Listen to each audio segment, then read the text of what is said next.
HasanAbi on the beat, yeah. The people, they won't leave. What is threatening about divesting in one piece? The problem isn't the protests, it's what they're protesting. It goes against what our country is funding. Block the barricade until Palestine is free. Block the barricade until Palestine is free. When I was 7, I learned a lesson from Cuban Eazy-E. What was it again? Oh yeah, fuck the police. Actors and badges protecting property in a system that was designed by white supremacy. But the people are in the streets. You could pay off Meta, you can't pay off me.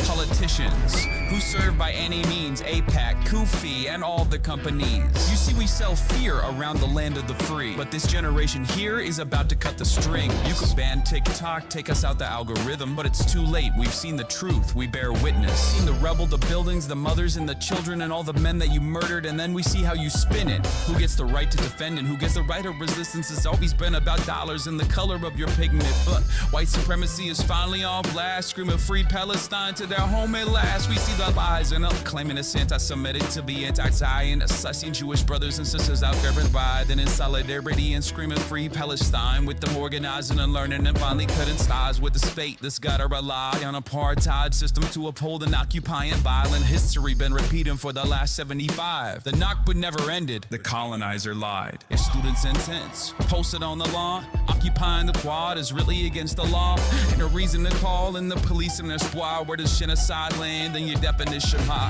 Destroying every college in Gaza and every mosque, pushing everyone into RAFAH and dropping bombs. The blood is on your hands, Biden, we can see it all. And fuck no, I'm not voting for you in the fall. Undecided, you can't twist the truth, the people out here united.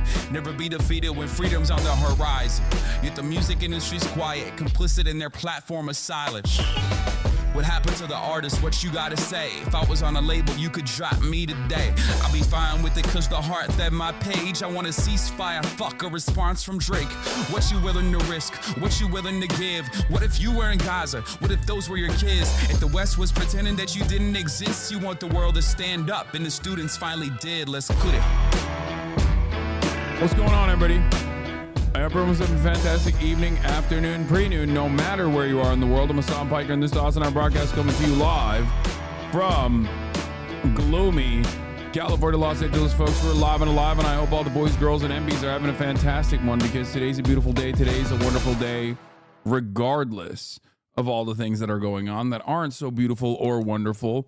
I'm Hasan Piker, and this is the part of the broadcast where I tell you a little bit about my personal news about what's going on in the world of HasanAbi Piker. It's June 8th, 2024, 12:57 p.m. and I am very, very late. And the reason for that is, of course, because I was shooting the episode of the Fear and podcast, as you guys know and love. Now, the reason why I was shooting it today instead of when I normally shoot it tomorrow is because the reason why I'm shooting it today instead of tomorrow is because tomorrow the 1,000 buckets challenge is going to happen. That's right. The 1,000 buckets challenge is going to happen tomorrow. And for that reason, I am doing a later stream today. IRL today. We might be actually venturing off. March and I might be venturing off. I'm setting it up right now, the bag and everything else, to go to the potential protests that are happening downtown Los Angeles later in the day.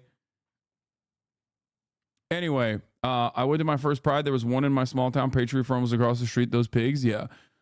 Congratulations, Chatter, to your first Pride. Hopefully it was a great one. Anyway, so here's the deal, folks. Here's the dealio. Here's the dealio. Here's the dealio. This is the part of the broadcast where I tell you about my personal news about what's going on in the world of HasanAbi Piker. And a lot has happened in this world in between the time period where I press the stop streaming button and press the start streaming button. Okay. And this is where I tell you about what happened. So last night I ended the broadcast, which Austin was here. My mom is here. I'm sure Austin already talked about it on the Fear End episode. You'll see. But I got in. After I ended the broadcast, I sat down. I watched a little bit of Blue Lock. I had my Quest chips, my protein. And then it was active recovery time. What does that mean? I didn't even speak a lick of words to Austin. I basically turned on Blue Lock. I sat there in silence and I stretched. I didn't talk to my mom. I didn't talk to Austin because I'm like trying not to fuck anything up before this goddamn thing happens tomorrow. Okay? I want to apologize for my previous remarks. I've done some research since then and I now completely understand. I hope you lose the platform your own. You incite hate and violence on others and cause divide, not just in the US, but around the world. You should be ashamed of your actions. Nope, not just deplatformed. And of course, automatically you assume I'm from Israel. I take no sides, just spam me. I'm not debating you. Was fun to talk. Hopefully never see you again. Kek W is the last thing you said. Oh, look at that, dude. 2 months. That's a great start. I'm happy for you, chatter. You're on your journey. You are welcome in this community at any given moment.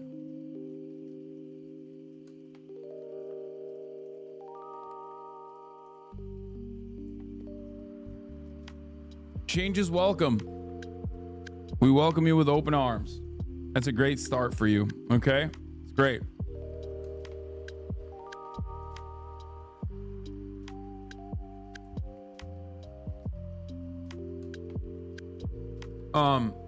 In any case, yeah, that's one of the faster turnarounds I've ever seen. Yeah. So, on the personal news front, we'll get back to that reform chatter in a second.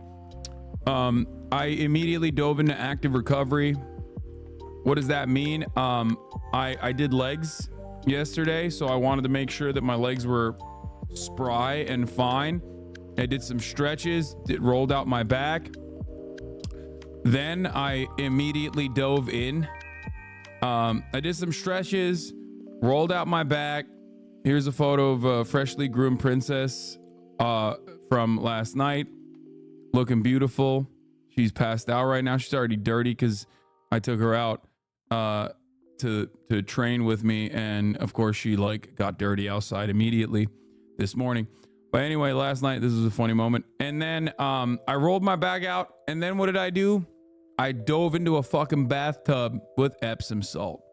Dove into a bathtub with Epsom salt. Wanted to go to bed early. I was feeling like shit yesterday. This is like around 9 p.m. at this point. Laid in there for a little bit, stretched a little bit more, down to thing of NyQuil, jerked off, passed the fuck out. 10:30, wake up at 6, feeling brand freaking new. Okay, some much needed relaxation.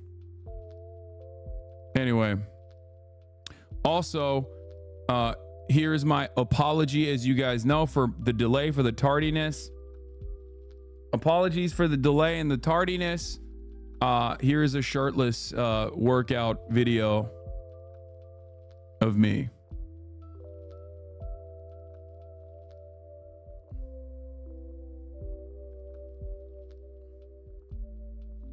I'm doing some pike push-ups here for those of you who are wondering what this workout is.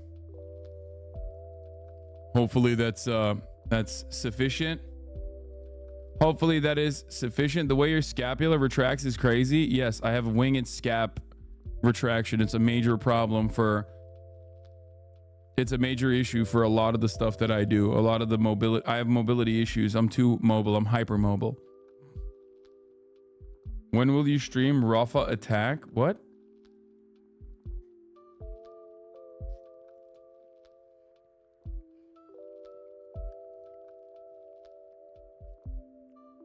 Kaya in the back is hanging out with her boyfriend, Huxley.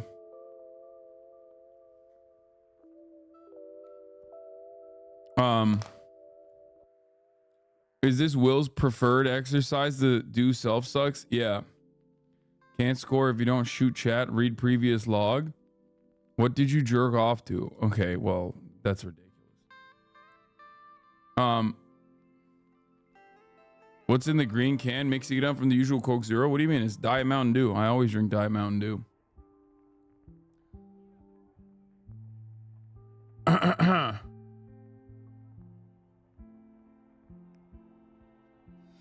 Before we get into it, I need to ask, I watched you for years and I've never felt so hopeless in humanity. How do you keep it up? And can you give me some advice on how to keep the faith and everything being okay in the end? You just have to believe that your cause is just and continue to fight. That's it. New aamon animations came out. We're of course going to be watching that, as you know. Top G, fall of Andrew Tate. Fall off.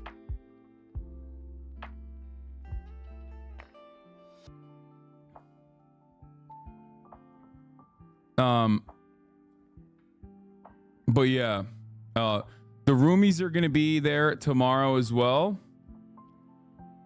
Killer Bean game trailer. There is no way they have a Killer Bean game coming out. That's crazy. That's an OG video that we watched, OG movie that we watched on the broadcast. But what was I saying? What was I talking about? Yeah, we're going to be talking about Israel freeing the hostages in a little bit. Well, if I have some time, we'll cover the Kickstreamer Jawbreak documentary.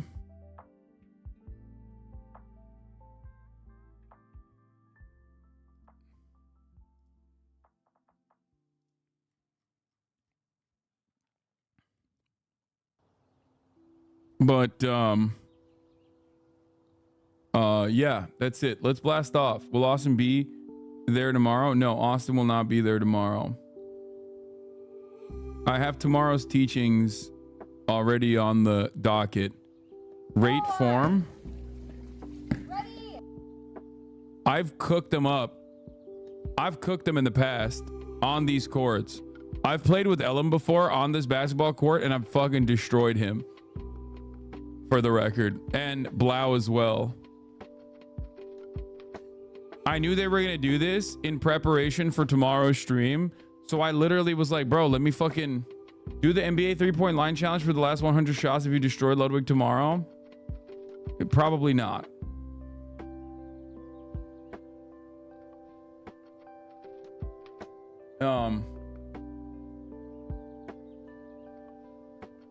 In any case,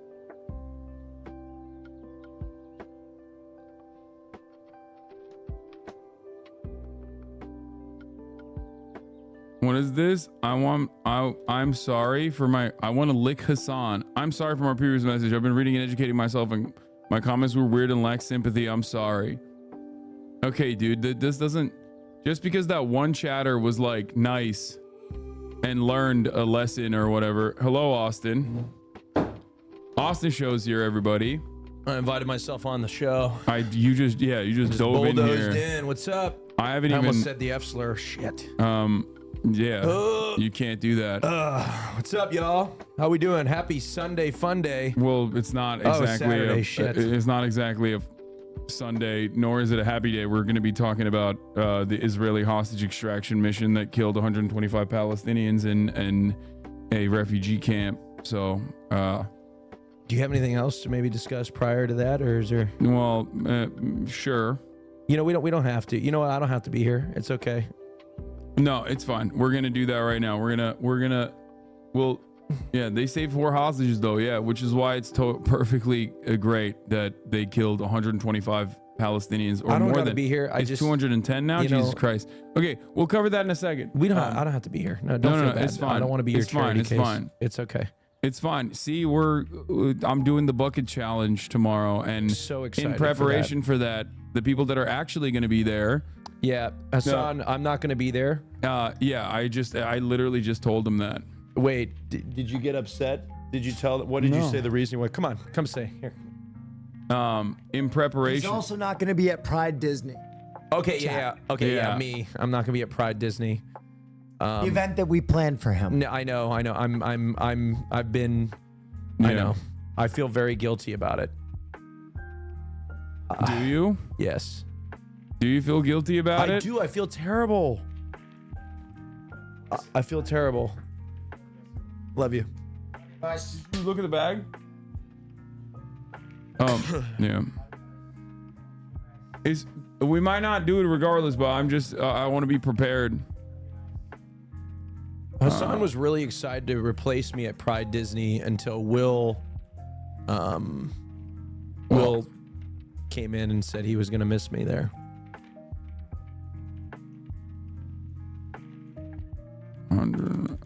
Hold on, I'm writing my blast off tweet, but we'll do some fun coverage before you leave, but like not for a very long time. Yeah, no, don't worry. I'm not here for very long. I've got a very important flight to catch. Well, happy Saturday, everybody. It's June 8th, Pride Month is in full force. It's LA Pride this weekend. I am missing LA Pride, not going. Had too much Pride fun last weekend in West Hollywood. Hope you're having a great Pride Month. I haven't, I'll be honest, I feel like since we're on a political broadcast here, the conservatives have they been out in full force hating Pride on Pride, or they've been stuck on the Trump trial? No, because that they haven't been as homophobic as they normally are. I mean, granted, we still have a lot of the month left. It's also because like there hasn't been a lot of. Are you good? It's all good. The mics are charged up and everything. Yeah. Oh, I was gonna potentially use them today, but we should charge them up for tomorrow as well. You can take them after. So I actually think that the gay agenda is working. No, the gay agenda is not working. Wait, what? Because corporations are not as like heavy-handed on their Pride stuff this year. That's true. I don't They think. aren't. They aren't. Because they're afraid of the backlash, conservative backlash. Yeah, gays haven't been as gay this month. I agree. You need to gay it up more. Look, I'm trying. I'm wearing a little belly shirt.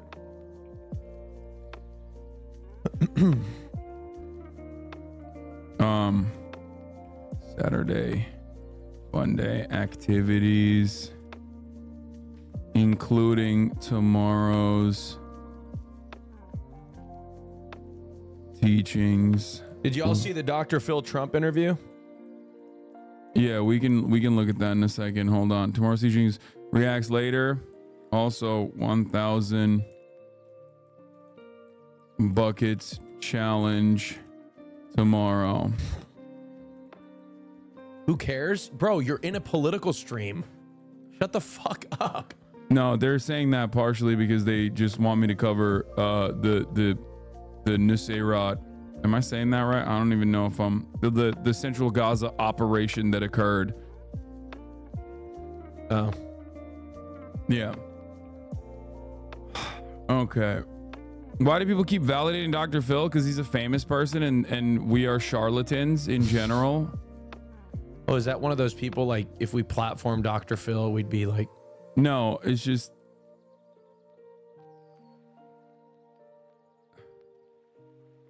Hold on. Do we have a blast off meme? I don't know.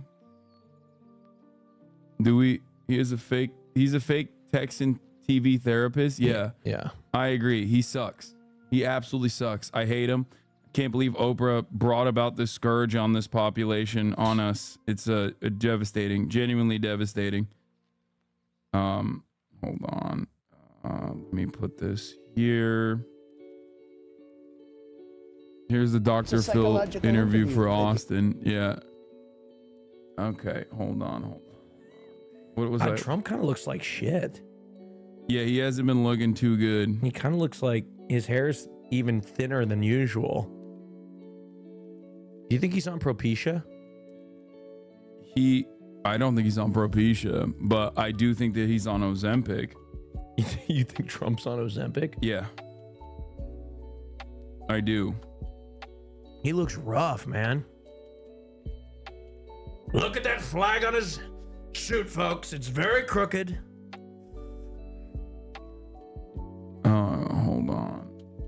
Austin, are you flying for the Trump-Biden debate this month or Discord? I don't know if Hasan will have me on the debate this month. He hasn't invited me yet. It's true. I have not. I mean, do you want me there? Or? I mean, if you want to be on, you can be on it. No, I kind of want you to want me there. That's ridiculous. Okay. Can you invite me so I feel...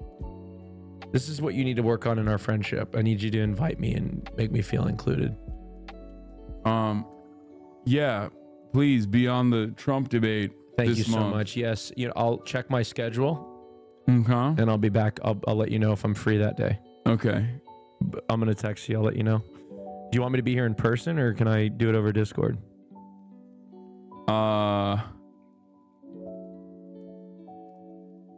I would rather you be in person. I don't know, dude. We'll figure it out. I can't think right now. I can't think of this right now. Hold on.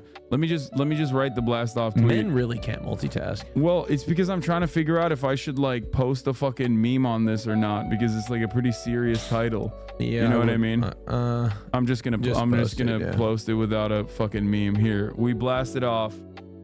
Here it is. While Austin's here, we'll look at some like fun stuff, and then afterwards we will be moving on to serious news coverage. Okay, here it is. We blast it off. That's it. Let the people know. This was a cool thing. Someone who came in this morning said, I want to apologize for my previous remarks. I've done some research since then, and I now completely understand. 2 months ago, he said, I hope you lose the platform you own. You incite hatred and violence on others and cause divide, not just in the U.S., but around the world. You should be ashamed of your actions. You're a horrible human being and should have been swallowed. And I think I responded to him, but didn't ban him. And see, it's good. Sometimes it's good not to ban people after responding to them, because this person went, nope, not until you're deplatformed. Then, of course, you automatically assume I'm for Israel. I take no sides. Just ban me. I'm not debating you. It was fun to talk. Hopefully never see you again. Comes back 2 months later, says, I want to apologize for my previous remarks. I've done some research since then, and I now completely understand. Thank you for forgiving me. That's pretty cool. We appreciate reform in this chat. That's pretty cool. What? Thoughts on this ahead of tomorrow's challenge? Point guard. Oh, this guy's awesome. Lethal shooter. He's the GOAT.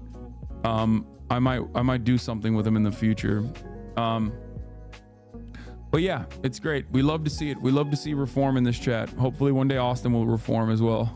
Wait, and by that I mean being gay. Yeah, he'll reform from being gay. Not gonna happen, folks. Yeah. But yeah, my real friends are gonna be attending. The roomies, Blau, Elam, Foosleep, and Valkyrie will be at the 1,000 Buckets challenge tomorrow. And in preparation for that, apparently they've been shooting themselves. They've been taking some 3-point shots. So let's take a look. 3, 2, 1, go! Wow. Oh God, the charity's never gonna. What is well, it's fine. I have to be the one shooting regardless, Okay. not him. Okay. Bro, what is this release? Blau's actually not that bad, even though I cooked both of them. Bro is flicking it like that. That's crazy. He's doing a finger roll from the 3-point line, which is impressive. Jesus Christ, Blau. Oh my God. Is he blind? Oh, there he goes. There you go. He made one. What the hell? Oh my God. Yeah, his form is all off here. I have cooked both Blau and Elam on these courts before, just for the record. That release is a little wild. I've never seen a release like this before, but you know, it's good to see. Like, he has all the workings. Like, he brings it, he has it here. His legs are too straight. He should be buckling his knees a little bit so he can drive some force from the ground, which will help him, which will help him secure more power. But everything after that moment here, we'll look. So he goes up. All this up until this point is like fine.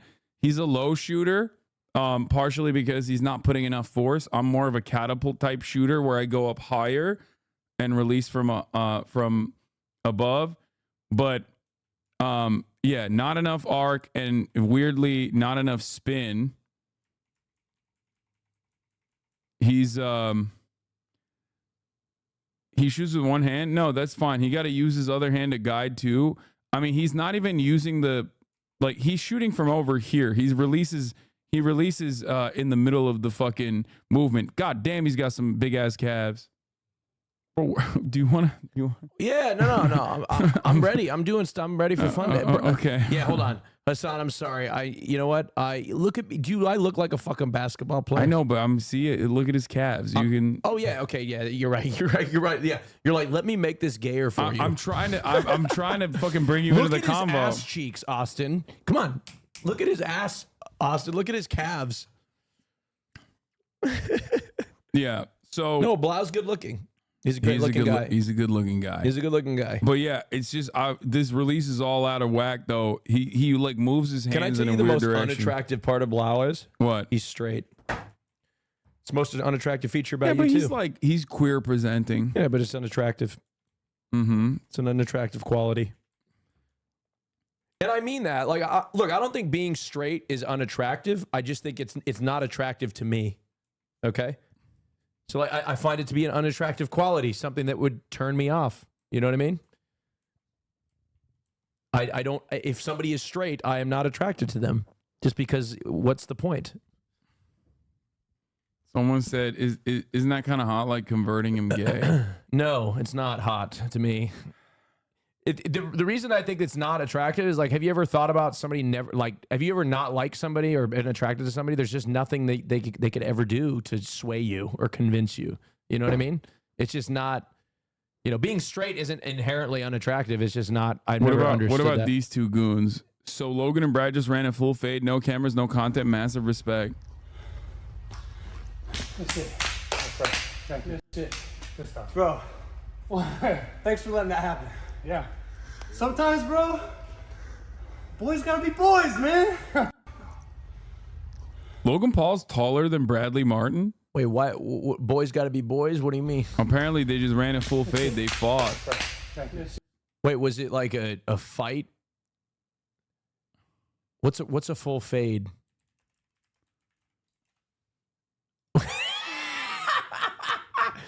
Wait, what's a full fade? What does that mean? They fought. Wait, like they got in a fight? Yeah. Like it's like a fun fight, or like they got upset with each other? I mean, they might have boxed, they might have grappled, I don't know. He clapped his cheeks respectfully, though. We need Bradley back on for Pride Month. Yeah. Wait, I never met Bradley. Do you think he'd like me?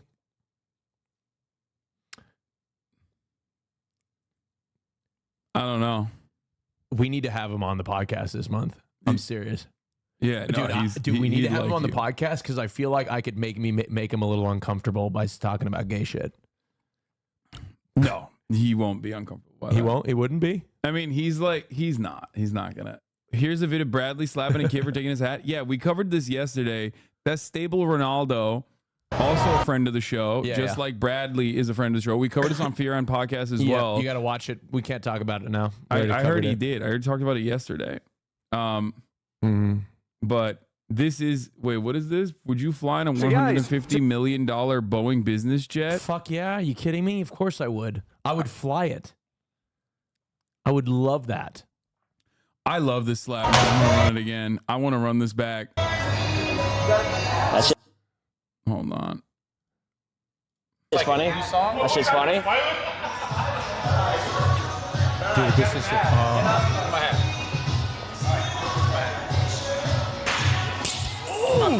Damn. yeah, dude, it's that's something you never do, especially with somebody who is wearing a hat for a particular purpose. He smacked his ass so hard, he's no longer an adolescent. Like, his balls dropped. Smacked him so hard, his fucking balls dropped, dude. Hold on. I got to download these. Don't look at my other screen. Just focus on what's going on here. Me? No, I need to. I have a friend of mine who wears a hat consistently, and I feel like this is Ronaldo's learning experience. He will never take somebody's hat off again. I learned because I took my good friend's hat off and started fucking with him. And who was it, Lord Kerr? Yeah, I didn't get slapped, but it was a formidable experience learning that you don't fucking take people's hats off. No. It is the most disrespectful thing you could possibly do. And somebody like Brandon, who respect is clearly... being respected is clearly at the top of his list of things that he wants from people. This is the ultimate disrespect, and I'll be honest. Ronaldo deserved to get slapped up. Ronaldo. Wait, is his name not Brandon? Bradley. Fuck, dude. I called him Brandon on the podcast and you didn't correct me. I don't remember you saying that, but it's pretty funny that you did. Oh, fuck. Okay, so Stable Ronaldo also had a response to it afterwards. This is part of the reason why I think he's really funny. He's a really funny dude. I just got finished working out with Bradley Martin, who is 6'2", 260 pounds, and 35. And I'm 5'7", 135 pounds, 21. Bro, 0 likes on your comment. Started playing the payphone clip, which he must have seen recently because it's been off, massive and it's been dude. blowing up. What? Look at that, 0 likes. Look at you, fell off, dude. Nobody knows you. Oh Oh shit, you're not on gay talk anymore. Look at you, washed up. They're like, is that political guy? I'm about to smack you harder than fucking Stable Ronaldo got smacked if you keep talking shit like this. Could you imagine? Could you imagine? Do 1 week of content on your TikTok without me featured prominently. Bro, we're on the same fucking podcast. I'm just saying. Okay? We're on the same podcast. Mr. Fell Off. What am I supposed to do? Mr. Fell Off. Oh, you think? Hold on, just a minute. Just a minute. You think that the reason my TikToks pop off is because of you? Motherfucker, let me remind you, we were at Pride. Nobody knew who the fuck you were. They were like, oh, you're the hot guy. Oh, yeah, look at you. You're the hot guy. And then on top of that, your TikTok management started putting clips of me prominently on your TikTok. My TikTok management? Yeah, they used to, before, when you weren't posting on TikTok, you saw my TikTok was doing well. They started posting prominent Austin Show, HasanAbi relationship situations on your TikTok to pop off. Don't give me that shit. Everyone is eating your ass up in here. They're not. Yeah, look, no, they're eating your ass. Okay, they're eating your ass up. You just got. I don't even want to get into this. It's Pride Month. Let's keep watching. Let's keep watching this clip. Yep. It's Pride Month. Common Austin. Like, I might as well steal his hat. You know, I thought it was a funny joke. I don't really know much about him. I didn't know he was bald. And then he slapped the dog shit out of me, and my friend kind of just sat there and watched it happen. To be fair, I don't know what he's supposed to do in that situation. Die? Like what? Like this situation is ridiculous. Of course you're not gonna fucking do anything because he got very serious and smacked the dog shit out of him. Yeah. Austin acting like his TikTok doesn't have Hasan and 75% of them. We're not gonna. I'm not gonna read the rest of it. First of all, we're fucking joking. I know putting Hasan in my TikToks helps the algorithm. Okay. Why do you think I fucking started doing it? Because my ears are fucking ringing and my head is pounding. And I'm 90% sure something's wrong because my ears are fucking ringing and my head is pounding, but I'm going to try not to be a pussy. I'm going to go to the ER, maybe, urgent care, I don't fucking know, and figure it out. But I apologize to Brad. I don't know if he's sorry that he hit me, but I guess... Not. You said what? He's not. He slapped the shit out of you. Anyways, you sat there and did absolutely fucking nothing. That was a lose-lose situation. See, if I attack him, we're both getting the dog shit beat out of both of us. He's right. Anyways, Brad, if you see this, even though you didn't really apologize, I still am sorry. And yeah, I'm sorry I let you guys down. Stumble out. Bye. I didn't know he was bald. I love this saga. This guy's the broccoli cut. I wonder if he's a fan of broccoli. Reload the page. Yo, Why? Guys, I just got finished. Somebody asked if I would help Hasan if he got slapped like that. I have two likes. Look at the response. Ain't you Austin's friend? Yeah, dude. I know. We're really hitting numbers on TikTok. Thanks, guys. Hasan, you know you fuck with me all the time. You can't take this one time.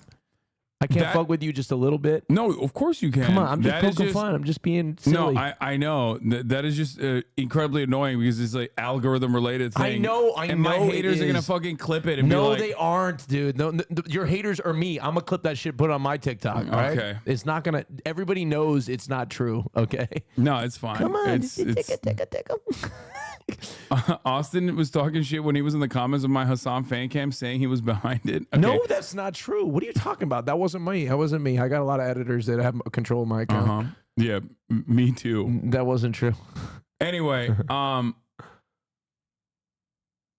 yeah, some drama baiter's gonna come in here in 3 months and say this is why Austin thinks you fell off. Come on, guy. It's so. Anyway. I forgot that was a thing. No, come on. It's not a big deal. Let's move on from this, please. All right. What was I gonna talk about? You fucked me up. Okay. So yeah, there's a stable Ronaldo situation. Celtics' head coach is the Joe Mazzola thing is pretty intense, but or insane. But I'm not gonna get into that. We're not gonna watch tomorrow's teachings right now.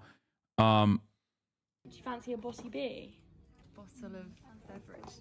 With the girls. Botty B. Bottomless brunch. Yeah. How are your resolutions? Resolution? Yeah. Really. What the fuck? Savvy B. Oh, some Sauvignon Blanc. Yeah. Yes. I would get that. Really fancy some Gaza B. Gaza B. Gary Barlow. Really fancy a peppy tea. Peppermint tea. Yeah, I've really got to do a Pazza P. I've never heard this. Because of Pazza P. Failed. No. Yeah. Parallel park. Jenny Leckers. The general election. Yeah. Oh, I just really fancy some Gaza B. This is gas bill. Oh, garlic bread. Yeah. Okay. I really need some Sally C. Sally C. Salad cream? What the fuck is a salad cream? It's just like dressing. I think it's probably like some ranch. That's the derivative. absolute worst way to refer to fucking dressing, dude. It's What gotta the be fuck? dressing. Sometimes I just need some Paris C. Paracetamol. Yeah. Paracetamol. Clapham Junction. Yeah.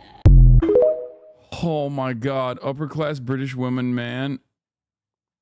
This is There's no way they use that all the time. I don't want to know anything about England. This is the most we're good. We're good on England, I think. We're done with England. We're officially done with England. British politics meetings. Just for one day.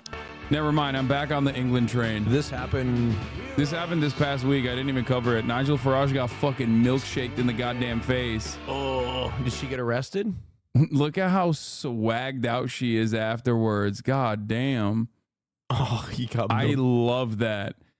She fucking yams him directly in the face and is just, what a queen. And then trots off. And then just walks away. She must have gotten arrested, right?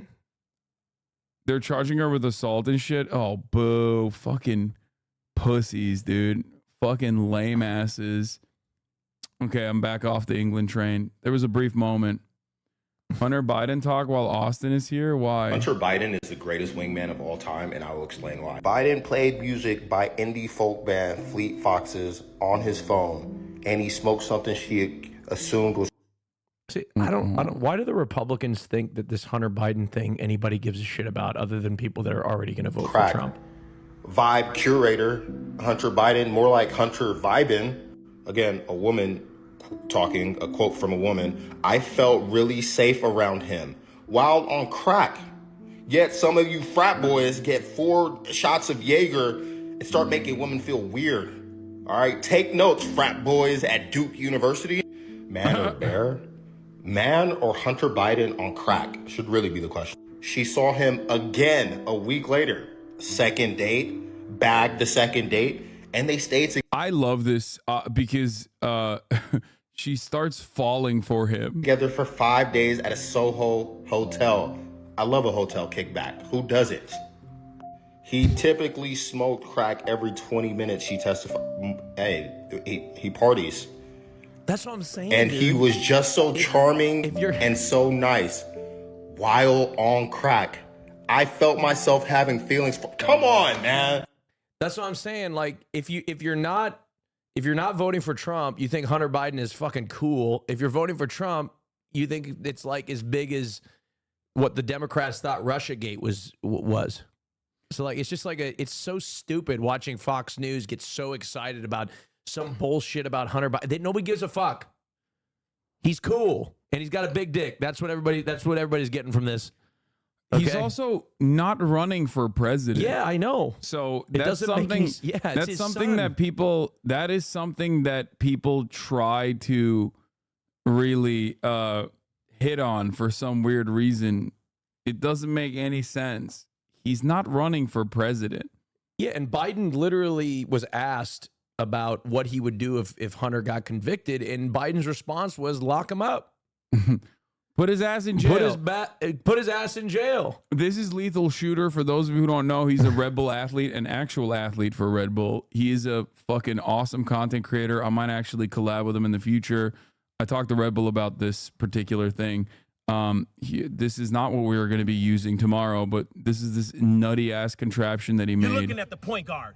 Over 150 nails sharpened with only 2 inches of error to go through. Quen Blackwell mentioned you in her most recent YouTube vid. What does she say? She's like a TikToker, right?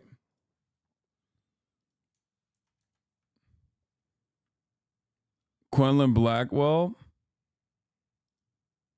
Hey.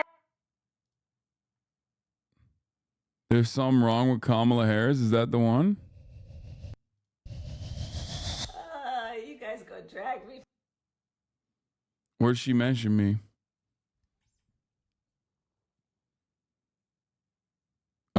Yeah, she's dope. She's cool. I've seen some of her stuff.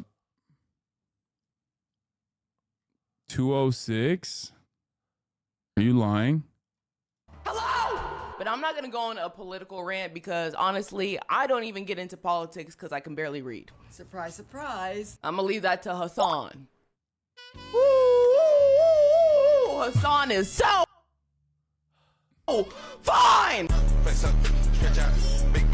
Oh my gosh, she put a She cut me out of the fucking thing. she put a thirst hog up there. Queen. Hasan, Queen. if you ever want to teach me as a friend. Queen. Real recognize real, bad recognize bad, fine recognize Okay, we fine. got to collab. It's over. I was talking about this on the podcast. The Hodcast.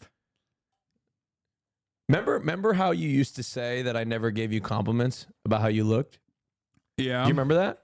Yeah. What's been happening a lot lately? I've been gassing you up.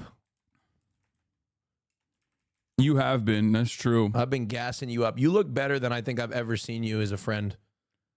You hit what? You look better now than I think I've ever in our entire friendship. You have peaked. You have hit a whole new high, and I'm proud of you.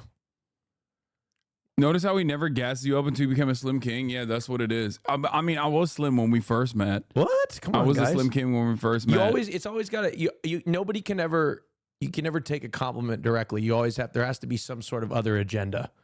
Like, I gas up Hasan now, and then you call me fat phobic. Because, I mean, you are a little fat phobic. I'm not fat phobic. But it's Pride Month. It's Pride Month. I'm not fat phobic. It's Pride Month. You can be a little fat. I love bears. I think bears are great. Wow. Wait. Fuck. That's not what I meant. I'm so sorry. The person that that's not what I meant. The person that milkshake barrage the fucking is what? Throwing shit at a fascist, supports Jeremy Corbyn, sex worker queen. The woman who was arrested for dramatically throwing a milkshake over a Nigel Farage is a Jeremy Corbyn supporting OnlyFans model. She's fucking awesome, dude. She's dope. She just keeps getting better and better. What is this? Was this the Daily Mail's attempt at like doing a smear job? It's so weird.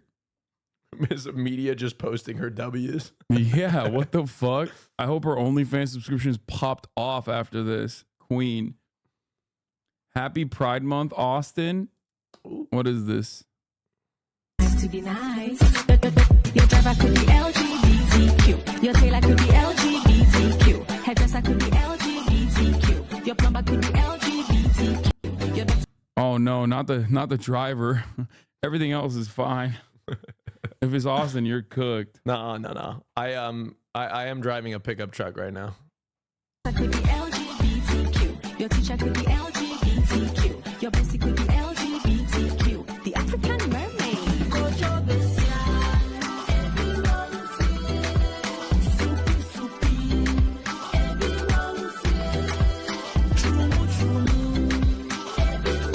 What the fuck?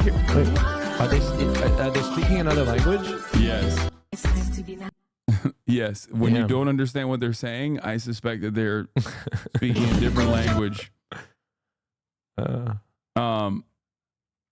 The B stands for bald. Don't forget. No, it doesn't. Is this a good workout?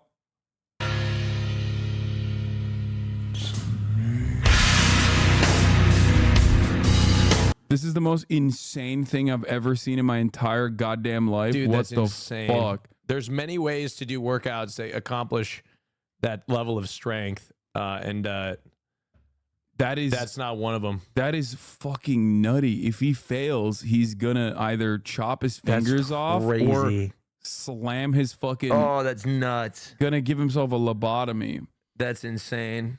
Bro's arms look like he trains this 24/7. It's just, this is not a good workout. This is not a good What is workout. he? I guess he's kind of training. No, it's a close grip. It's a close triceps. grip. It is it's a close grip push up, but it's like, but it's fucking insane. Like the amount of what? Do not fucking scroll down. They are showing your OnlyFans down there. What? My OnlyFans? Twitter has become just a nightmare to scroll through. Like, what do you mean? Her OnlyFans is like they're not showing censored stuff or pics that would are terms of service violations. This article in and of itself is awesome. This article is just posting her W's and basically promoting her OnlyFans. Like it's dope.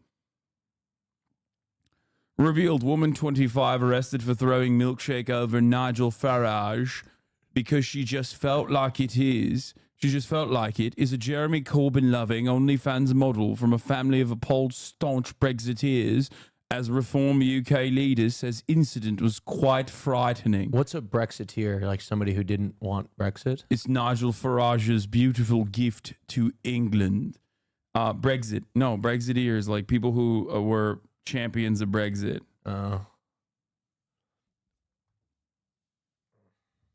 Yeah, get Brexit done party. Is there a world where the UK joins the EU again? Not this world. But, you know, this is, dude, England is so broken. It's just, it's done. It's so fucking done. England is so fucking done. I don't want to watch Talk TV fucking dipshits talk about her. I don't. It's not. It's going to give me a fucking brain aneurysm.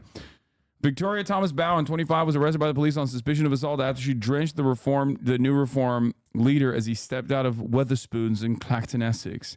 She has since used the stunt to try and bring viewers to her explicit XXX content page, posting a photo of herself, and it worked. scantily clad, It fucking worked. alongside the link and the lyrics, "My milkshake brings all the boys to the yard." I mean, it fucking probably worked. Dramatic pictures show how the mother of one dodged Mr. Farage's burly minders before flinging the contents of a McDonald's cup towards him. I saw the most genius OnlyFans advertisement ever on Twitter. I was scrolling and I saw this video, and it was like, it was about this as pussy in bio. No.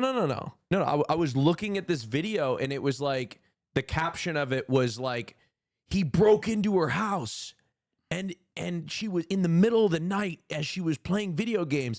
And I watched the whole video, and then I was like, man, this just doesn't seem real. Like the acting, if it's fake, the acting is so bad.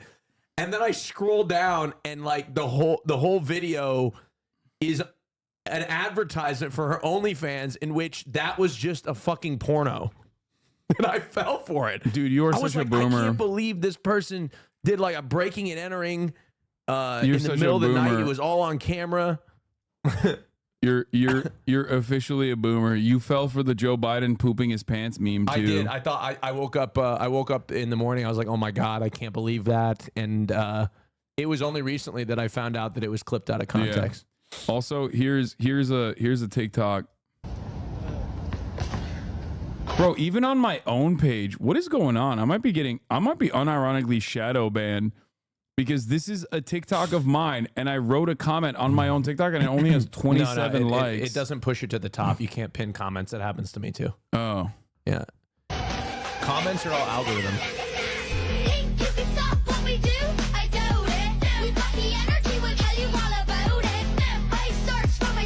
I love this song.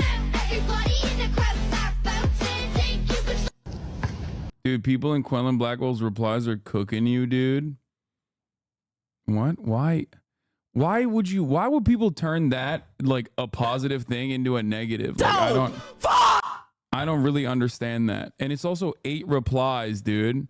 Wait, scroll up.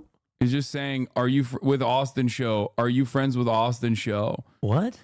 It just guys, because they're going along with the old TikTok thing. That Guys, you just, come on, okay. Didn't a study come out saying Zoomers are just as bad as Boomers at media literacy? They're just bad in a different way, I think.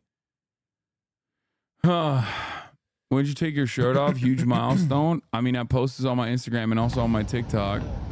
It is a big milestone. It's just Dude, because your it's chest from looks afar. huge. It's because it's from afar. He doesn't look that big up close.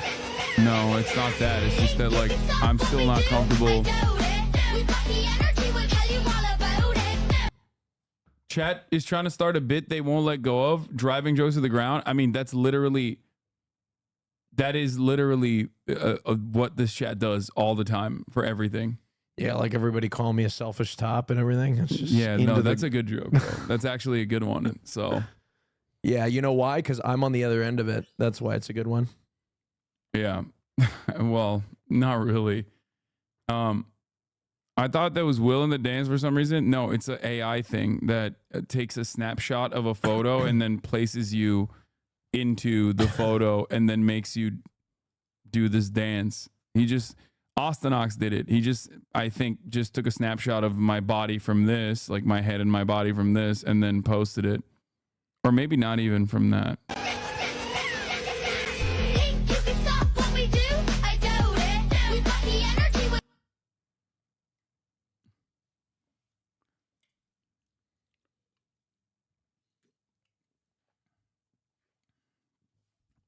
Anyway, Elon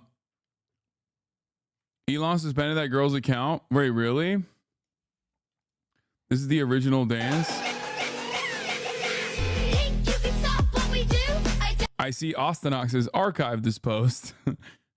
It came up archived. I've never seen it, so I suspect it was Austin Ox's doing.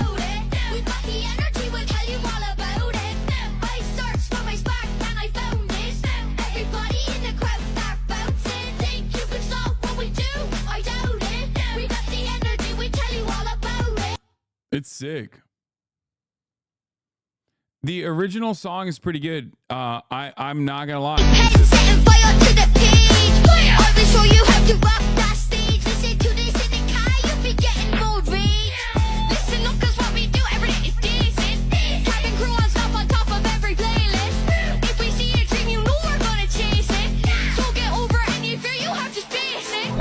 I love the Irish accent so much.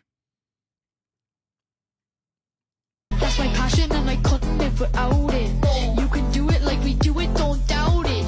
Any obstacle, we find a way around it. If you're proud of who you are and what you do, shout it. Think you can stop what we do? I doubt it. We've got the energy, we'll tell you all about it. I searched for my spark and I found it.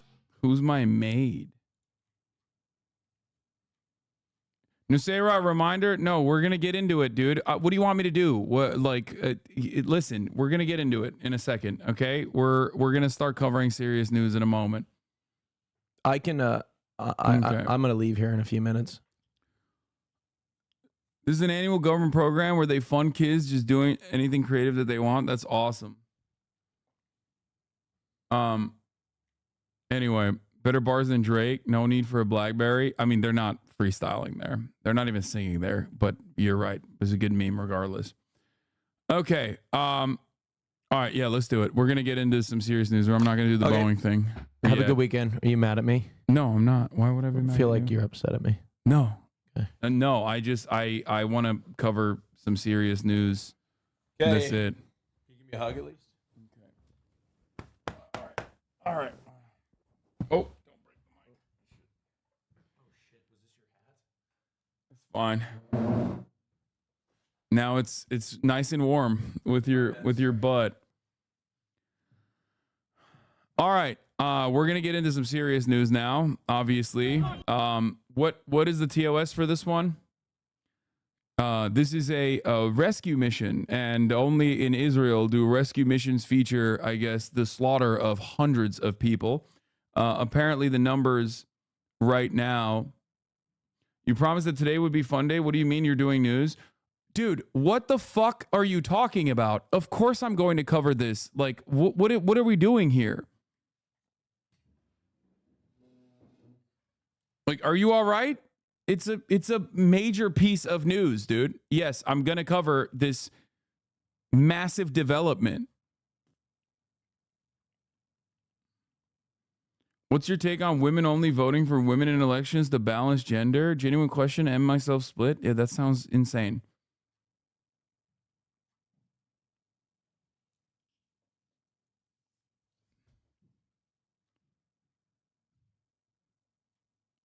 Anyway. No, I did. I said I'm going to do Saturday Fun Day stuff later if I can get to it. But obviously, I'm going to first cover real fucking news. Like, that's an insane expectation that I'm just not going to touch, like, serious news at all.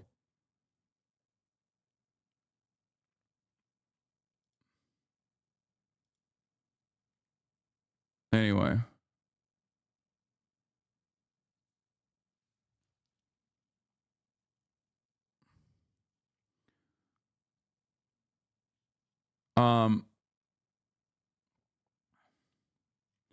Okay. So there is a hostage rescue operation that took place. Israel rescued 4 of the hostages alive from Gaza. In the process, they killed hundreds of people. Israel carried out its largest hostage rescue operation since the war with Hamas began, rescuing 4 out of central Gaza amid heavy fighting. At least 94 Palestinians dead. That number was 94 in the beginning.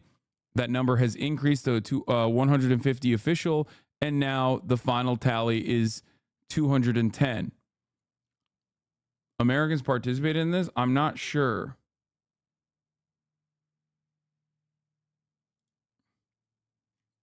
I did not know that America participated in the slaughter directly. I did not know that.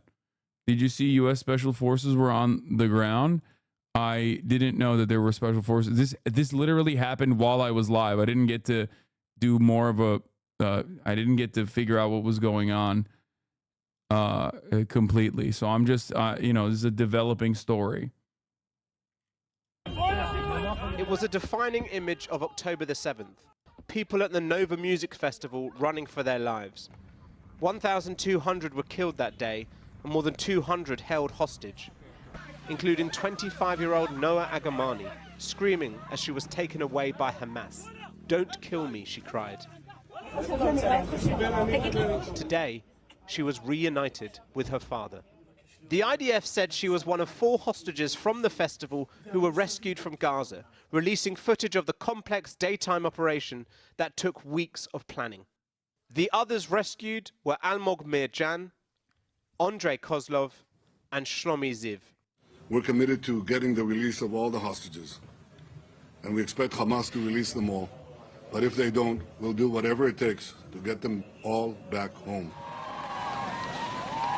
This is Andrei Kozlov, in the red shorts, returning to Israel, hand to mouth in apparent disbelief. A group representing the hostage families said today was a miraculous triumph. But as Israelis celebrate and the hostages recover, what did it take to rescue them? Because this was the scene in central Gaza today following the Israeli operation in Nuseirat. Health officials said at least 94 were killed. Hamas said the death toll was over 200, among them women and children. And babies.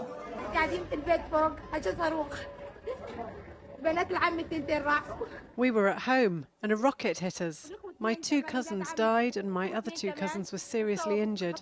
They were doing nothing. They were just sitting at home. Al-Aqsa is the last remaining hospital in central Gaza.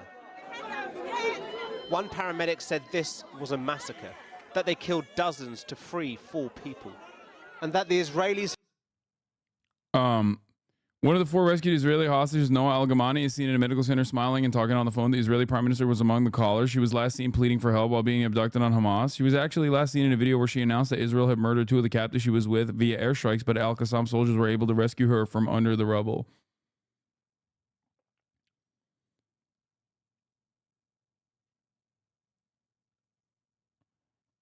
She was also one of the hostages that they prominently said was like suspected of being raped and would give birth. Like that was another like insane thing that people were doing. Look, I'm glad that the hostages have been released. It's just that there is a way to do this without killing a single fucking person, and that's too much. That's too rich for Israel's tastes. So they don't want to do that. So they're going to keep using the hostages to bludgeon the entire Palestinian population over and over again. This is one of the very few successful hostage extraction missions that have been conducted so far. There was another one, like there was literally one other, I think, if I recall correctly, beyond this, like one other instance. And the only other instances have specifically been Israel directly shooting the hostages or Israel bombing the hostages. According to Barak Ravid, a senior official in the American administration tells me the U.S. abductee unit located in Israel helped the effort to free the 4 abductees, they're saying.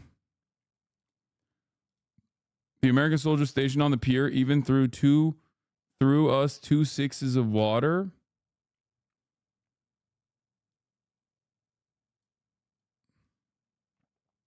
Fired randomly around a marketplace and at people's homes. The Israelis allowed women and children to enter the house, then they hit it. Well over 60 martyrs were killed. We don't know which bodies belong to whom. They're in pieces. Nobody is in one piece. The ambulances kept arriving this afternoon, but some have been unable to reach the wounded, with more than 400 reported injured. Families once again caught in the middle of this 9-month-long war. Israel claims that Hamas hid the hostages in people's homes. Hamas today said our people will not surrender and the resistance will continue. The scenes in Gaza and Israel today are alternate realities. Benjamin Netanyahu clapped as he met Noah Agamani and her family. He has other reasons to smile. His rival, Benny Gantz, was expected to resign from Netanyahu's war cabinet tonight over his handling of the conflict. That was quickly postponed. Will today's rescue embolden the Prime Minister to continue yet more operations inside Gaza, and thus finish any hopes of a ceasefire? 4 hostages were freed today, and dozens killed in the process. With 116 hostages still left, what price will Gazans pay for their safe return? Kieran Moodley reporting there. Well, earlier I spoke to Sharon Lifshitz in Tel Aviv, whose elderly parents were both taken hostage on October the 7th. Her mother was freed later that month. And how the fuck are you glad that you got extracted when 200 Palestinians died? I don't think you understand what I'm trying to say. I don't want the Israeli hostages to be killed. I want the Israeli hostages to be freely returned to their homes, to their families. Except I want there to be the exact same care and consideration for the Palestinian human beings that are being trapped inside of Israeli facilities as hostages, as a bargaining chip on the Israeli side. Okay? It's ridiculous. It's ridiculous that it's ridiculous that this is being posted as a fucking W when 200 human beings were mercilessly slaughtered in the process. It really shows you the dynamic. It really shows you the dynamic and how little care or consideration is given to the Palestinian humans. They're just simply a number, simply a statistic, simply a casualty. You just saw harrowing pictures of babies, like not just straight up children, not just people under the, like kids under the age of 18, like little babies with bruises, with serious fucking wounds. And also, like, the hostage that they're talking about in that situation is Noah specifically is an IDF soldier as well. Like, that was fundamentally in that process a prisoner of war. Many of the hostages that are remaining, was aside from like some of the hostages that haven't been extracted yet as a consequence of Israel's unwillingness to negotiate, are at this point, most of the hostages that are remaining are IDF.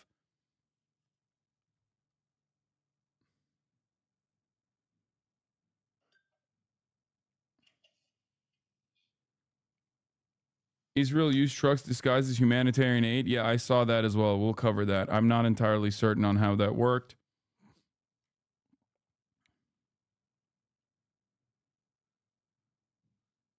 But her father is still missing. I began by asking for her reaction to the rescue of the hostages today. I feel very, very happy for them, for their families, for the hostage themselves to come out of it. We have become a real family, all the hostage family, and so these are people that we know. And Yeah, I mean, Francesca Albanese said the same thing. Relieved that 4 hostages have been released, it should not have come at the expense of at least 200 Palestinians, including children killed and over 400 injured by Israel and allegedly foreign soldiers while perfidiously hiding in an aid truck. This is humanitarian camouflage at another level. Israel has used hostages to legitimize killing, injuring, maiming, starving, and traumatizing Palestinians in Gaza, and while intensifying violence against Palestinians in the rest of the occupied territory and in Israel. Israel could have freed all hostages alive and intact 8 months ago when the first ceasefire and hostage exchange was put on the table. Yet Israel refused in order to continue to destroy Gaza and the Palestinians as a people. This is genocidal intent turned into action, crystal clear. We know that since day one, Israel has had no interest in freeing the hostages at all and simply using the hostages as an opportunity to keep pummeling Gaza into the fucking ground, reducing it to rubble. This is why I've never allowed that into the discourse at all, ever taken that into consideration. Israel's actions showed that. And right now, today, in one of the only successful hostage extraction missions that Israel has conducted, and who knows if they killed other hostages in the process, by the way, of this extraction in the bombing campaigns, Israel will turn around and be like, yeah, see, we did it. We did it. A massive success. And the media will go along with it and report on this as though this is a phenomenally successful military operation. It's not. It's anything but that. If the United States of America conducted an operation similar to this, it would be considered an abject failure, because it is.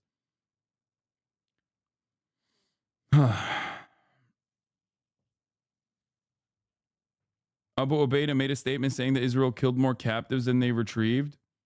Yeah, there's eyewitness testimony from the ground saying that humanitarian aid trucks might have been used in the process, like they were hiding. But I don't know how that worked.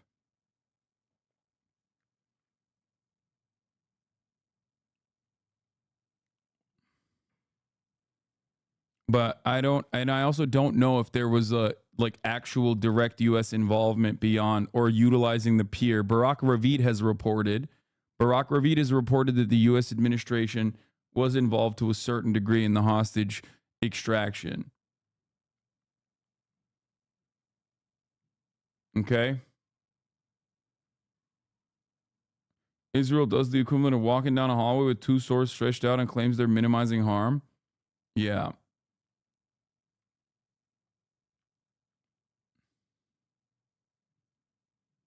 It has been reported negatively for the U.S. A comparable situation is the CNN reporting on the Kabul airport massacre by the U.S. armies.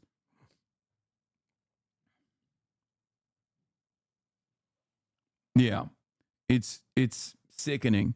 Of course, if you don't personally think that Palestinians are human beings, you think, wow, what a major dub. And many people don't think Palestinians or Arabs are human beings in general. So they are going to post this as a major dub. Look at this. It's a successful operation. You just hate Jews. You hate Israelis. You want them all to die. Okay? That's what the counter will be to all of this statement. Not recognizing that killing 210 plus Palestinians, 400 wounded, is unimaginable cruelty, especially because the notion that there isn't an alternative, a peaceful alternative to all of this, is ridiculous. Israel's own ceasefire deal. Remember, Joe Biden brought up Israel's own ceasefire proposal that suspiciously Israel is refusing to abide by its own deals. The red line that Joe Biden supposedly put forward.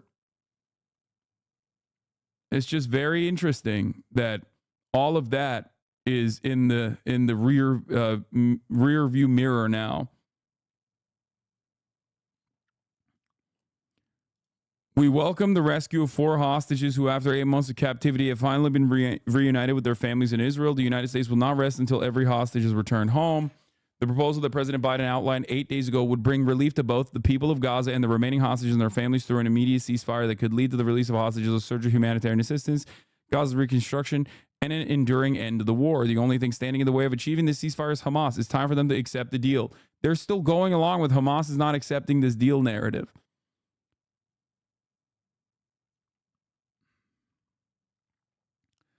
feel like I'm losing my mind here.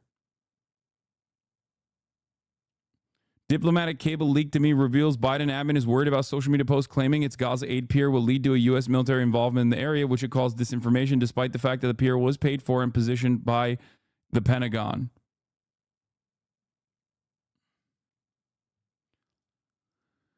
I mean, it's not very good. Like, the propaganda overall is not very good. It's pretty easy to parse through, and I hope that more people start recognizing this. And that's it. I don't know what else to say other than the fact that they're just, you know, blatantly fucking lying.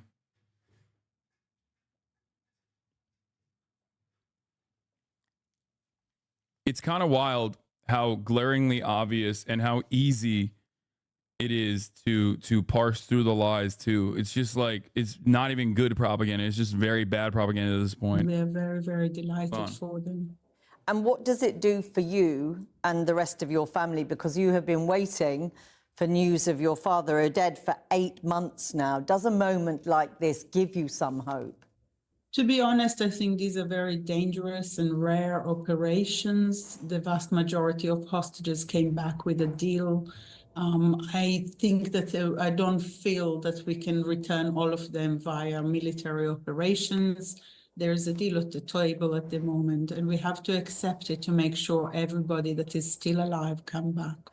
There's obviously joy and relief at the release of these hostages, but we know at the same time that scores of people, women and children included, have been killed. And I just wonder what you feel about that. I feel that always when civilians get caught in a situation, it is horrendous. I think that Hamas is to blame for this impossible situation. Hamas is holding hostages among civilians, is holding its military operations among civilians.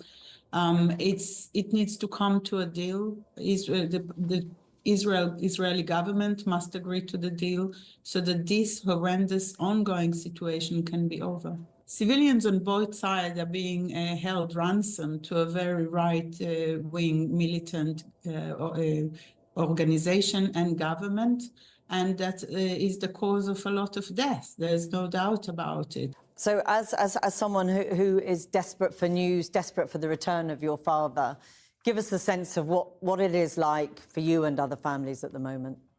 This week, we also heard about the death of 4 hostages, one of them a British citizen, Nadav Papelwell, that lost their life somewhere in January. These are people, 3 of them are from my kibbutz. They were 80 and above.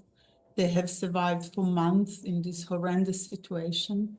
We are sitting the Shiva for them now. I can't tell you how broken our heart is. It's not possible to break anymore, we always think, and then it does break into smaller shreds. And just finally, if you don't mind me asking, I'd say your mother was released relatively early. You know, this is enormously difficult for all of you. She's in her 80s. She was held hostage for over... Guys, please keep your eyes on the fucking ball, okay? I know there's a lot of people in the chat trying to send me more food, fat ass. It's what? People are trying to send me all matter of different kinds of information flying around currently, okay? About whether the pier had a helicopter pad, and whether the pier was like key in extracting the hostages, all this shit.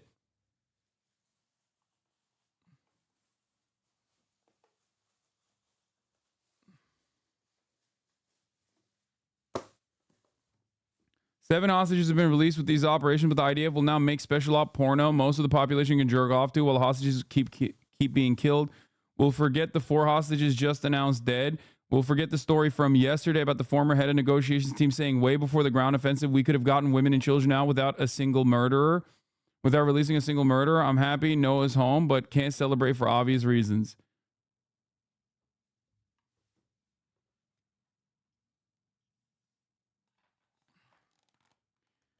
Yeah, there's no...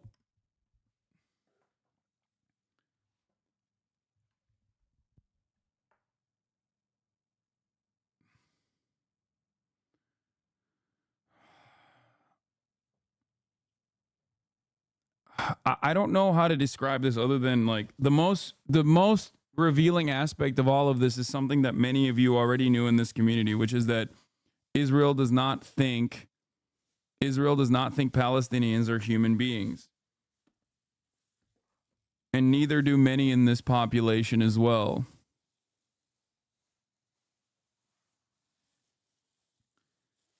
There is no clear indication of this reality.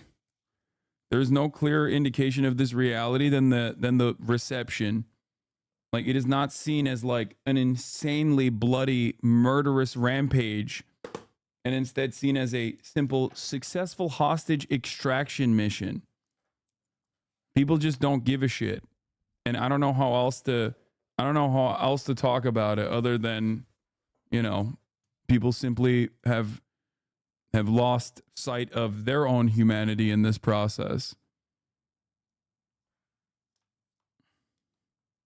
For 2 weeks, how is she doing? My mom deserved to know the fate of her husband after 8 months. We know he was alive and she's waiting for him. But with time that goes on, the chance of an 84-year-old man to survive diminishes by the day. And the light is escaping from our eyes, you know, the chance that he will come back home to us. I think that he's a man who done a lot in his life for other people, and he does not deserve to be taken hostage and treated in this way. Thank you very much for talking to us today. You're welcome. Well, joining me now is Dr. James Smith, who has just returned from Gaza, where he was working in Al-Aqsa Hospital until Wednesday. Thank you so much for coming in. Huge numbers of casualties from this attack will be going to that hospital that you were in just a couple of days ago. What are your colleagues telling you things are like? So we were actually working at both of the hospitals that you see in the footage that you've shared, Al-Awda in Nusayrat and Al-Aqsa. And in the days that I was working in the hospital, we had seen several mass casualty incidents, but they were minuscule in comparison to what has happened today. We had several colleagues working in the emergency rooms of both hospitals today, working alongside our Palestinian colleagues there. And they described the most horrific conditions that I have ever attempted to comprehend as an emergency doctor. Tens of patients on the floor. They have a resuscitation room in Al-Aqsa Hospital that is capable at the best of times of treating 3 people. They had 10, 15 patients side by side on the floor there, many of whom had been intubated or were critically unwell. We saw a morgue that was overflowing with the bodies of people that had been killed. I've worked in that hospital not only in the last couple of days, but back in December, January, and this is unlike anything that I have seen before. I mean, brutally speaking, the pictures look as if it's chaos. What? How did this guy go from, if I don't steal it, someone else will steal it, Yaqub, to, I've always seen ethnostate as wrong. Israel being an ethnostate is deceptively made to look like a good thing for all Jews, but that's not the case, Saj. To, hopefully this teaches people to hold civilian hostages in the middle of a population center. Don't hold hostages and this won't happen, chat. Like, how the fuck does that happen? The mind of a juicer is so unimaginably complex.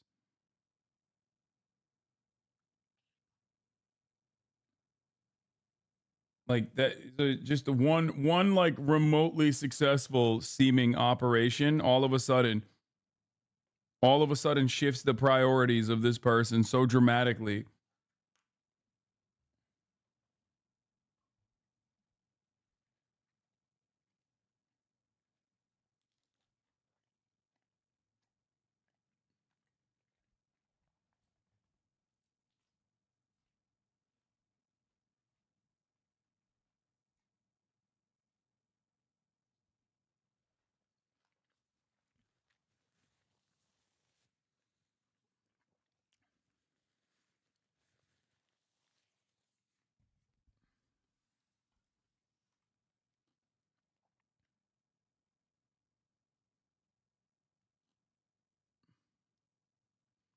Genuinely curious, why are you upset at the lack of mention of the death associated with the hostage rescue when nothing has been verified, but at the same time you also speak about how nothing from Israel has been verified? Wait, what? Brother, what do you think this is? Like, the lack of verification comes from U.S. involvement. But when a fucking media outlet, a Western media outlet especially, which has no interest in, like, reporting on the humanity of Palestinians on any other fucking day, says it, this is as close to verification as you're going to get.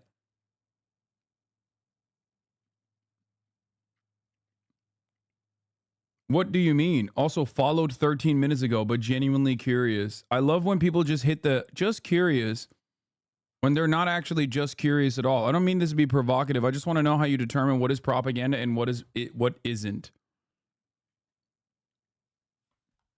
Like, do you think that the footage that they showed, the ones that you can show on television and not the ones of like the father picking up his what he suspects is his dead son, whose brain is fucking leaking out of what used to be his skull, and then the son moves a little bit, and then the father rejoices, thinking that his son might be alive, only to rush him to the hospital immediately. That's the kind of stuff that they can't show on television. But the stuff that they do show on television is a shit ton of wounded babies and children in a hospital. Beyond that, like, do you think that that's just fake? Is that what you think is going on Western media? Are they also lying? Is that what you think is happening? I try to be as careful as possible, but, you know, I started off the day saying that there was only 145 dead. That number has reached up to 210, according to the Washington Post. How about you take your curiosities there if you have an issue with this?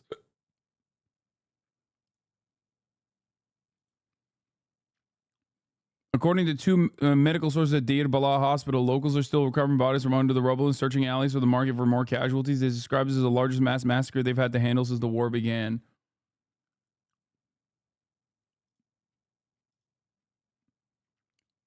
Another thing that you should be curious about is why you immediately go, well, Israel has killed 36,000, maybe even more since Israel's killed 36,000 plus since October 7, right? Why is it that far? Why is it such a far stretch? Why is it such an unimaginable thing that they would do another hostage rescue mission under the and what the actual intentions of just killing a shit ton of Palestinians as they have done before? Like, is it when I get information from Gaza, I weigh it against what I know about Israel's actions. I weigh it against what I know about the Palestinian Health Ministry.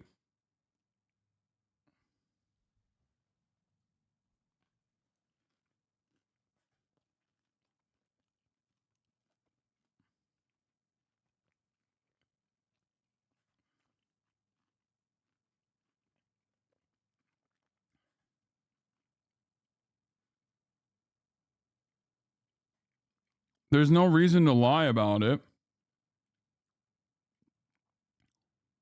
Joseph Borrell Fontella is High Representative of the EU Foreign Affairs Security Policy Vice President, says, reports from Gaza of another massacre of civilians are appalling. We condemn this in the strongest terms. The bloodbath must end immediately. At POTUS, three-stage plan is the way forward for an enduring ceasefire and an end to the killing. Now,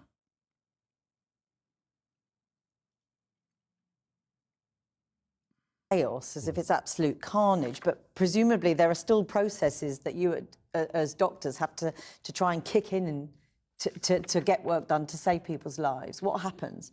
So the team there, the team led by the Palestinian doctors and nurses, has tried over the course of the last 8 months to maintain a triage system of sorts. So the most critically unwell people are seen in the red area, and then the yellow area for those that are less critically unwell, and the green area for what you typically refer to as the walking wounded. But the extent of the sheer number of people that have been injured in these airstrikes today, has meant that that system has effectively collapsed. In addition to that, we've had regular power outages in recent days. The last day that I was working in the hospital, we had a patient on a ventilator who died because the power went out and the ventilator stopped working. These are very, very difficult conditions. When we talk about a collapsed healthcare system, what you see in the footage here is that in action. And the truth, presumably, is that even the people who get to that hospital who are alive with treatable injuries may die anyway. Of course. Frequently, we ran out of essential medical equipment. We didn't have the medicines that we needed. We didn't have the equipment we needed to administer basic first aid. Patients that need to go to the operating theatre to receive life-saving surgical interventions often were in a long queue of patients and they just simply didn't make it. Can I ask you briefly, you literally have just returned today. I mean, what does that do to people like yourselves and the Palestinian doctors who are still there? How does it impact on you? It's horrifying. I mean, I see my colleagues, I recognized colleagues in the footage that you've shared there, and I cannot comprehend how the barbarity of this has been allowed to continue for as long as it has. And will be damaging for everybody involved. Yeah. James Smith, thank you very much for coming in. Thank you.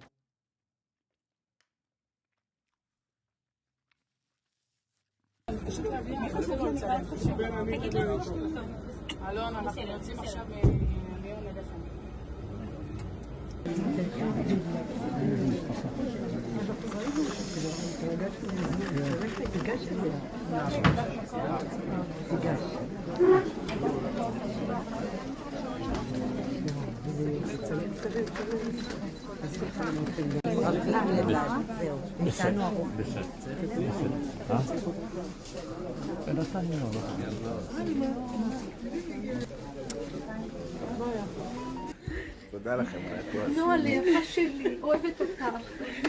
יש אלוקים בשמיים. כולם באו לחזור יום הולדת. יש היום. This is a pretty good back and forth between Ken Klippenstein and who does pretty good work otherwise, but and friend of the show Felix Biederman. To me, the most interesting part of the document is the disarmament policy. Would be nice, but why would Hamas agree to this? You're so close to getting it, my bro. There's nothing to get. Hamas doesn't care about ordinary Gazans, so why would they disarm? To which Felix responds with, what does ordinary Gazan actually mean here? Even just the armed combat wing alone has pretty large numbers in relation to the population of Gaza. Do school teachers and bakers stop being ordinary when they pick up a rifle? Is there some idealized apolitical Palestinian? This is actually very important to comprehend here. This is why I've made the distinction beyond October 7 when talking about Palestinian resistance groups and the role that they play in Palestinian society. The role that they play in Palestinian society since Israel's siege is a defensive one. They are just and well within the boundaries of international law in picking up arms and engaging in a spontaneous militia activity against the occupying force, the Israeli occupying force, that is. Now, obviously, the way we look at the situation, you see people in military fatigues, and then you see people in fucking Adidas shirts and you know, coming out of tunnels, and you're like, well, there's disproportionate asymmetrical warfare happening here.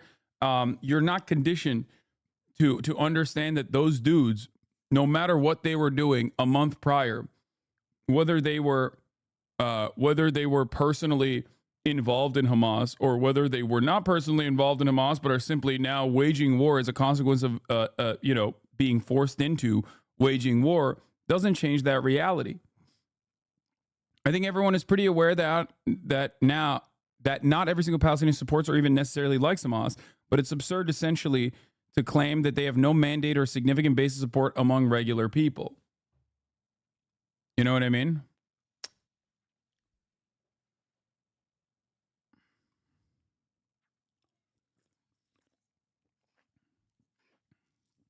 Isn't that dangerously close to fueling the fire that the idea of all Gazans are terrorists? Resisting a goddamn military occupation from an incredibly fucking militant, incredibly well-armed nuclear state is not terrorism. it's the nuclear state that is doing terrorism. You are resisting against terrorism. This is why I make that distinction. I think a lot of people fail to recognize that. Okay? The terrorists in this circumstance are the Israeli Defense Forces. The Israeli occupying force is engaging in an unimaginable act of terror with its overwhelming civilian death and destruction. Okay?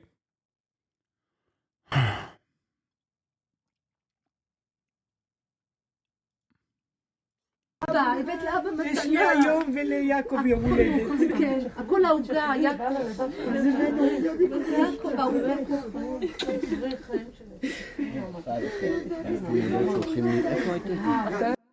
Israel just carried out a remarkable rescue operation of 4 hostages held by Hamas. This operation required ingenuity and courage of the highest degree, and our soldiers performed in an unmatchable way. We're committed to getting the release of all the hostages, and we expect Hamas to release them all. But if they don't, we'll do whatever it takes to get them all back home. Hamas is committing war crimes every day, including the holding of these hostages. Our soldiers are performing in the most valiant and moral way to end this war with a victory against these killers and against these kidnappers, and we shall prevail. Thank you. This morning at 11 a.m., Israeli Special Forces.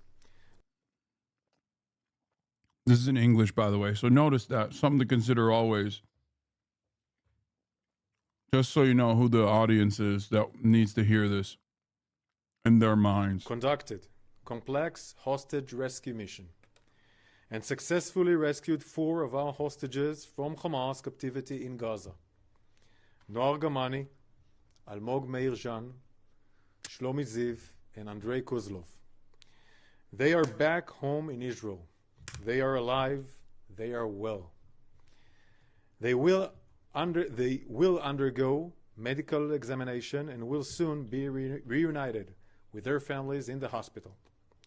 Noah, Almog, Andrei, and Shlomi were rescued after 246 days in Hamas captivity after they were brutally kidnapped from the Nova Musical Festival on the 7th of October. This was a high-risk complex mission based on precise intelligence conducted in daylight in 2 separate buildings deep inside Gaza. While under fire inside the buildings, under fire on the way out from Gaza, our forces rescued our hostages. Israeli forces have been preparing for this rescue mission for weeks. They underwent intensive training. They risked their lives to save the lives of our hostages. This is what we do in Israel. We risk our lives to save the lives of our hostages. While we are happy that our 4 hostages are home, we will not lose sight that 120 hostages are still being held by Hamas in Gaza, men, women, children. When we say that we will do everything to bring our hostages back home, we mean it. We will not stop fighting for their freedom. Any other decent country in the world would do the same.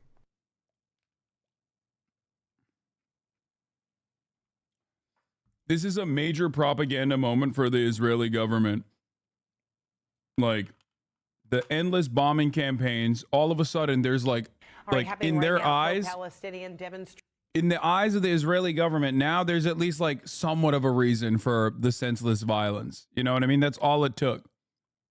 Are these literally the first hostages rescued? There was one other hostage that was rescued in another campaign that also amounted to a shit ton of bombing. I think it was the Jabalia that was bombed?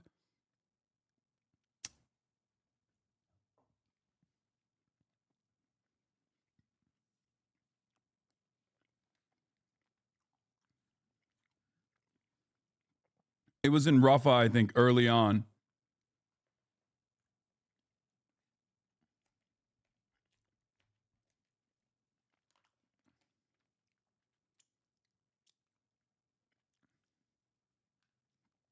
Israel has, of course, killed far more hostages than they have saved.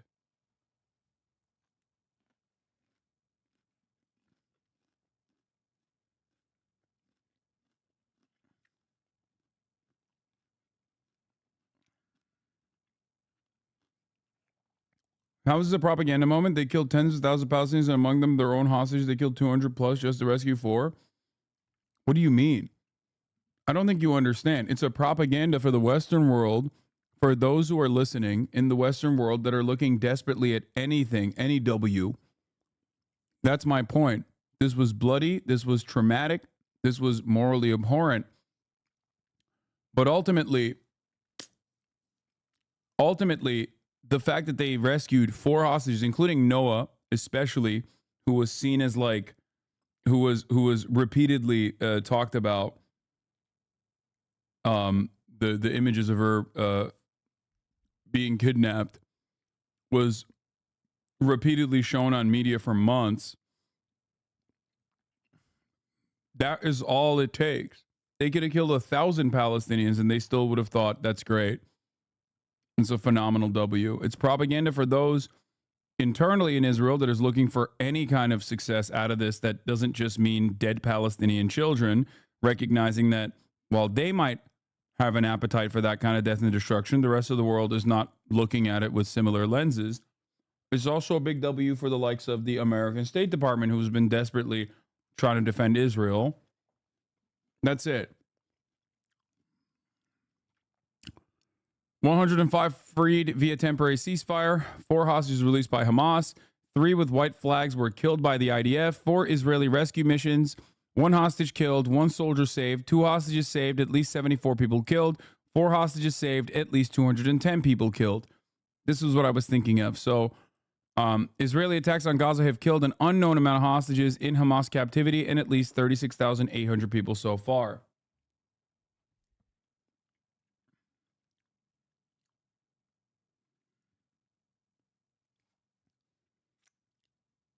Yeah, they've killed about, I believe, 70 hostages and retrieved 7. So really successful. Definitely, they definitely care about the hostages and their well-being.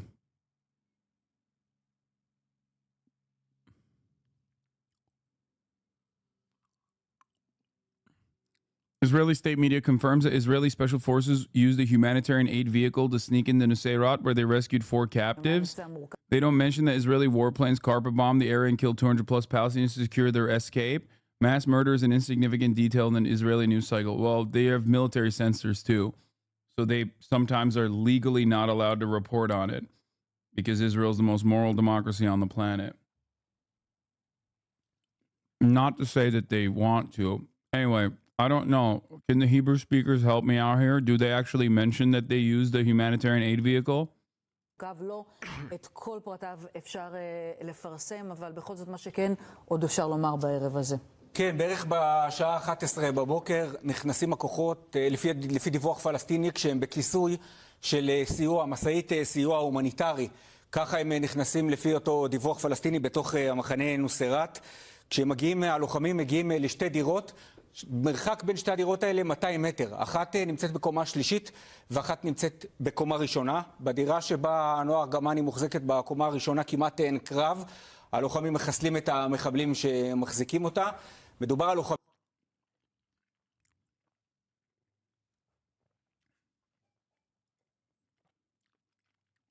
They said that it's according to a Palestinian report. Oh.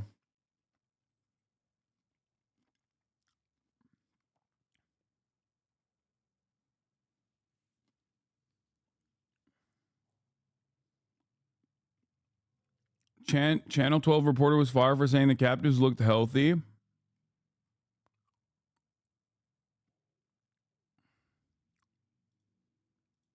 It's wonderful stuff. All right.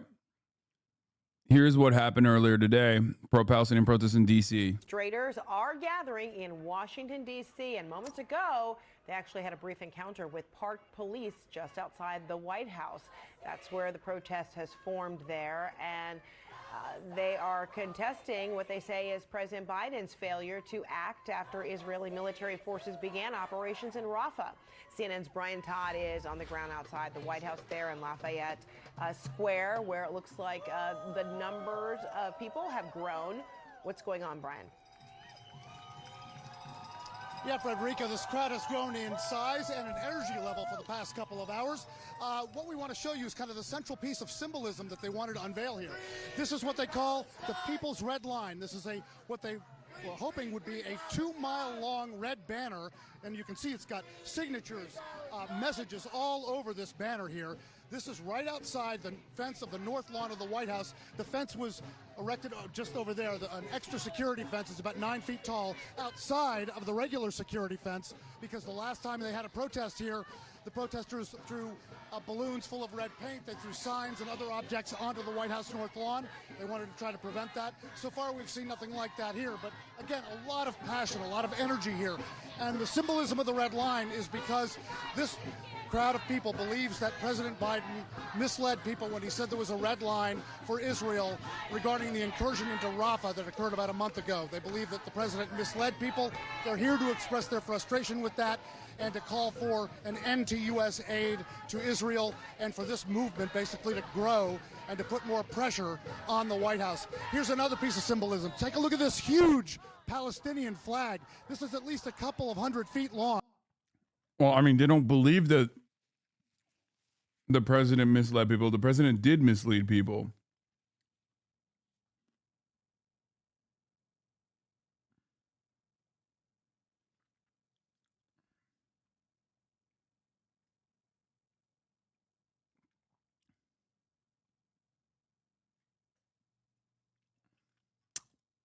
This was carried over here by hundreds of pro-Palestinian protesters through the park, and now is just kind of being unfurled here. The plan is for this banner, this red banner that you see here as I kind of walk this way, to extend all the way around the White House. This was in 100-foot sections a short time ago. Then they kind of got everybody together and put it together. They're going to try to go all the way around the White House. We're going to try to assess whether they... Park police dance as protesters throw bottles and chant fascist at him.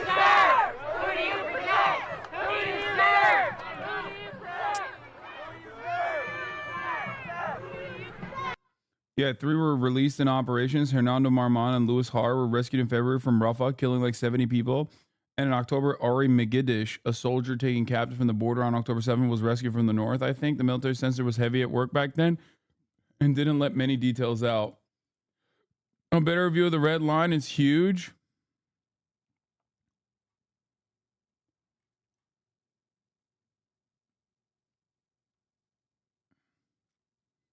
That's pretty cool.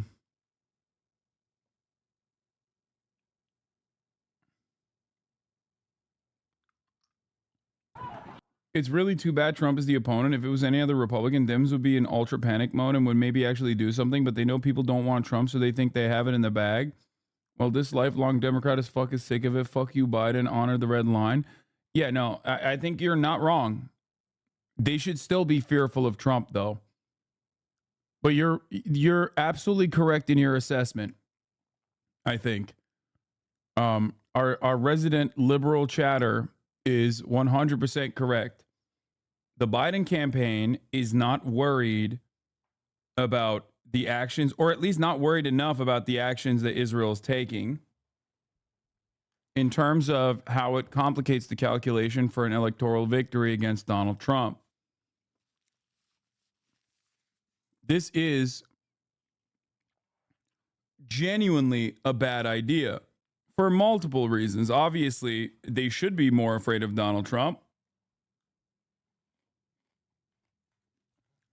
because the last time they were super comfortable about a Trump victory, we got Donald Trump as the president in 2016.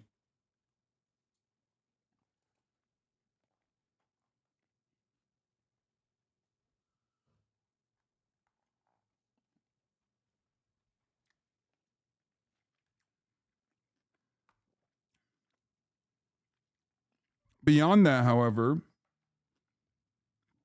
there is real zealotry at play here in a way that is like almost unique from the Brandon side of things and many of the State Department officials as well. You have like, this is not materialist thinking, but this is one of those instances where like I would go so far as to say confidently that I think the personal motivations and personal aspirations, personal ideologies of the Biden administration and high-level officials in terms of their in terms of their opinions on Israel and how much violence Israel should be able to conduct, I think that goes beyond pure American State Department interest. And that's precisely why you see so much back and forth within the American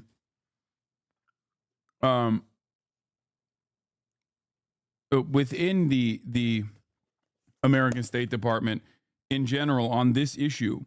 We've never seen this many resignations in a row from the American State Department, both because they find the actions of Israel to be unconscionable, but also because they personally think that this is like hurting America's soft power chances for the future, like ruining and dismantling the international rule-based order or some semblance of an international rule-based order that we are supposed to be the defenders of, the world police. I don't know how genuine some of those people are in their belief that America is the champion of these sorts of, causes for human rights.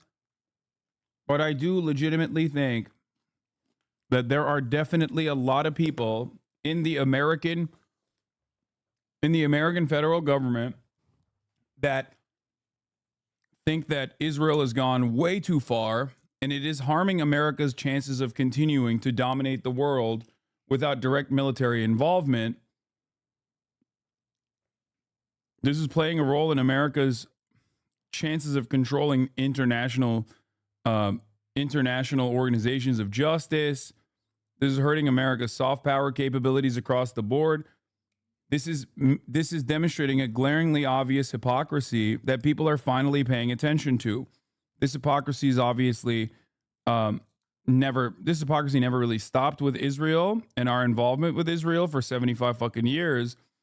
But never before did you have this many people pay attention to it and recognize it. And I think that actually does make America look infinitely worse, especially when it tries to tell other countries like Russia or China, well, how are you going to do this? This is fucked up.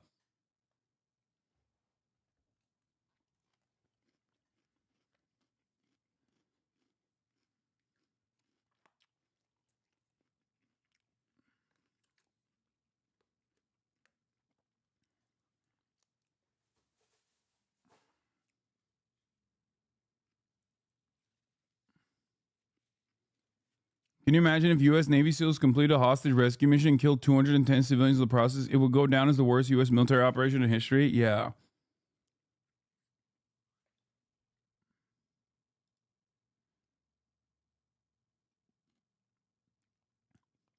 There was a large anti-war protest in Tel Aviv today, organized by an umbrella organization, Alliance for Peace, including Standing Together, Omdim Be'echad, Breaking the Silence, Looking the Occupation in the Eyes, Hadash, and dozens of other orgs. You don't see numbers like this often. Wait, is this before or after the hostage extraction was promoted in Israel? Because the hostage extraction has been doing numbers in Israel from what I saw this morning. They've been going nutty mode with it. Like they've been going crazy over it. I saw footage of this is after. Okay. I saw footage of that's important. That is actually really interesting. That is actually important. It's crazy to see these numbers for genuinely pushing a ceasefire.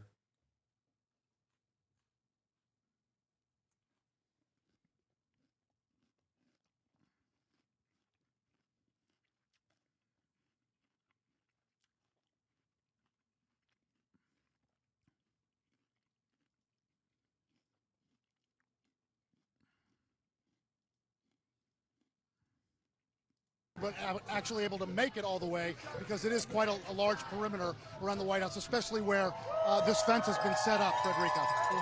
All right, Brian Todd, thank you so much. We'll check back with you. And Palestinian solidarity protesters have gathered outside the White House in Washington, D.C. Thousands are demanding an immediate ceasefire and an end to the siege of Gaza. Protesters plan to hold a 2-mile...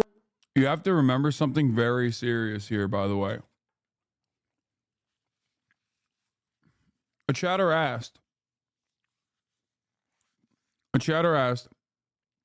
well, now that 4 hostages have been released, don't you think that there would be more pressure from Israel to release all the hostages? No, because the way in which these 4 hostages were released is very significant.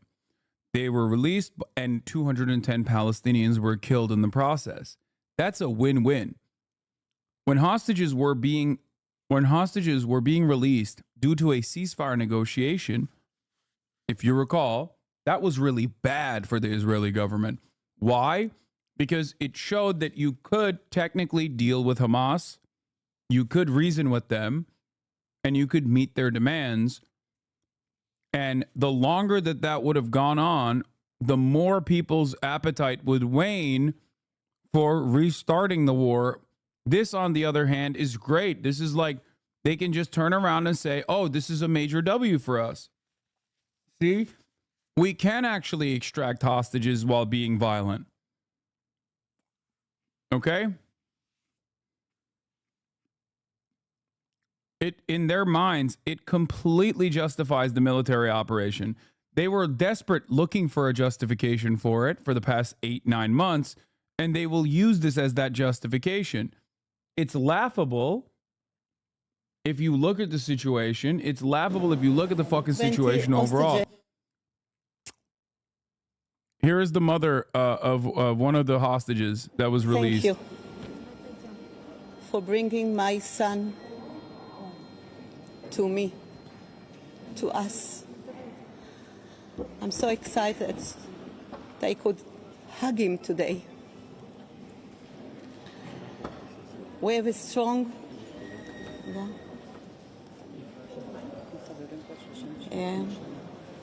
20 hostages in Gaza, and we want a deal now.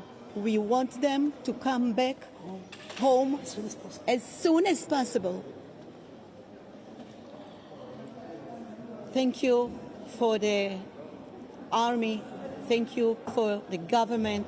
Thank you for everyone. Thank you to our I'm so excited that we killed 200 Palestinians. Bro, are you crazy? Come on, dude. She's the fucking mother of a hostage. What are you talking about? Of course she's going to say, I'm so glad that my son has returned home, and thank everyone that did, everyone that participated in that process. But even then, she's still saying we have to do a deal. Focus on what's important here. She's still saying, I hope that we can do a deal so that everyone can return. Our people, to our people. Am Israel Chai. Long live Israel.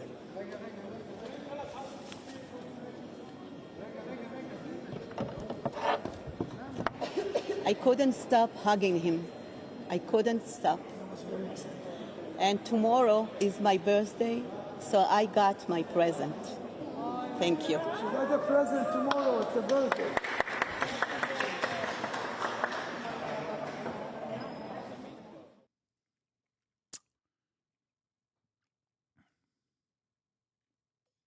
The Israeli military has rescued 4 Israeli hostages alive from Gaza.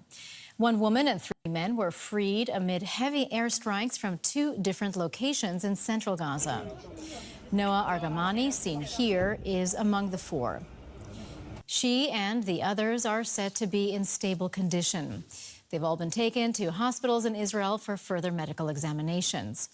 Hamas kidnapped all of them from the Nova Music Festival during its terror attack on October 7th. A short time ago, an Israeli army spokesman had this to say about the rescue operation. This morning at 11 a.m., Israeli Special Forces conducted complex. Barack Ravidis found something to be mad about at the DC protest. Protesters near the White House expressed support for Hezbollah and Hamas military wing Al-Qassam brigades, who are designated as terrorist organizations by the U.S. government. Yeah.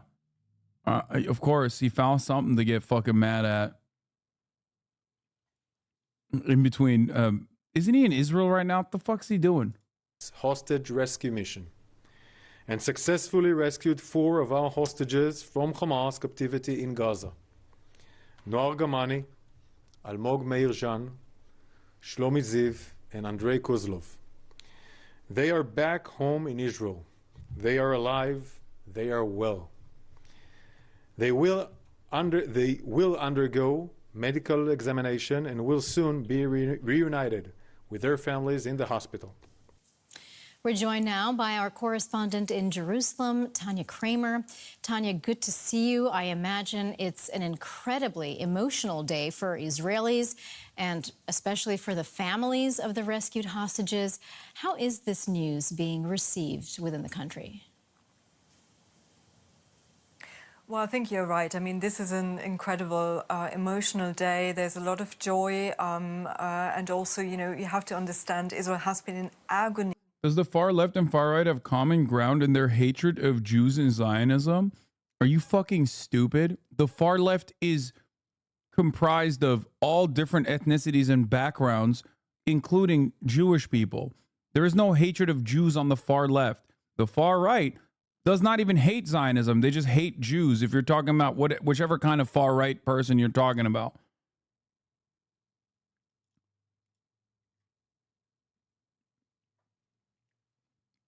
There's plenty in the far right that love Zionism, hate Jews, but still love Zionism.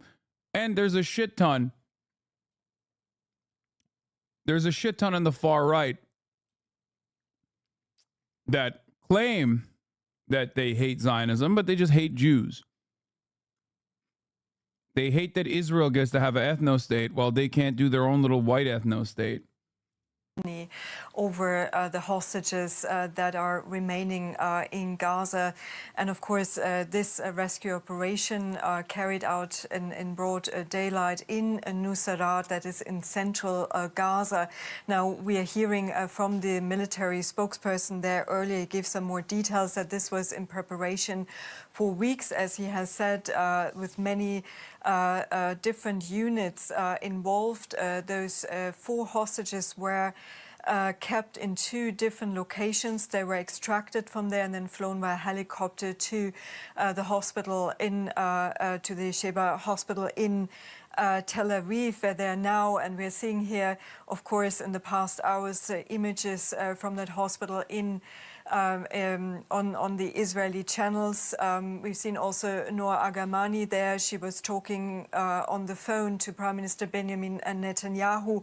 Now, we understand that they are all in a reasonably good health. They are undergoing, of course, more checks. They have been reunited with their families, but it's certainly a very, very important day here, because this week had started on Monday, actually, with the announcement by the Israeli military that 4 more hostages were presumed dead in Gaza. And now, a couple of days later, finally, some good news for the... That's actually a great point, by the way. How'd they die?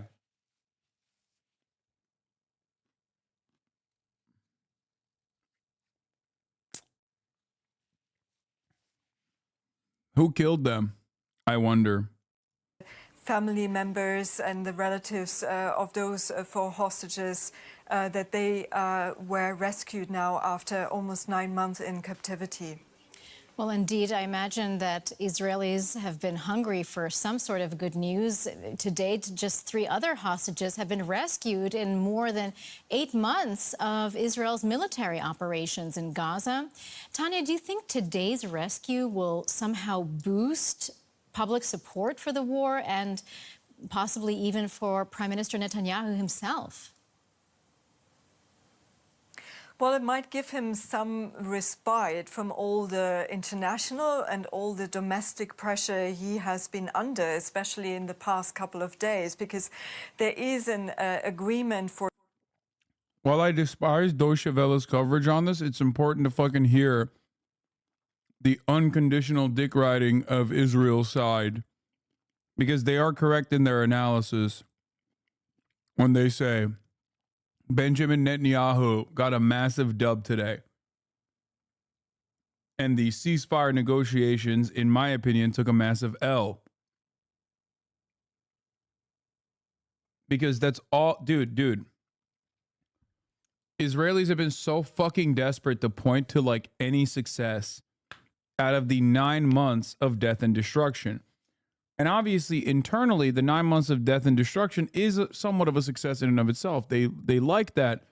There's plenty in Israel that do have a healthy appetite for this death and destruction and think that that's a dub in and of itself. But this isn't just that. This is now a justification for that death and destruction. This is now a way for them to say, this is why we've killed 36,000 people so far, to save these 4 lives. Okay? And you want to know the worst part about it? Other than, like, obviously the unimaginable death and destruction, American media will go along with this narrative, I suspect. They will use this as an example and be like, see? There it is. They did it. They did the damn thing. 70 hostages have been slaughtered by Israel because they've been treated as Palestinians functionally because they're in Gaza. Not only that, but also they will then immediately and quickly turn the crosshairs back. They will then quickly turn the crosshairs back to those who, like myself, will be very critical of this situation and say, oh, Hasan or others like Hasan are obviously upset that 4 hostages were released because they want all Israelis to be held hostage by Hamas. They want all Jews to be held hostage by Hamas. And not just myself. I'm using myself as a placeholder here, but like the media will quickly move back to the types of commentary that gets a lot of clicks that everyone is comfortable seeing and experiencing and analyzing. For a ceasefire that also includes the release of hostages on the table, and both sides, Hamas and Israel, have so far not really agreed to this latest proposal, and he has been under a lot of pressure because publicly, I mean, a majority, you could say, of the Israeli public wants to see that this agreement is being done. But Prime Minister Benjamin Netanyahu is also under pressure from his own cabinet, and he himself has kept on saying that only maximum pressure will bring the results. So this is kind of, supporting him in his military strategy to say there will be no end to this war. But we also have heard from Benny Gantz, the former defense minister, who's a member of the war cabinet. He was actually supposedly giving a press conference tonight, and was expected that he might actually quit the war cabinet. That press conference has now been postponed. So you could say maybe this pressure will, at least for the time being, be a bit less. But still, there are 120 hostages still being held in Gaza, and these rescue missions have been very rare. So I think, the reading here in Israel is at least that there needs to New York Times pulled their article stating 200 plus Palestinians have been killed.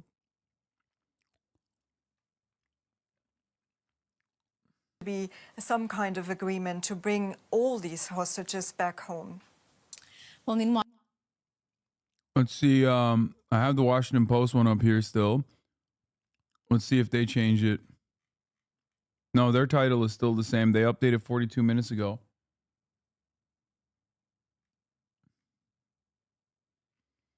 You can be happy for the rescued hostages while simultaneously being incredibly sad anger for the loss of Palestinian lives as a result.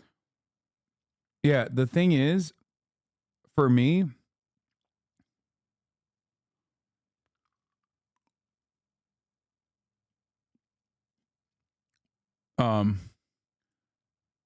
there is another opportunity There is another way to release these hostages without a single fucking Palestinian child being murdered. That's the issue. Do you understand? That's the major issue here. Like, it's not like there wasn't an alternative plan on the table that the US media, alongside the Biden campaign, wasn't it worth it to save those 4 hostages? Fuck no. What? Are you fucking stupid? You think there's a planet where you think there's an unironic planet, not this one, but another one, where I would agree with killing 200 plus people? What? This has got to be a top of the hour ad break debate or something, right? There's no fucking way this person is being serious. Yeah, no, I already ran it, bro. I already ran it, chatter. That was a bad bait.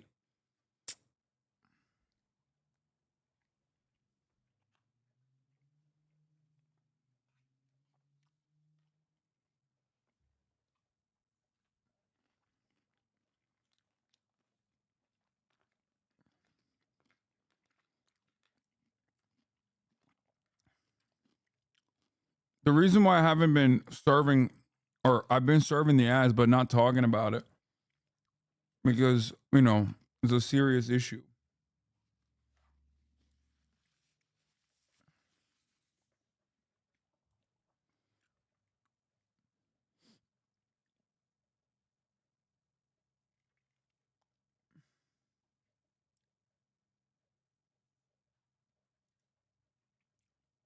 Anyway.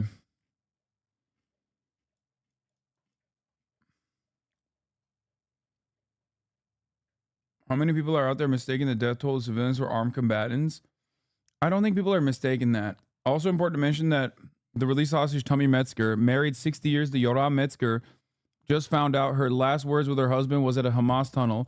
But Tommy isn't an impressionable 19-year-old soldier. She was outwardly critical of the right-wing government, so no call from Bibi and Herzog to her, obviously. Oh, yeah.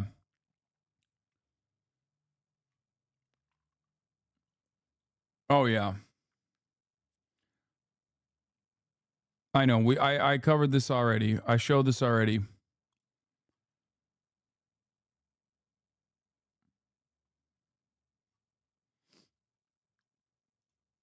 Anyway. While Hamas health authorities say a large number of people were killed amid these heavy airstrikes to rescue the hostages. I mean, the area where this operation took place in central Gaza is the site of a refugee camp. Tanya, what do we know about the situation there? After 5 minutes and 50 seconds, we finally asked the question in the most like unnuanced way possible. Well, this was the site of a refugee camp. How do we feel about this?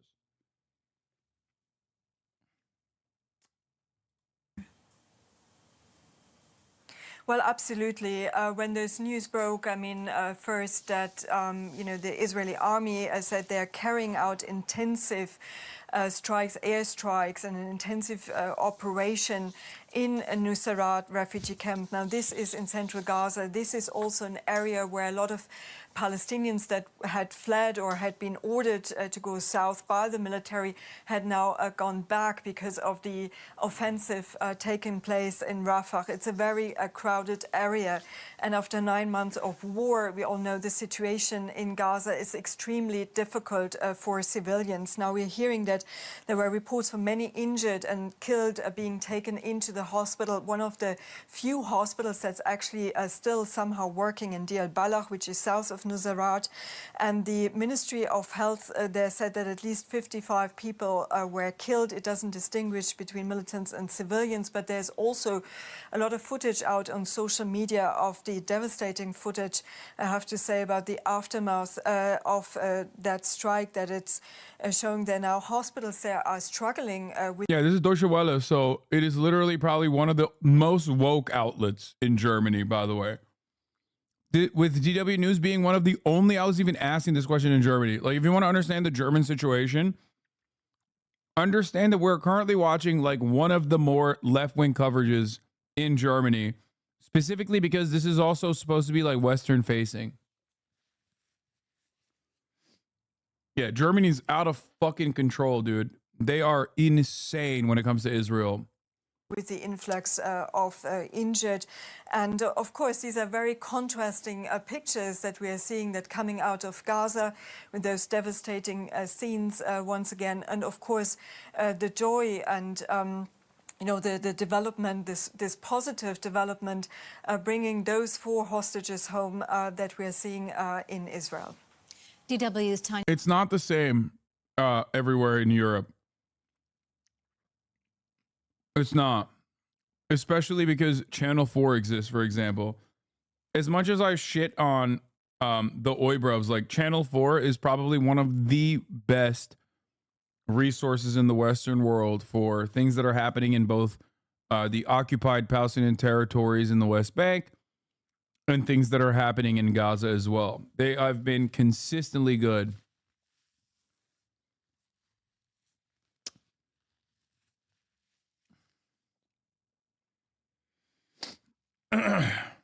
Tanya Kramer in Jerusalem for us. Tanya, we appreciate your reporting. Thank you so much.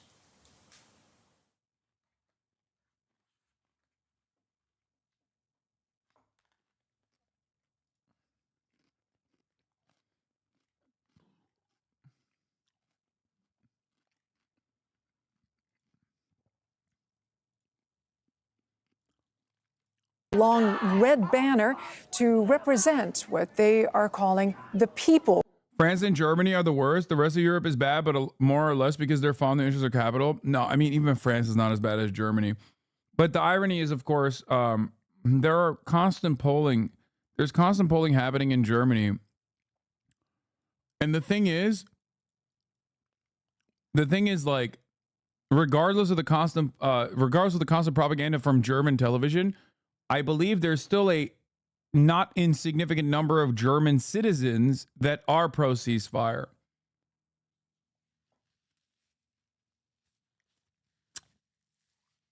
So, like, the majority of Germans, just like the rest of the world, are not exactly aligned with their governments on their seemingly endless mission to eradicate all Palestinian lives in the Gaza Strip. Red line. Heidi Zoa Castro joins me now live from the protest site in Washington, D.C. Take us with you, Heidi. What's going on around you? Layla, there's so much going on around me. I'm surrounded by a few thousand protesters who are from here in Washington as well as from across the country. They've been planning to come here today to unfurl this symbolic red line that is now surrounding the White House. It actually stretches some 3+ kilometers, and you can see the people wearing red as well in symbolism of the red line that they say that President Joe Biden of the United States has put repeatedly on Israel not to invade RAFAH, not to incur more civilian losses among Palestinians. And yet they say again and again that red line has been allowed to be crossed. And I actually want to bring one of our guests. This is Sammy. Very nice to meet you, Sammy Al-Kaifi. You came from New York City, 3rd time here protesting. Why continue when so far Joe Biden has not budged on this? We can't stop. We got to just keep coming out till they stop the war on Gaza. There's no way to stop. We just got to keep doing what we're doing every day. Describe what's happening here today, what you hope to be communicating to the White House behind us. For him to stop the war. That's what we're here for. ASAP, as soon as possible. Yeah, you've seen the images we all have of the suffering. How does that impact you personally? Listen,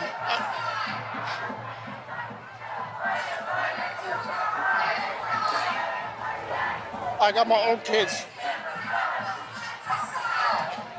I can't describe the feeling, you know, having to lose somebody from your family. That's all I can say. It's hard. It's hard. I'm sorry for it. Not at all. It's just you're feeling your emotions. You can't hold it sometimes, you know. So.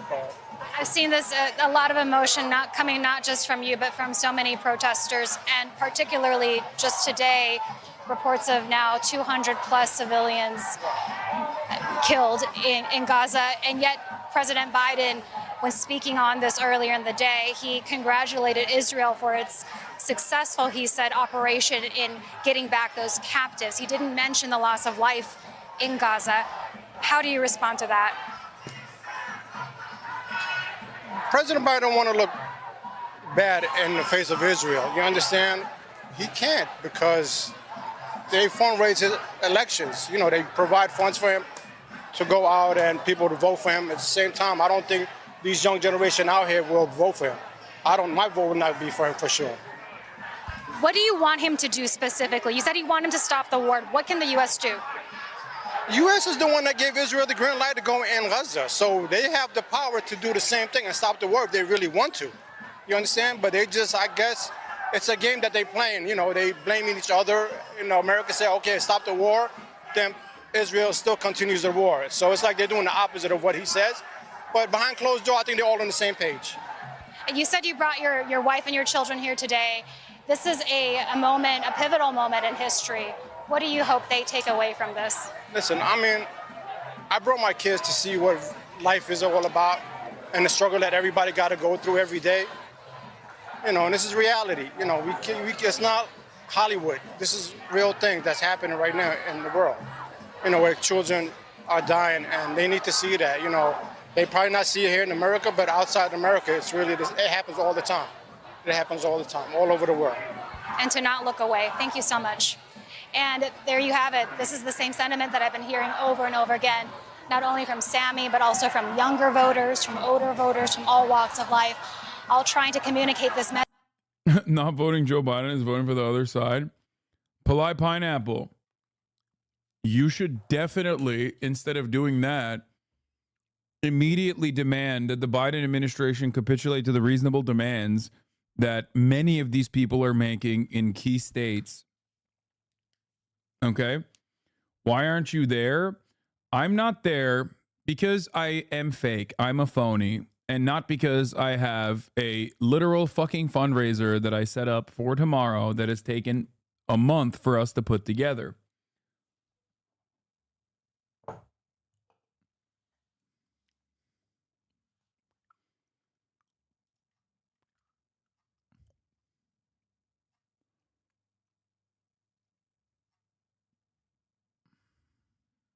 Message to the Joe Biden White House that the U.S. must be more forceful in having Israel stop its genocide in Gaza. Heidi, a very emotive issue there. Thank you so much for bringing us that. I greatly appreciate it. Stronger and don't you think every decent country who's loyal to its people would do all of its, what the fuck? Is this some Nazi shit? Would all of it bring his hostage back from a terror organization, even if there are consequences of killing 200 people, including a lot of Hamas members who are choosing to hold these poor hostages besides civilian Palestinians? I mean, there are literally Israeli prisons full of fucking Palestinians in them. Some of them are in fucking civilian areas as well. I don't think you would have that same exact energy if roles were reversed. You wouldn't have that energy at all. And you want to know how I know you wouldn't have that energy? You're currently justifying the death of 200 plus Palestinians in an effort to extract 4 hostages, which you could have fucking extracted through a ceasefire negotiation, but that wouldn't have meant continuing the fucking bloody campaign. That's how I know the little amount of emphasis you put on Palestinian lives and the high value that you place upon the Israeli lives. You value Israeli lives to a much greater extent than you value Palestinian lives. That's it. 1 to 50 to be exact.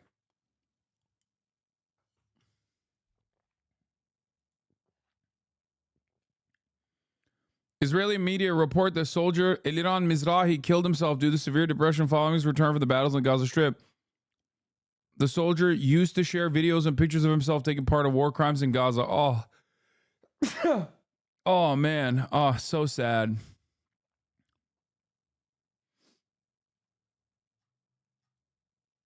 I don't know if this is real news, bro. I need more confirmation from this. I see a lot of news articles like this from not just Quds, which is a little bit more respectable, but just in general, I see a lot of like tweets such as this one. You know, I'll see it when I'll believe it when I see it, if you know what I mean.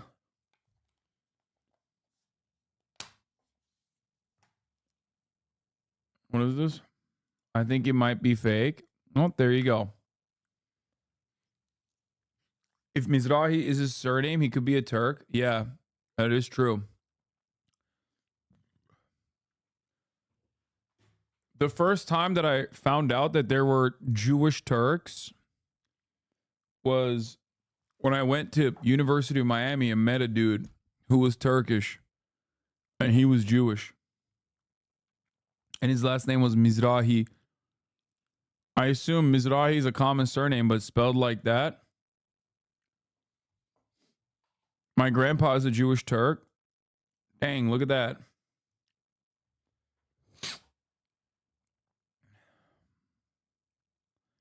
Maybe that's why you're anti-Zionist. Actually, I don't know if your family is anti-Zionist. Were you and him friends? Yeah. He was very cool. I liked him a lot.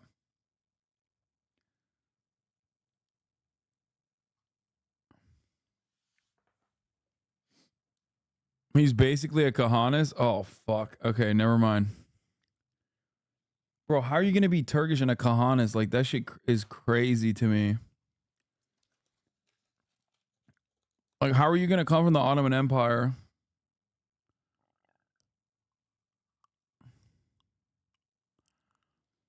Kahanis are so funny because they're literally like, they're like the Groypers of the Jewish community. Kahanis are literally like, you know what all the fucking, you know the fucking shit that like anti-Semites say that Jews believe? Like they'll always be like, this is what Jews really believe. They're literally just showing Kahanists like a tiny fucking subsect of Jewish supremacists that are psychopathic freaks for the most part.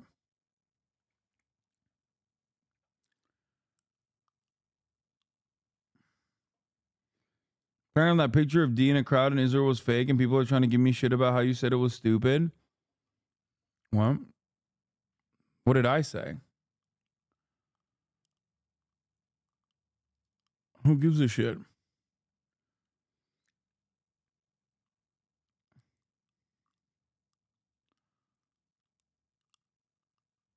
What picture? I don't even know what you're talking about.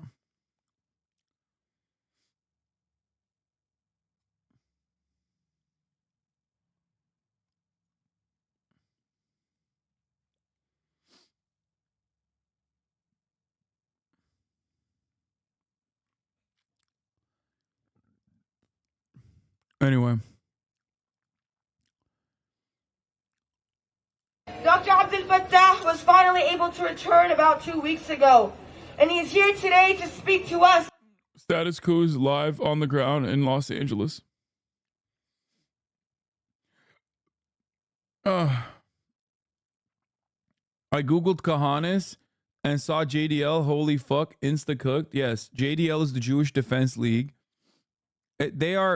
They're white power, but like Jewish power, which is ironic because that happens to be the Kahanis party, or at least the party led by a Kahanis, the Jewish Power Party. How interesting. JDL is the Jewish Defense League, and the Jewish Power Party is Itamar Ben-Gvir's party. Here's an apt reply to Biana Ru's tweet. This is exactly the kind of cynical, racist, genocide laundering we can expect. Israel's rejected multiple deals that could have seen hostages return with no casualties, but instead has chosen a path of total carnage backed by the U.S. Yeah. This is like a phenomenal way to understand what Western media is going to do, because the dumbest person is doing propaganda for them. If you want to know, you know, what the dumbest person you know is probably going to, what the dumbest person you know who is like really, really interested in getting you to shut the fuck up about Israel in times when Israel is like doing senseless baby murder on a regular fucking frequency and will never stop chirping now that like they finally extracted 4 fucking hostages. That's what they're going to be saying.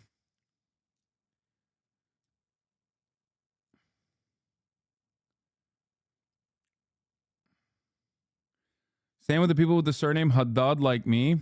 Yeah, isn't that literally the fucking... Isn't that the Bella Gigi? Isn't that their actual last name? I thought instead of Hadid, it was Haddad, right? And Hadid is like Western-fied version.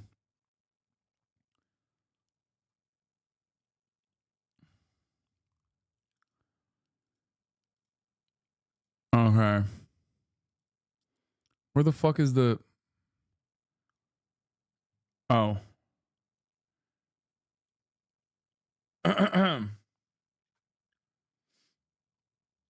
No. Fascist Pigs Canadian edition.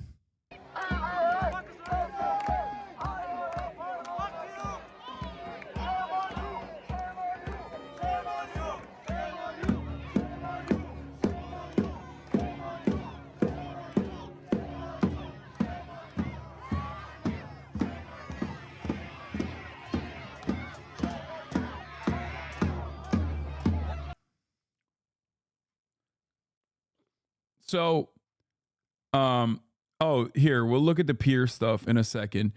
We'll cover that aspect of it too. I'm not entirely certain, but a U.S. official told Barak Ravid that U.S. hostages cell in Israel, the U.S. hostages cell in Israel supported the effort to rescue the 4 hostages.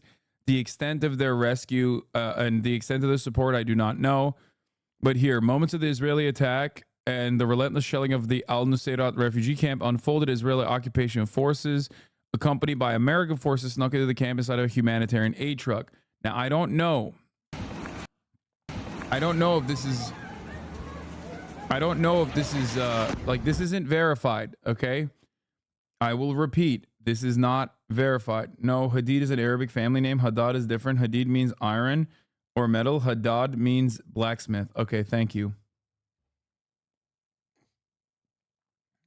The extent of U.S. involvement could simply mean U.S. giving intelligence, or it could mean that they fucking Trojan horsed it, but probably not. The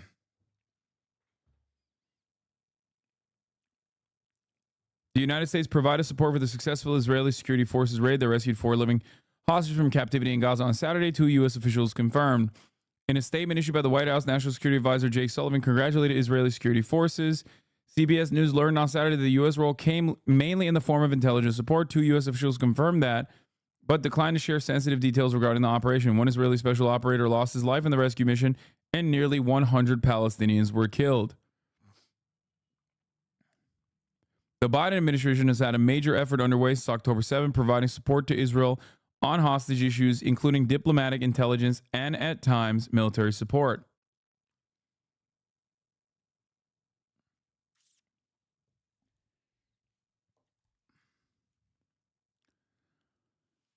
The U.S. has previously acknowledged providing overhead surveillance support to help locate hostages. Video circulating online Saturday shows an IDF helicopter taking off from the beach with the U.S. pier in the backdrop.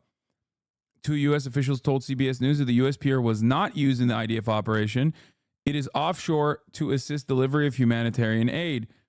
A U.S. official explained that the helicopter landed south of the facility on a beach, but not within the cordoned area of the pier. Are you ready to show me your dick? Ask your mom, chatter. She saw it last night. Here's the video that everyone is talking about. There's a video circulating on Hebrew social media claiming that a helicopter rescued 4 captives from central Gaza on Saturday, confirming Israel's use of the American temporary pier.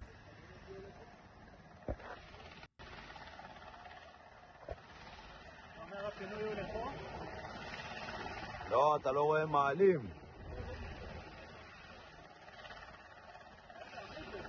איזה מלבן שם? כן.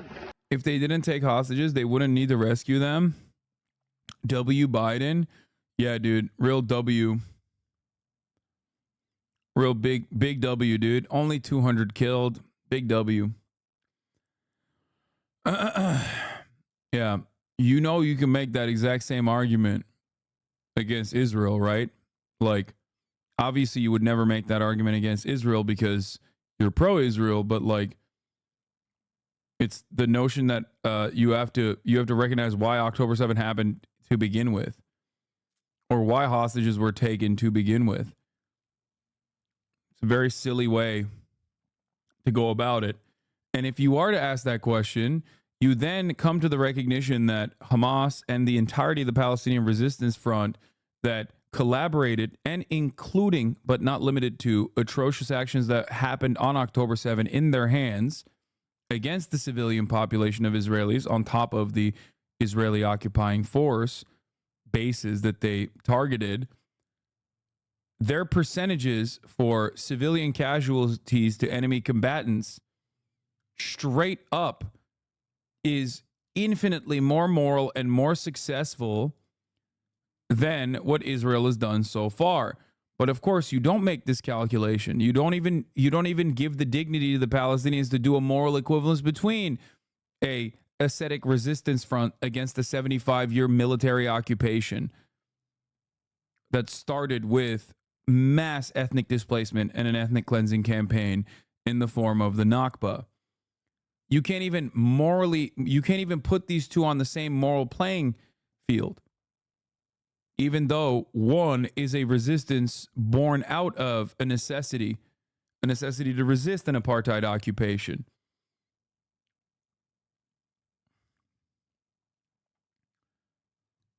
So the notion that those 200 would still be alive if they didn't take hostages is unimaginably cruel. It is not one that I say towards Israelis when we discuss October 7. You know? Do you understand? Do you have an answer for me, or are you just going to chirp at chatters?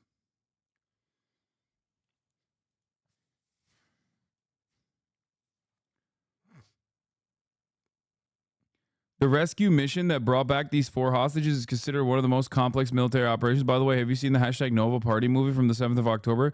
Can you please show it on stream, and not only the pro-Palestine side? Brother, I don't know if you understand. I can't show that on stream because there's so much death and destruction. Just like I don't show all of the fucking Israeli murders of Palestinians on stream. Okay?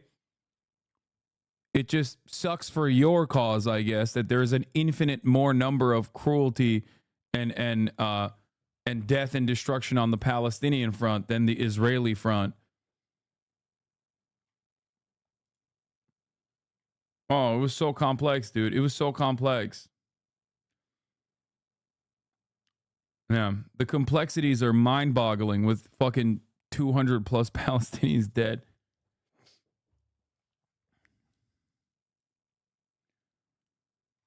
Anyway, Israel used the U.S.-built humanitarian aid pier.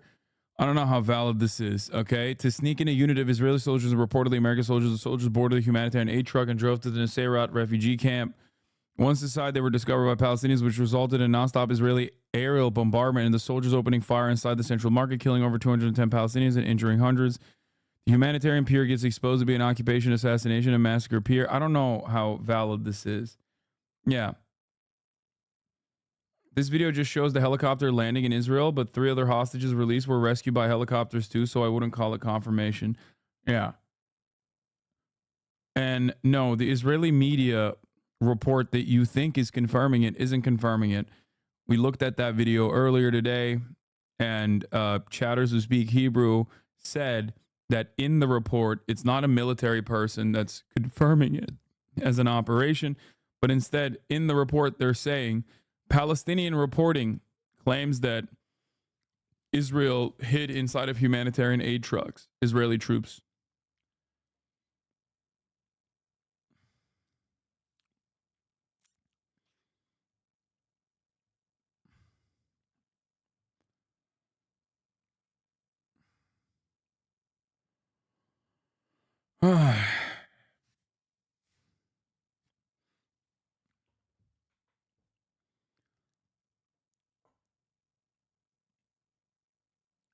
Saying the pier is for aid is like saying Russia bombed Nord Stream.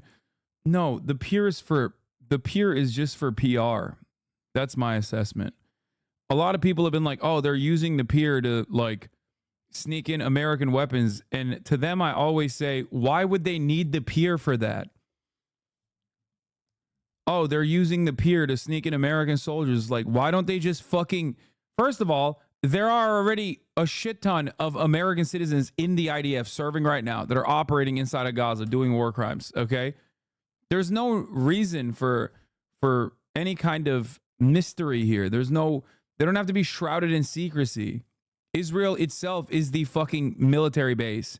Israel as a nation state is the American forward operating base. What the fuck are we talking about? They don't need to build a goddamn dinky to on the other side of Gaza that's out in the fucking open. Like, they're literally shipping weapons every day openly. In any case, I don't know. It could be that could be a thing that they did. I'm simply stating that they don't necessarily have to use the pier for such a thing.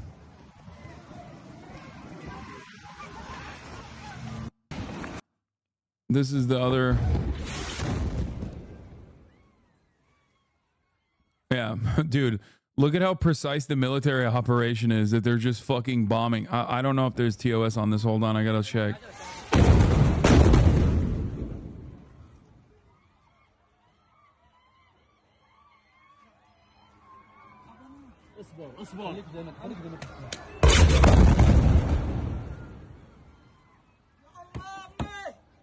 اصبر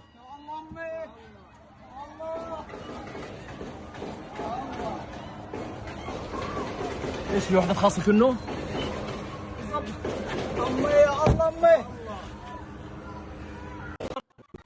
Okay, none of this shows humanitarian aid, by the way.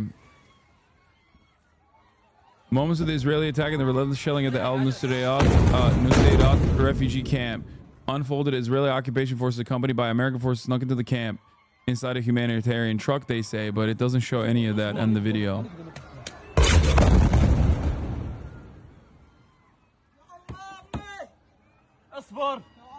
This is the shit they call deterrence belts, where they bomb indiscriminately around the area they operate so that no one leaves or enters.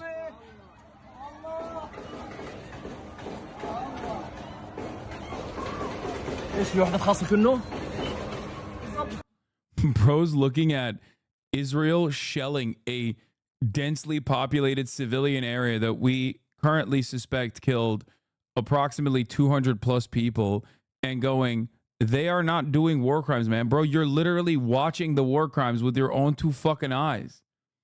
What are you saying? At this point, it's not simply a difference in agreement or a difference in opinion. You're simply denying the reality in front of your eyes. A role reversal in this situation would immediately lead you to say, this is bloody murder. This is genocide. You're talking about the Nova Festival. When you say, look at the genocidal fucking things that happen at the Nova Festival, look at the Israeli side of the atrocities 8 months ago at this point, by the way, and simultaneously saying this in and of itself is not war crimes. I can only personally make the assessment, judging by what you have said thus far over the course of the past 5 minutes, that you do not view Palestinians as human beings. Your calculation does not factor Palestinians as fucking human beings in this situation.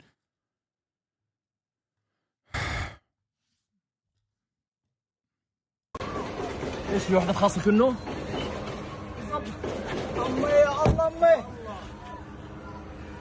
اصبر في الشارع اجى شحن صف.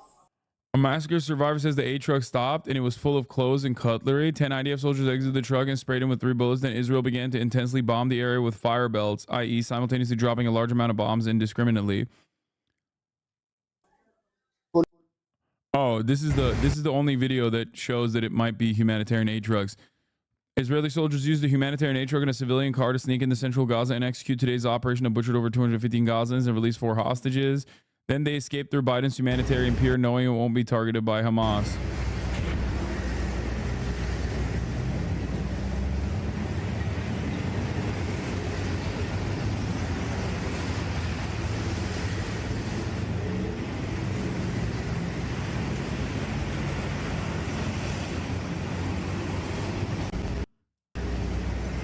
Here's the truck.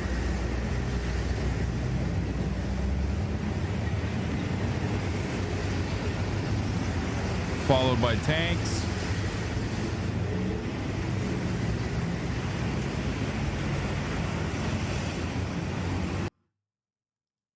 There's a better angle and a longer vid. So the Zionist Special Forces entered the Central Gaza Strip, an aid bus and a relief organization car.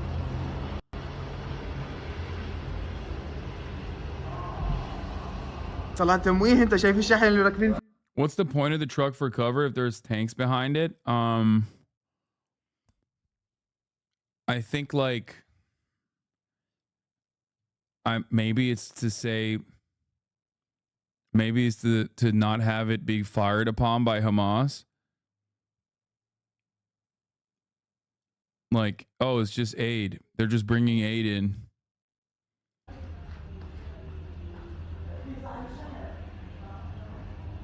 Those are APCs, not tanks. Yes, dude, tanks. APCs, armored personnel carriers. طلع سيارة كمان سيارة المجدلاوي اللي بيعبي كاز من عند أبو عرب. It's their exit, not entry, I believe. Does this truck look the same as the one parked on the pier vid in the heli? I don't know. I'm trying to make sense of this, okay? سيارة المجدلاوي تبع اللي بيعبي كاز عبد.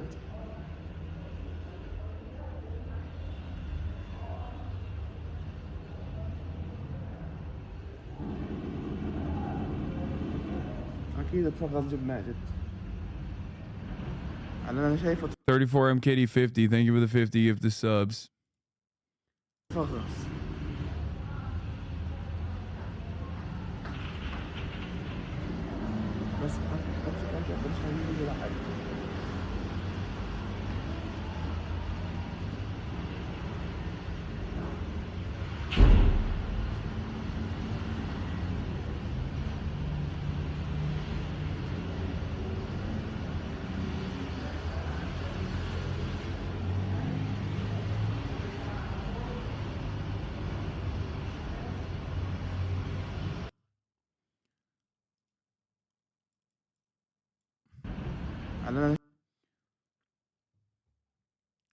Improperly using symbols of humanitarian aid organization is a war crime known as perfidy. Yeah.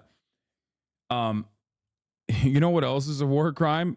Dressing up as a doctor to do an assault on a hospital on a person who is like completely out of combat because they're in a fucking hospital bed. And yet Israel did all of those. That was the war crime bingo. And that wasn't even in Gaza. That was in the West Bank, by the way. Occupied territory. Israel's a belligerent occupier in that situation, just like in Gaza. Okay? They fucking killed a dude in a hospital bed.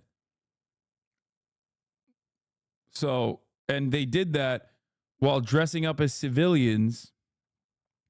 That was months ago.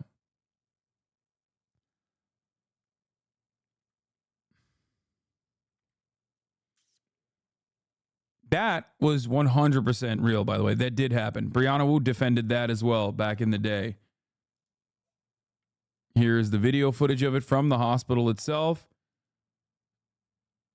This was the dozen Israeli soldiers just stormed a hospital disguised as doctors, nurses, and patients and veiled women and executed 3 Palestinians in Jenin in the West Bank. Most moral army, by the way.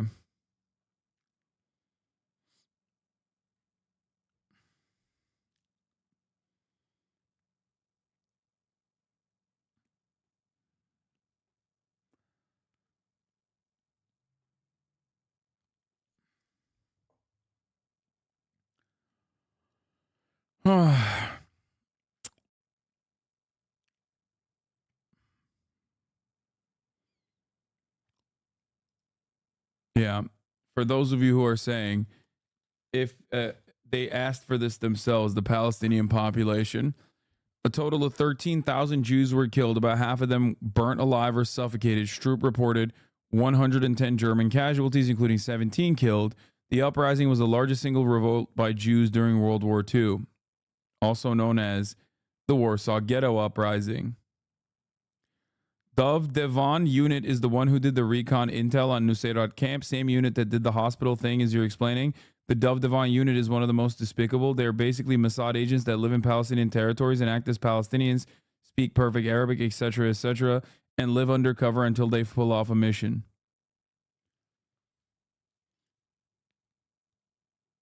They took a random dude outside hostage to use as a shield, went inside in costume, killed 2 brothers and the dude in the hospital bed.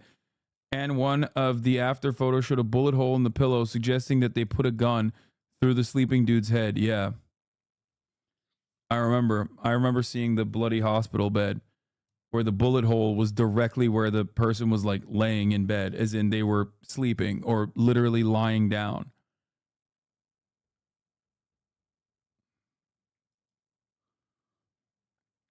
Shlomi Eldar, even leftish, dovish veteran journalist Shlomi Eldar, who has spent so much of his career in Gaza, thinks that 200 murdered Gazan is a reasonable collateral damage for the release of 4 hostages who could have literally been home months ago if Israel ever bothered to give 2 shits about them. And the last sentence he added sounds a lot like the bad old "there are no uninvolved" mantra. This society is deeply sick and sickening. He says, I am against indiscriminate shelling or bombing to eliminate one or more wanted persons, but this time it is the price of rescuing abductees who were held among a civilian population. I have a feeling that many in the camp also knew.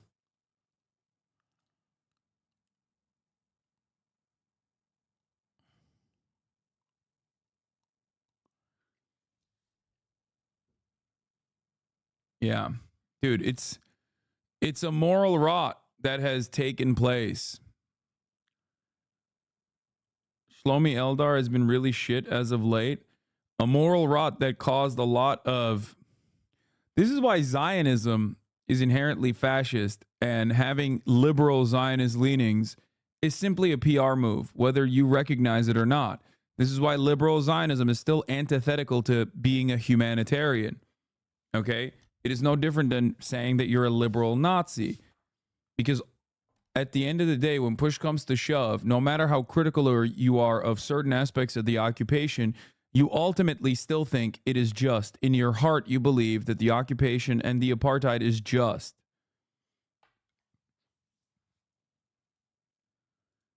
This is precisely the reason why I say you have to be anti-Zionist. Bro is not looking at, I live here and don't get fed only from the medias, but I do see through my own eyes the reality here. Of course, I am not for civilians killed, and I'm against our government, especially Ben-Gvir and Smotrich. But I know personally who are right now in Gaza, and I know how the army is trying its best to minimize the casualties. Brother, you have eaten the propaganda, the Israeli propaganda so thoroughly if you think that the army is trying its best to minimize casualties. They are not trying to they're not trying their best to minimize casualties. They're trying to destroy all matter of apartment complexes, schools, mosques, everything in Gaza, and make it impossible to survive in for the millions of Palestinians that are still there. Okay? 40,000 killed, close to 40,000 killed up until this point is not trying to minimize civilian casualties.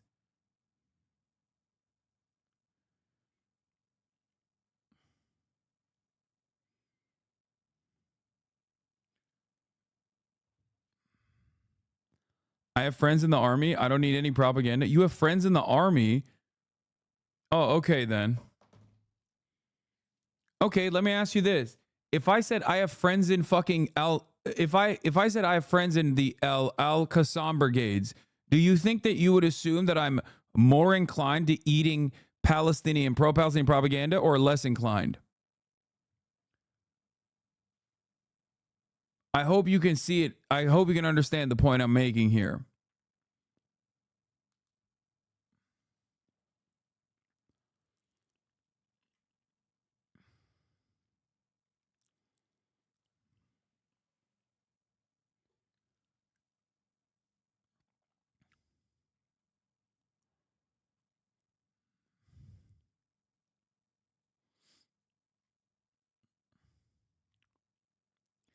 How would you feel if I said that to you? Oh, dude, I am not listening to propaganda. I have friends in the Al-Qassam brigade. If I said something like that, Do you think you would consider me more biased or less biased? Because by your own metrics, this only proves that you're even more biased. Huh.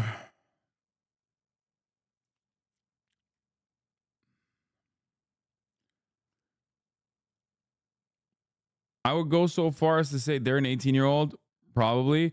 Yeah, people being like BRB, he's asking his superiors. No, he's not in the IDF. This is a young Israeli kid who wants to most likely join the IDF eventually when he's old enough.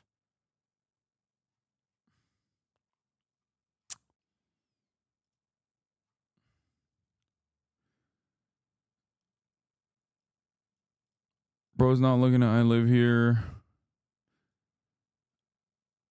Because Hamas is hiding in them. I have proof that.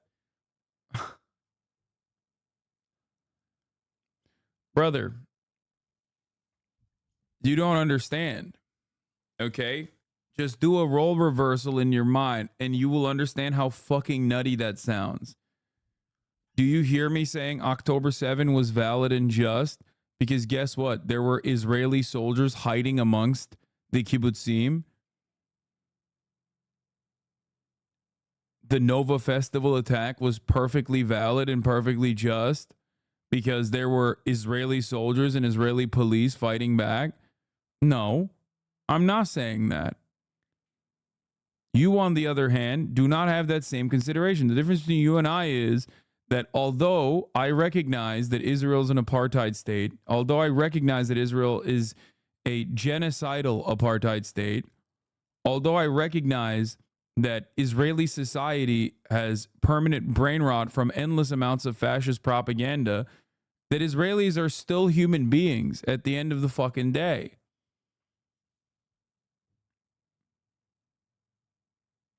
That's the difference.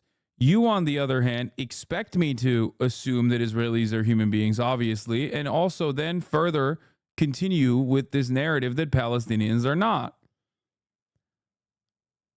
That's it.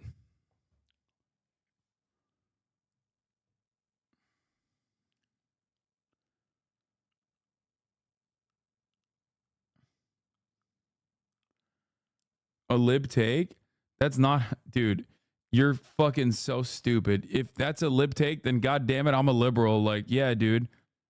Yes, I think that all human beings, regardless of whatever their ideological commitment is, as long as they're not in the act of death and destruction of a civilian population, deserve freedom and a capacity to change their minds.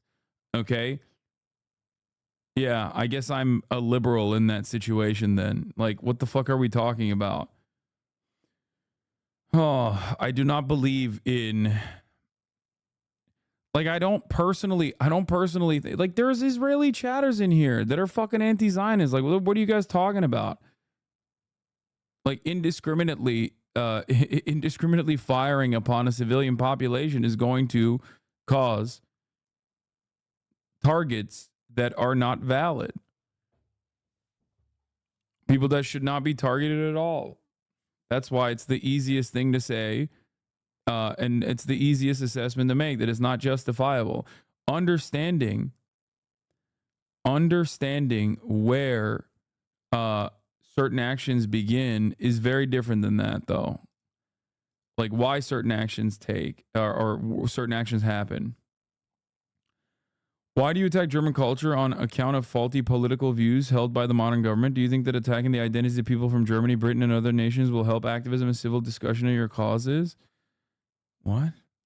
Dude, if you're crying about me making jokes about German culture and the German government, is that offensive to you? You know, you just got to suck it up a little bit, all right?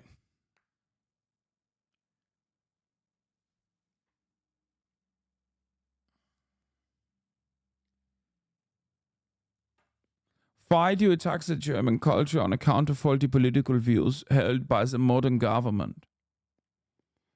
Do you think that attacking the identities of people from Germany, Deutschland, Britain, or other nations will help activism and civil discussion in your causes?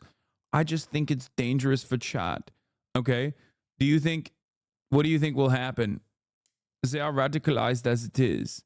So do you think that like chatters are going to do anti-German hate crimes? Is that what you think is happening here?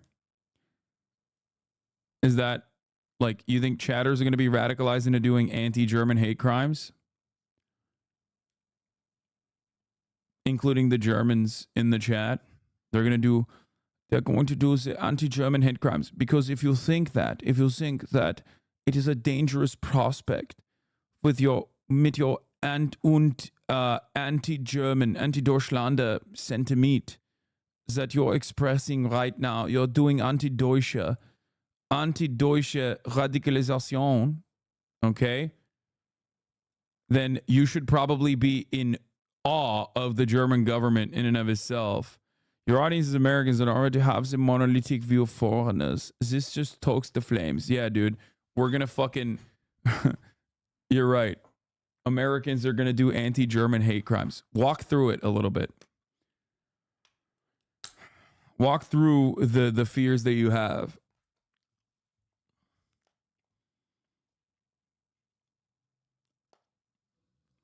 One of the largest NATO countries, one of the largest and most significant NATO allies, the fucking industrial engine that fuels the entirety of the EU. America is going to cut ties because HasanAbi June made fun of the Germans a little bit. You know? Bruder, there's going to be wide and wide violence if you keep this up. Americans, they are going to shut down the NATO bases. This just makes other figures talk like you do when considering different nationalities. It's very... Isn't Germany one of your biggest not English-speaking viewership? Yes, it is. It is my biggest not English-speaking viewership. This is from Germany. Perhaps the reason why is because they can't get this kind of anti-German conversations going anywhere else, because Netz or whatever the fuck NetzDG is rendering these conversations useless. Yeah, you keep this up and I will refuse to eat the Döner. Okay, Mustafa's Gemüse Döner will no longer be frequented by me. You keep this up.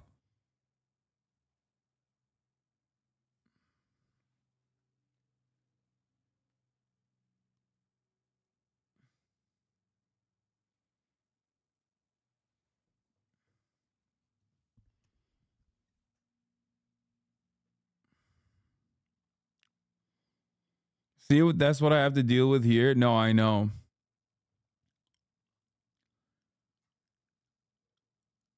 Shlomi Eldar had a whole scoop investigation a few months ago about a Hamas conference. He confirmed Hamas was genuinely convinced they'll occupy the entire country and allocated localities to different officials. Even if the conference did happen, his reporting on it was pathetic and delusional, disappointing from a guy like him who used to do genuinely good work in the past. I think, you know, like I said, if you're a liberal Zionist and October 7, you watch it, you are forced to reckon with two different things. Many liberal Zionists saw October 7 and went, okay, we were too soft on these fucking barbaric monsters. That's why you see a lot of liberal Zionists who would be like very critical of Israel turn around and go, no, actually Israel has a right to defend itself. October 7 was the first shot across the bow and all Palestinians will get punished. I hate it. I don't want, you know, humans to die because I'm a liberal Zionist, but like also if they're going to die, then they're going to fucking die. Because Zionism ultimately is fascist, and therefore it's a higher order of ideology amongst liberals. It overpowers all of the other quote unquote humanitarian points of view that you may have had leading up to a moment. It opens you up to radicalization. This is a very dangerous prospect and one that I routinely talk about. Post 9/11 America is a great example. Exactly. So many liberals after 9/11 became like rabid, bloodthirsty, Islamophobic monsters, right?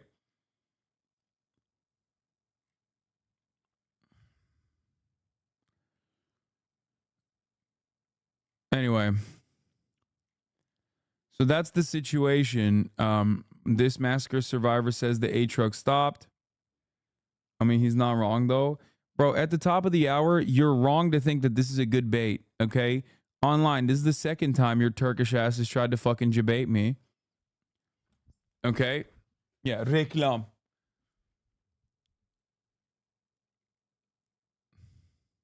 Reklam means ad in Turkish. For those of you who don't know.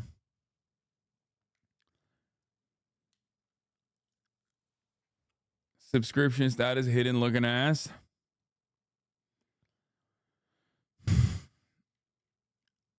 But a ton of libs were anti-Bush, anti-war, Andes post 9/11. Not at all like Israelis. Yeah, I'm willing to bet. Okay, not like 20 years after the fact, but I'm willing to bet that 5 years in. Actually, no, because then we went into Iraq, and then there was even more anti-war sentiment. I was gonna say, like, Americans in the beginning were, I mean, pretty fucking bloodthirsty. Let's be real. That's why everyone, including Bernie Sanders, said yes to invading Afghanistan.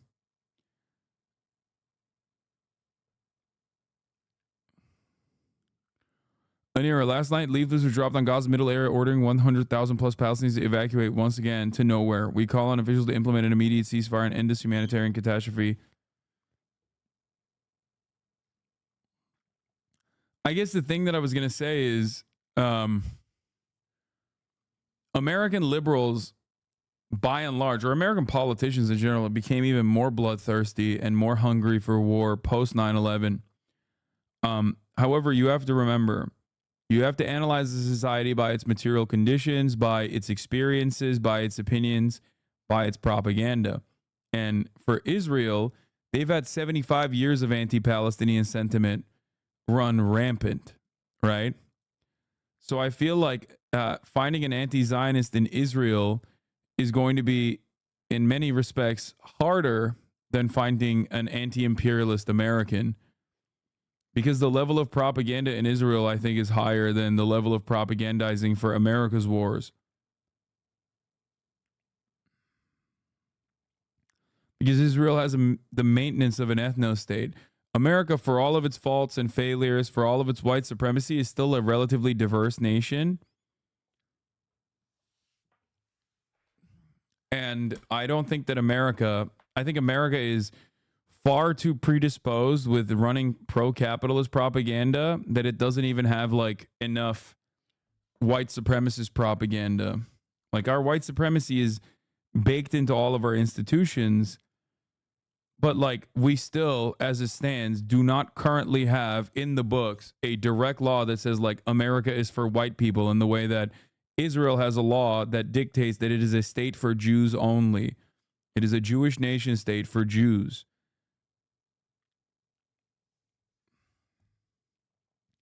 Like, think about the post 9/11 Islamophobia that ran rampant in the United States of America. Now channel that to 75 years. And you will start understanding with endless Islamophobia only increasing as time goes on. And then you arrive at Israel. Then you arrive at why the Jewish population of Israel, by a very significant margin, thinks that the war in Gaza is actually not violent enough. You know what I mean? Anyway, don't let this distract you from the fact that Turkish chatter tried to bait me at the top of the hour.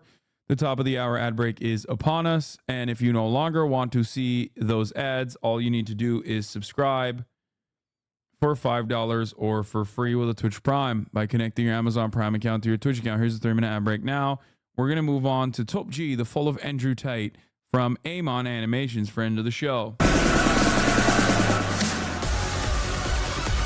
I got to pee real quick.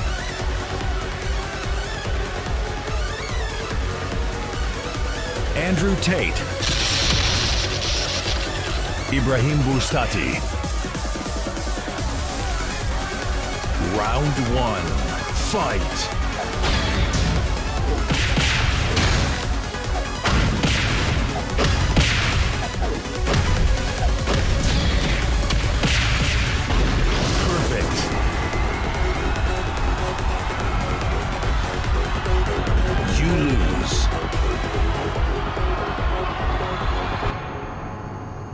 I like living in countries where corruption is accessible for everybody. I find it offensive that a police officer in England will stop me for speeding and then refuse to take a bribe. But if you're a billionaire, or if you're Boris Johnson, you can go to Epstein's Island, you can fucking throw parties during COVID, you can do whatever the fuck you want, right? If corruption exists, which it does, let us all play. Why do only they get to play and I don't get to play?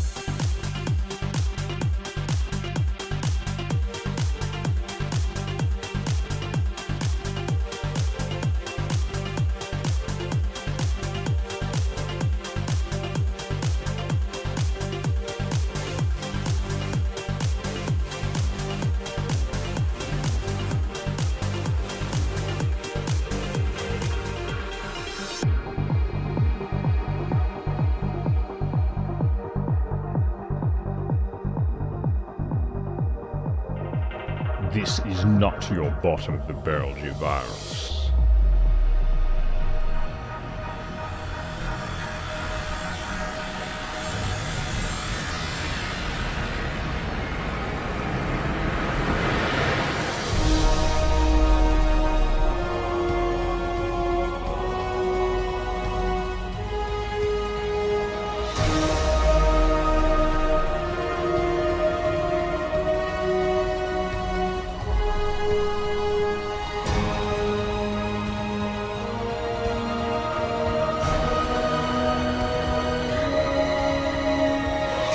A lot of guys are asking me how you get rich. I'll tell you how you get rich. You go to corporatate.com and you join Hustlers University. Buckle the fuck up. This is the smartest thing you've ever done, because this is the first time where I'm gonna lay down all of my knowledge in the world. I've always been rich, but I'm not just rich because of money. You have to understand, I'm rich because of a bunch of things that money cannot buy.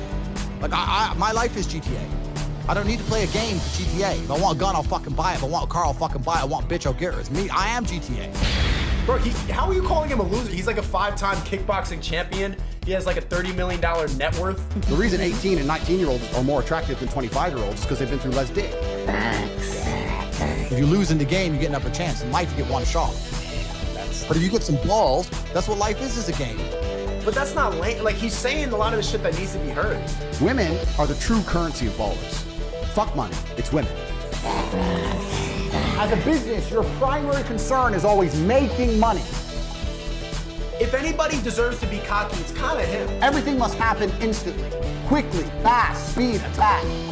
Let this not distract you from the fact that I probably have a higher net worth than Andrew Tate, because he lies about everything, including how much money he has. Hitler conquered Europe with blitz. But of course, that's not going to change Sneeko's assessment that, you know, me having money is, of course, bad because hypocritical, because socialist. Andrew Tate having money, even though he doesn't have it, is cool because he's capitalist. Creed, you need to go quickly because females have no innate responsibility or honor. How can I feel depression when I've smashed and destroyed 68 people's faces in front of me? Not after tomorrow. You're going to lose so much money in the fundraiser tomorrow. I don't know why you think a fundraiser means like I'm the one giving money. No, man, you guys are getting $100 for me to make the 3-point shots.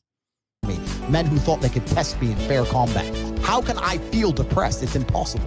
Do you understand? Bro, you got like the best fucking mentality, like brain, like ethic I've ever seen in my fucking life. What the fuck? Bro, it's Andrew. It's a polarizing situation. It looks like you're on the side of the resistance. So, you're on the Nebuchadnezzar with us, broadcasting pirate signals into the Matrix. If I'm Morpheus, you can be Neo. You're talking about spending money. I'm talking about making money. So as a hustler, you always have to be about making money. And females are an asset. So when I realized I had all these assets, I had to find a way to monetize the assets. I knew some street pimps. I've known them for a long time. Straight street pimping is a completely, in fact, no, it's not a completely different game. The psychological aspect is the same of what we're gonna do. The skill I'm gonna teach you is exactly the same. I could easily translate mine to a street business, and you could easily street pimp with the things I'm gonna teach you. Your goal is to inspire a girl to make money and give you the money. So the way you're gonna do that is, I've had a lot of dubs in my career, like sequential dubs and the gift of foresight in many instances, whether it be the downfall of Kick, which was endlessly predictable, especially with today's lenses, even though people don't give me props for that, for calling it out ahead of time and warning people. I've had a lot of dubs in terms of you know, foreign policy related things like Nord Stream pipeline, yada, yada, yada. But I would say that one of the funniest moments of foresight was literally me directly saying, Andrew Tate, you're gonna go to jail. Like, just in that conversation that I had with him years prior, I made inferences to his improper dealings, given his tendency to self-snitch.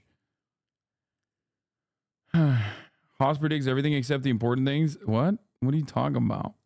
Oh, you're talking about Russia. Russia would never invade Ukraine. Yeah, look how well that turned out. You have to have some element of influence.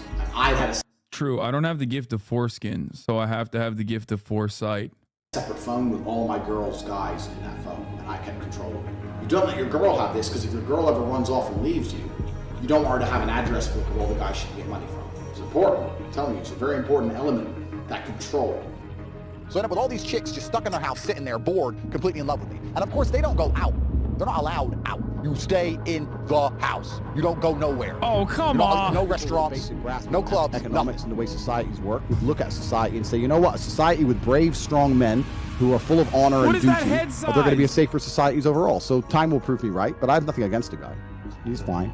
Andrew, I've seen some of your work as you're doing the rounds on Twitch here.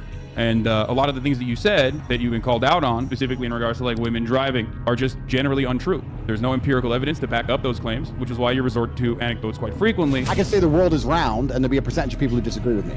That's totally and utterly fine. I come on here and talk about my own personal experiences, and my experiences, men are better drivers than women. No. You're misunderstanding what I'm saying. There is a truth, and then there is your own personal experiences backed by anecdotes, right? No, listen. You're deriving your truth from an internet study. That's fine. The truth of life is the truth that you experience as an individual. That is the only truth that we all live within. You live within your truths, I live within my truths, because these are the truths I've experienced as an individual. People are listening to me and they're either agreeing with me or but they're you're not. still wrong, and that's the problem. And Prove to then, me I'm you know, wrong. well, if you just completely devalue empirical evidence, the entirety of the insurance industry that relies on making these sorts of calculations to ensure that these quotes are as profitable as possible, which ends up charging men higher rates than women, is a statistical likelihood that men are more dangerous drivers than women and get into more car accidents across the board. If you're going to look at all of that and say it doesn't matter because that does not correspond to my own personal experiences, then you're silly. You're being silly. You're being a silly person. If everyone thought like you did, right, we would have no scientific achievements on this planet. We would still be living inside a fucking cave.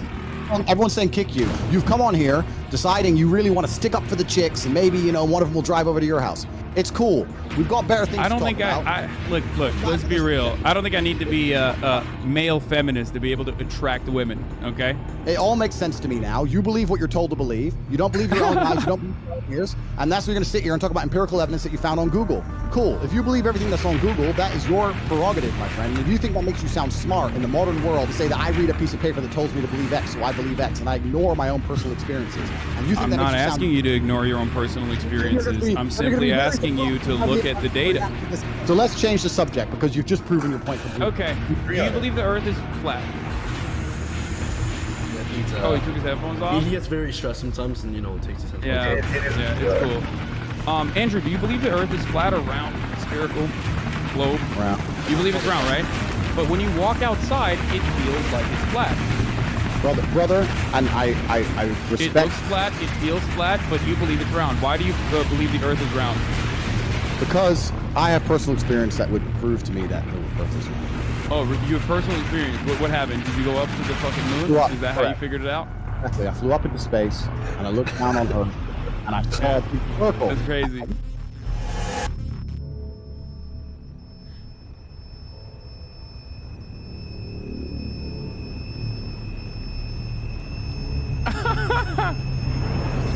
Why is my head so tiny? What the fuck, man?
no. Don't let him get into his Bugatti. Don't do it, Chris. What is happening? What do you mean? This is literally real, bro. This is a documentary. This is real footage from the fucking Tate compound. This is how it went down. Okay? Yeah, I was collaborating with Chris Redfield and distracting Andrew Tate while they were conducting their operations. This is an accurate. You know how like in news media they'll be like, "Oh, this is like this is a recreation." Like that's basically what this is. It's a recreation, an accurate recreation.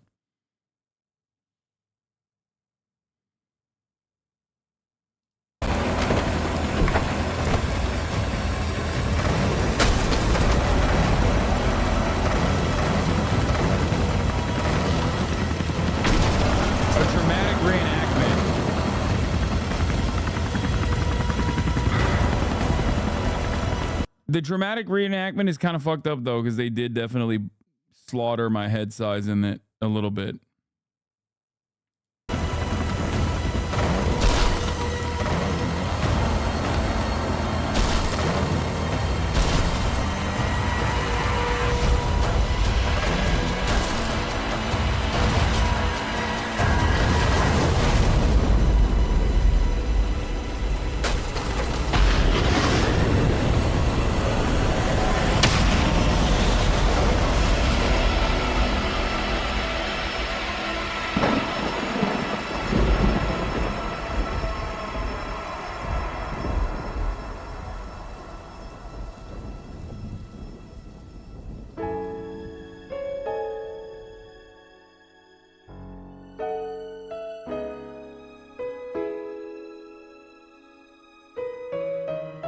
Kino. Rev up the Bugatti.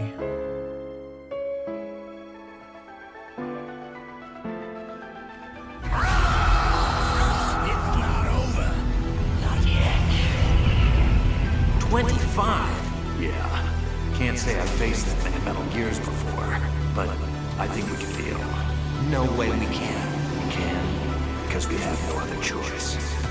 Ah, hello there. I hope you enjoyed the video. It's been some time, but don't worry. I haven't forgotten you or my dark and sinister ambition. How could I? I'll never forget. Anyway. If you enjoyed this video or would like to know how I make these things, consider joining my Patreon. I greatly appreciate the support, and in fact, I always carry around this list of everyone who has ever supported me. Oh, shit. If you enjoyed this video or would like to know how I make these things, consider one who is Colin, Carl Salov 88, Tom Servo 5, Fairhurst, Dan F, Blitzwich, Dan, Aamon Animation is the best HasanAbi head. It's the HasanAbi head universe has ever offered. Deuce, AS, Sean Vitka, Uncle Dave, Nikita McGay, Alfred Jericho Young, Sebastian Di Natale, Dennis, Adam, Nabil Masood, Hunter Fernandez, John Rundin, Noms Chomsky, Eagle Sedita, MKai Duffy, Jay Nira, author of Raven's Dream and Lola's Haunting. Yeah, this was his. This was the OG. Thank you all, and farewell. The GOAT. This was the OG.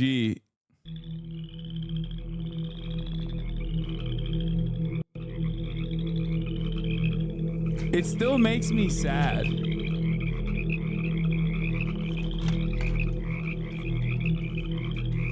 You guys are the frogs, by the way. Sandwich.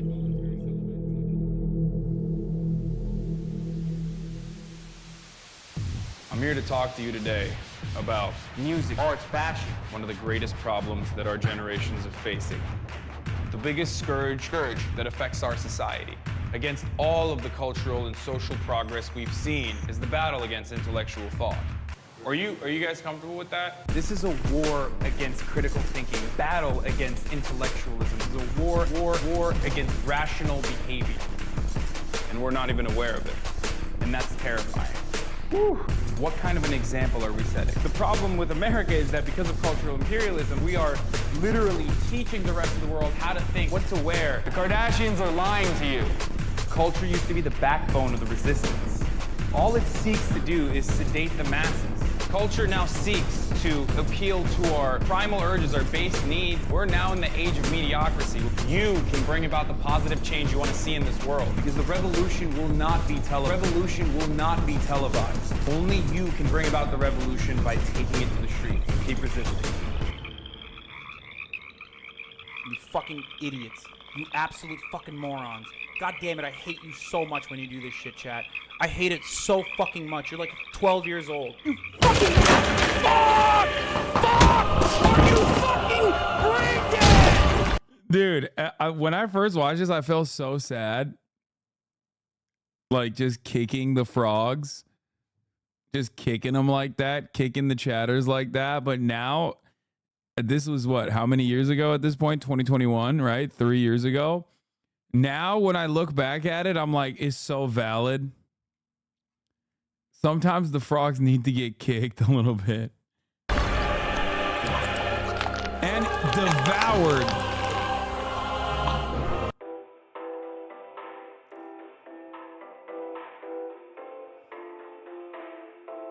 Is this the reason, the video, the reason why you stopped yelling at chatters? Sam Cedar went off on Shabiba why he'll wear a yarmulke but not a mask. Yeah, it's great, dude.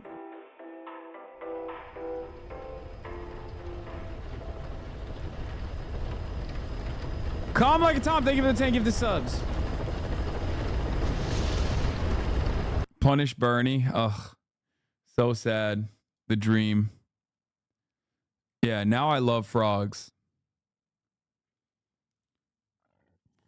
Dude, play the Crowder one.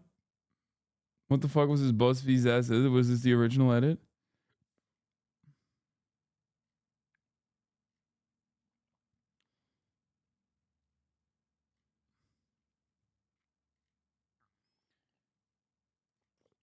New Michael Reeves video? Yeah, we're going to look at that in a little bit. Hold on. She said her eyebrows are better than mine. Today, the Israeli Channel 12 anchor was expelled after commenting on the good health and apparent comfort of Israeli detainee Noah Argamani, referring to the good treatment that prisoners receive from Palestinian fighters. Bro, how are you going to say that? That's crazy. Of course she got clapped. Oh my God. What the fuck is this? We now anti-white racism is blatant in America. No one tries to hide it. Uh-oh. Tim Pool gonna get a lot of fucking play from a particular community of defenders of the white race. Uh-oh. We have institutions that are putting in tests. You know, like the Harvard lawsuits restricting white people. Yeah. And oftentimes they're explicit in why they're doing it. They're outright saying too many white people. Yeah. So too many Asians. So we're gonna change the structure so that we get rid of them. And then you've got corporations that flat out tell people, "Oh, you're white. Sorry, we're not interested." I'll tell you a quick story. We had a pro skateboarder on this show a few months ago. He was a gay man, and he's like, it's not really a big deal. He's like, I don't go around telling everybody, but he got approached by a friend who said, hey, they're doing a commercial for, I think it was a shoe company, and it's like Pride Month or whatever. Would you want to be in it skateboarding? And he was like, oh, wow, that'd be cool. And when they submitted his reel, the people running the commercial said, why did you send us a white guy? So here is a gay man for their diversity commercial, and they said white person. Why'd you send us a white guy? Like, okay, just because he's gay doesn't mean he's not white. What the fuck? And then we played the commercial. No white people in it. Yeah. Yeah, I mean, I think actually you've actually hit on a really important insight. Tim Pool's talking about the Austin show here, by the way. Right, that a lot of people miss. And in fact, even people who've written on this issue miss. And an area where I differ a little bit from other folks who've written very good books in a slightly similar areas, guys like Christopher Caldwell and Richard Denania, kind of. Richard Denania? Richard Denane is literally a straight up white supremacist, bro. He's Palestinian, but pro-Israel. And also, it is also literally a fucking dude who used to write like straight up Nazi shit back in the day. And his opinions haven't really reformed all that much, okay? Written books about this is that I don't think the Civil Rights Act in and of itself is the totalizing thing that gets us to where we are now. In that, as you point out, these laws are on the books and they're just getting ignored. Right. It's in the culture, this type of discrimination. And it really helps when we have folks like Alliance who will actually call this out on lawsuits. But right now, a lot of this discrimination is illegal and it's been happening in plain sight. Yeah. Right? Yeah, I know. I think that's totally right. How did this happen? I'm not sure. It all happened kind of under the radar. There was a lot of push for years. Yeah, totally, dude. It's just this anti-white discrimination and systematized anti-white racism just kind of snuck in on us, dude. The war against whites, baby. It's real. How do we let this slip, guys? How do we let this slip under the radar? And then DEI, I think, put it on steroids as far as this kind of racialized view of the world and a zero-sum game where, you know, my racial group has to win and yours has to lose. But a lot of big businesses, institutions, and college and university setting as well, adopted these things and nobody challenged them legally. But it is starting to change. Some of the Harvard decision. Affirmative action was written by white people to benefit white people? No, that's not true. Affirmative action literally was written by a black Republican. But you are right about it being a Band-Aid solution. Affirmative action in and of itself is ironically a Republican policy. But the reality of it all is that affirmative action, albeit was in the direction of change and progress for some of the wrongs committed towards people of color, specifically black people, it just was always a Band-Aid. It never was like a real solution. Like Obamacare, Romneycare? No, not like Obamacare, Romneycare. Black Republicans at the time of the creation of the affirmative action were progressive.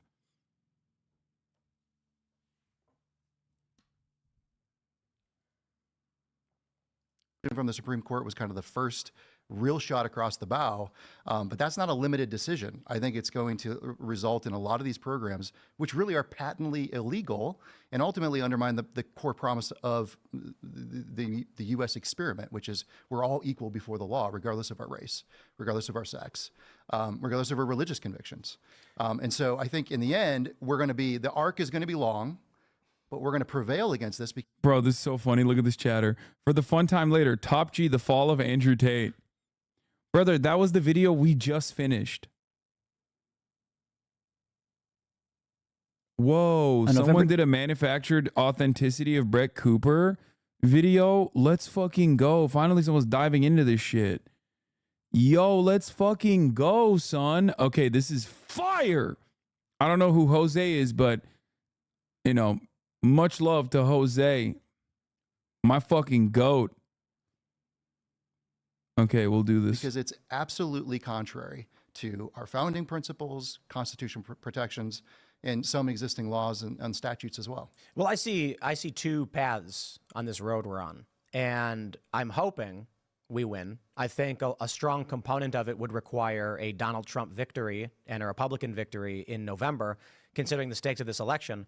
But I feel that if I would predict if we were to see a Democrat victory, you're likely going to see the expansion of this as what is written. Yeah. The war against whites. If you see a Democrat victory, you will see the expansion of the war against whites, which is real, by the way. Is that a joke? How do you not know Jose? Chatter, I think you have to remember, I don't really watch a lot of YouTube. Like, I don't have a lot of time. And all the YouTube that I watch on the show. So sometimes if I don't really know a content creator personally, even if they're fucking dope, I often will stray away from watching their YouTube videos. And because, like, I don't want to upset them. I don't want to frustrate them. I don't want them to be like, oh, why'd you react to my fucking YouTube video? But usually outside of the 9 hours that I'm live every day, I often don't look at YouTube videos, which is further testament to the whole pre-watched allegations are being faulty. Cringe ass. Lord Gandhi 420. Blaze it, Gandhi.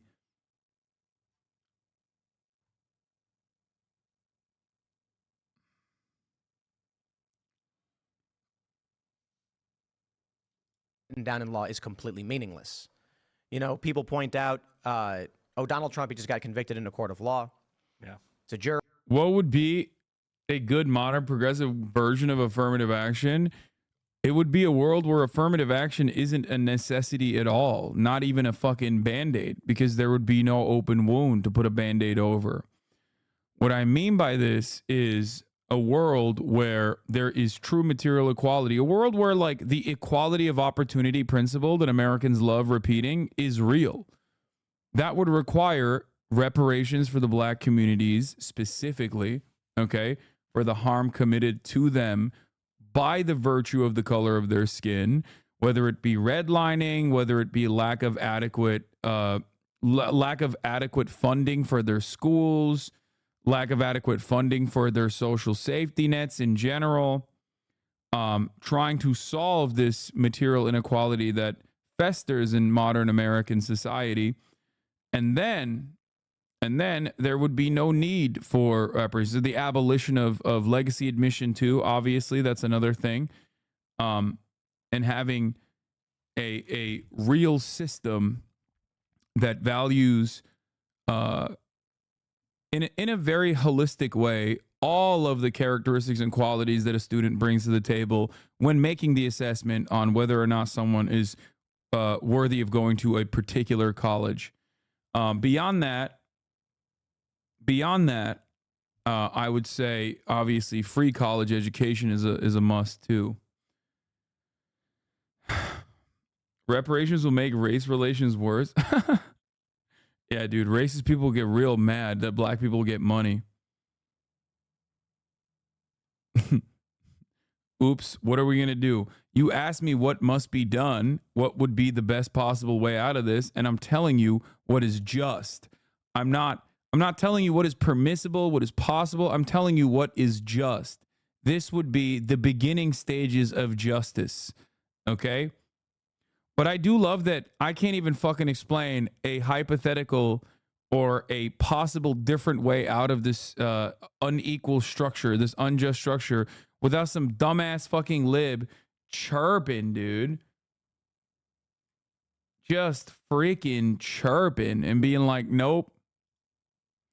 No way, Jose.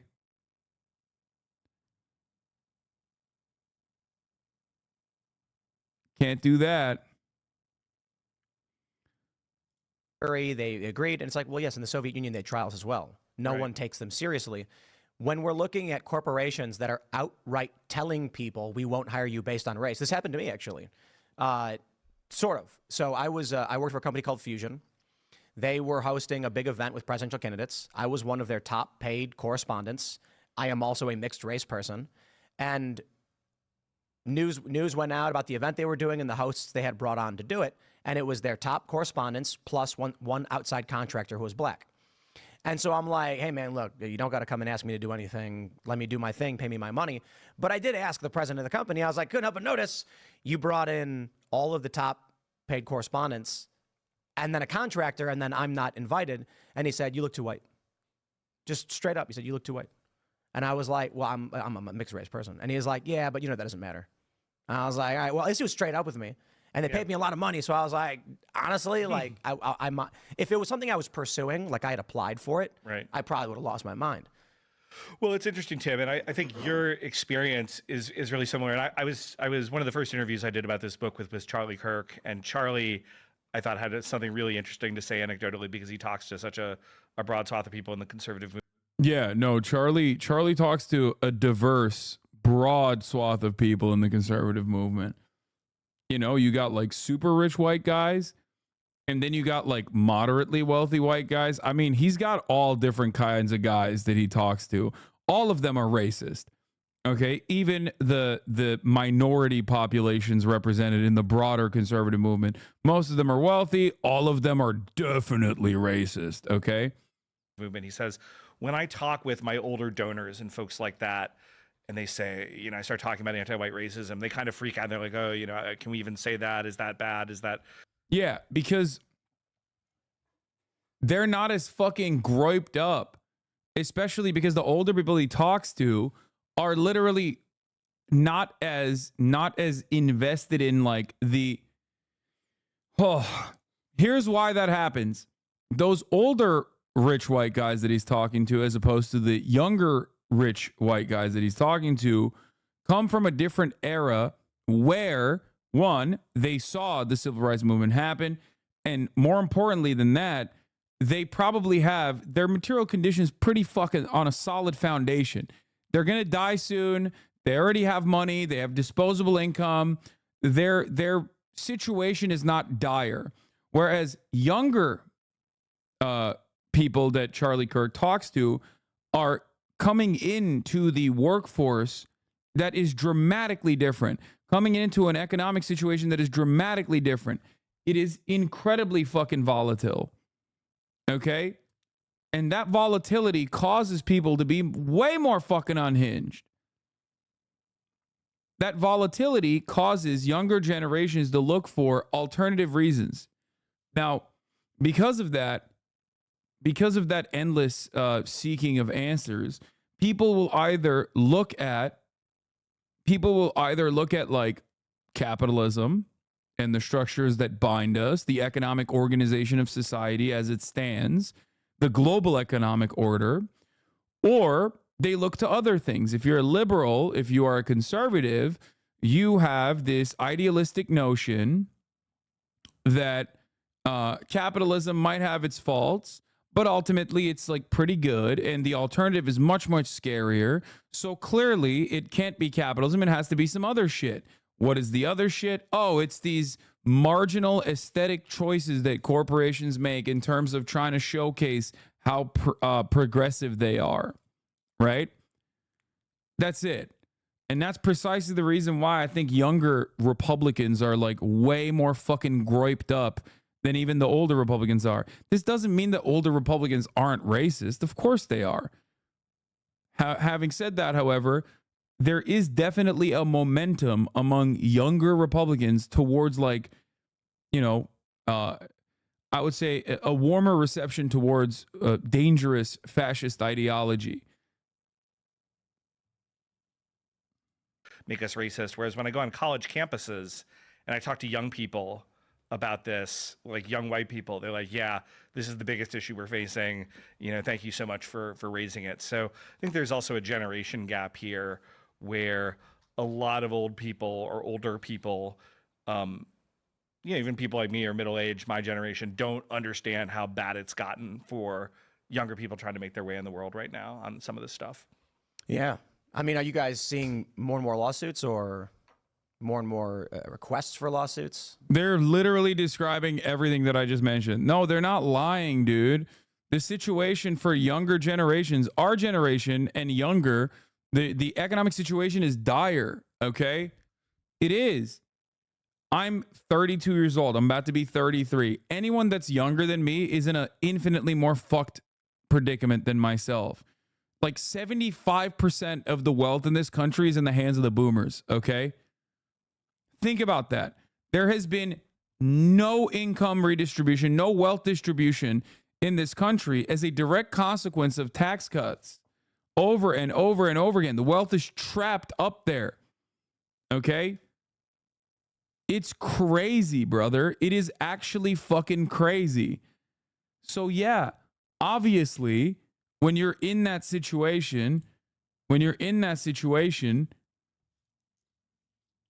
the situation looks pretty fucking dire to you, and that spells spells trouble. It creates economic uncertainty.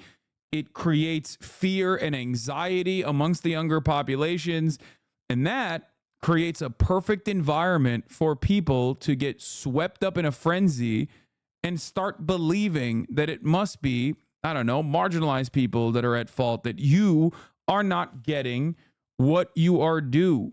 You are not getting the American dream. Do you get what I'm saying?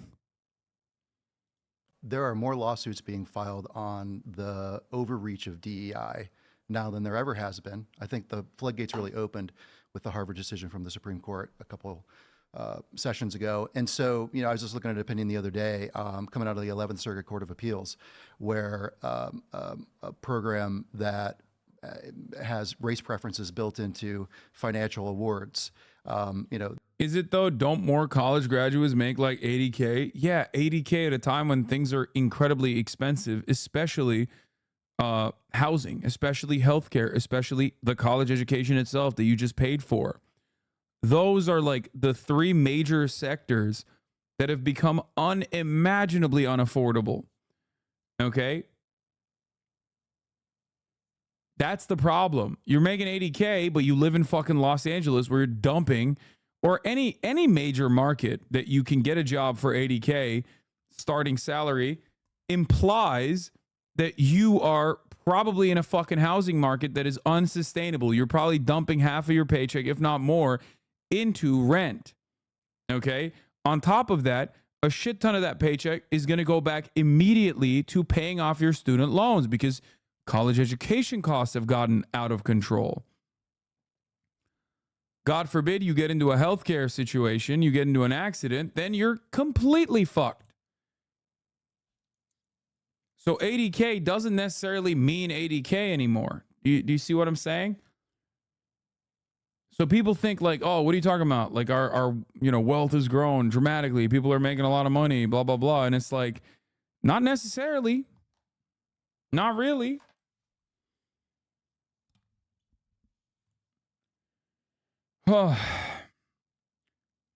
And you also forget that you're getting 80K, dumping it into rent. Who's paying? Who's taking the money from your pockets? Is boomers. Boomers. If you're making 80K a year and you think that shit's good, boomers have millions of dollars in their fucking savings account.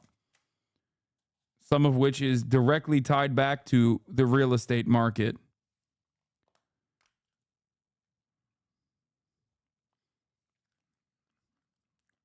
Now, all of that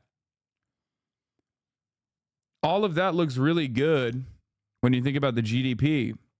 There's just a lot more money circulating around in the American economy. So, as far as numbers on the board, yeah, we look so much wealthier. We look so much wealthier than every other nation. And in many instances, in many respects, we are. It's just that money is not necessarily improving your living conditions beyond regular technological advancements improving your material conditions.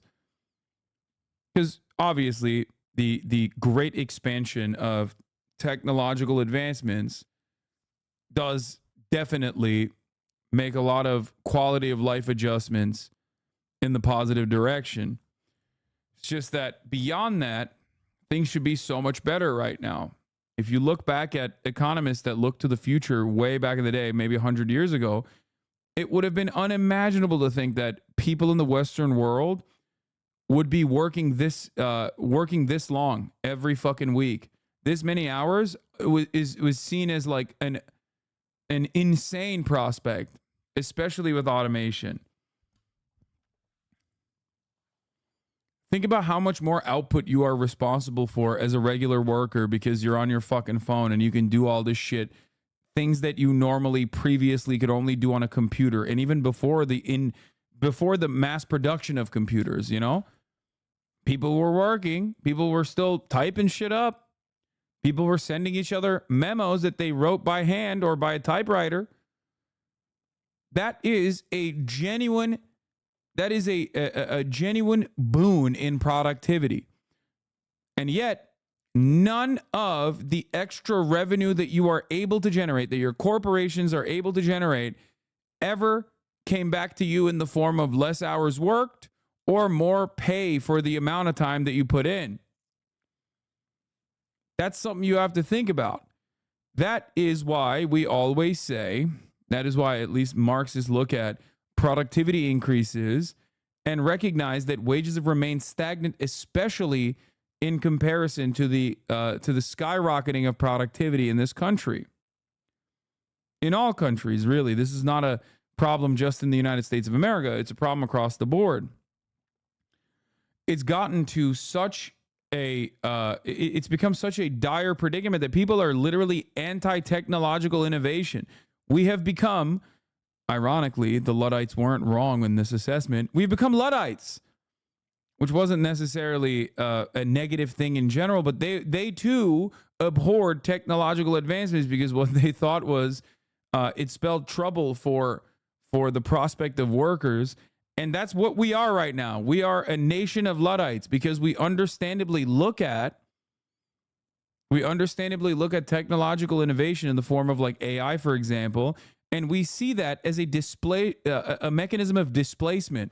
We worry that AI is going to displace the existing labor force, going to fucking kick us out of jobs.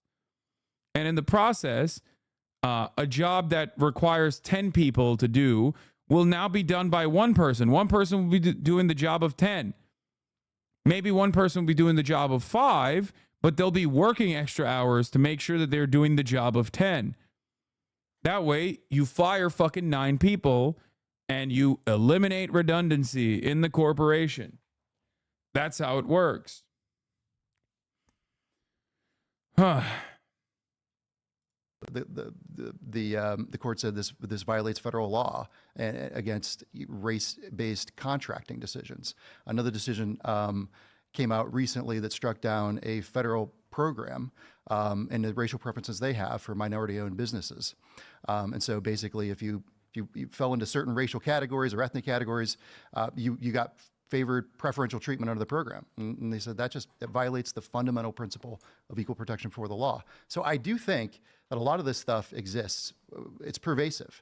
But I also think the legal decisions are going to go the right way. They're going to stack pretty quickly. You were saying before, Tim, about the things that are written are ignored in many ways. But what we're worried about is what's happening behind the scenes, what's shrouded.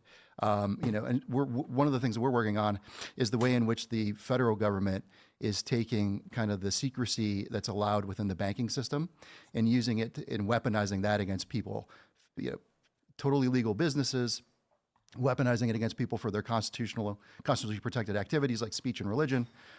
There's a lot coming out on this. I testified at Congress on this a few months ago, where we were actually caught up in it as well, ADF, where I work, Alliance Defending Freedom, because the FinCEN, part of the counterterrorism kind of ecosystem at the federal level, shared a document with big banks saying, look, around the January 6th, activities, we want you to look for people who could be domestic violent terrorists. And they said, here's a list of hate groups, so-called hate groups, which is put out by all these far-left activists. We're on it. Lots of other Christian organizations are as well. And they're like, these organizations are, domestic violent extremists, or at least could be, and people who donate to them could be. And they're asking big banks to scour their records for people who give donations to groups like us, who use terms like MAGA or Trump or shop at Dick's Sporting Goods or Cabela's. Like this is really alarming stuff. So it's a whole government problem. Yeah. And there's a lot of manipulation of the kind of legal apparatus, especially the counterterrorism and criminal divisions in the federal government, to harm people's First Amendment rights. And so that's a real concern. And I think it's all part of the same package. Yeah. And I think maybe part of the reason I'm a little less optimistic, and I mean, if I were totally pessimistic, I wouldn't have written the book, because I think there are things we can do. But I'm a little less optimistic because I think a lot of these things that we're doing to challenge the law are only as good as the people we have who are enforcing them. And so by that, what do I mean? You just touched on the Harvard Supreme Court decision, which says affirmative action is illegal in universities. So Missouri has a really excellent forward-looking attorney general. As soon as that happens, he cancels $16 million worth of race-based scholarships in the state. But I don't think any other state AG did it, right? Because nobody actually stepped forward and said, aha, I'm going to go use this. And then the kind of real black pill, if you will, is to look at California. So California has now twice at the ballot box outlawed affirmative action by race in its universities. If you look at the statistics for admission, if you really squint, Greg Duché Fun responded. time of my life. It was so bad that when I had sexy time, I couldn't even finish. I kept thinking about, what have I done to my life? Bro, what are you talking about? This is about fucking how he couldn't ejaculate. You liar. I got excited. I got so fucking hype. You're a hypocrite, HasanAbi didn't bang, by the way. A police department staged a school shooting with zero warning to a classroom, real brain dead thumbs. Nice. Dude, less than average Joe, you're still being fucking annoying, okay? Just take an hour off. You're just being annoying every day. Please stop. You can maybe see a little bit of effect that outlawing has had. Right. But it ain't much. This was, that was funny. So I'm not gonna lie, I've like, what was this video on you about? It's about how I'm a hypocrite because I made fun of the way he looks. Okay, listen to me. Listen to me.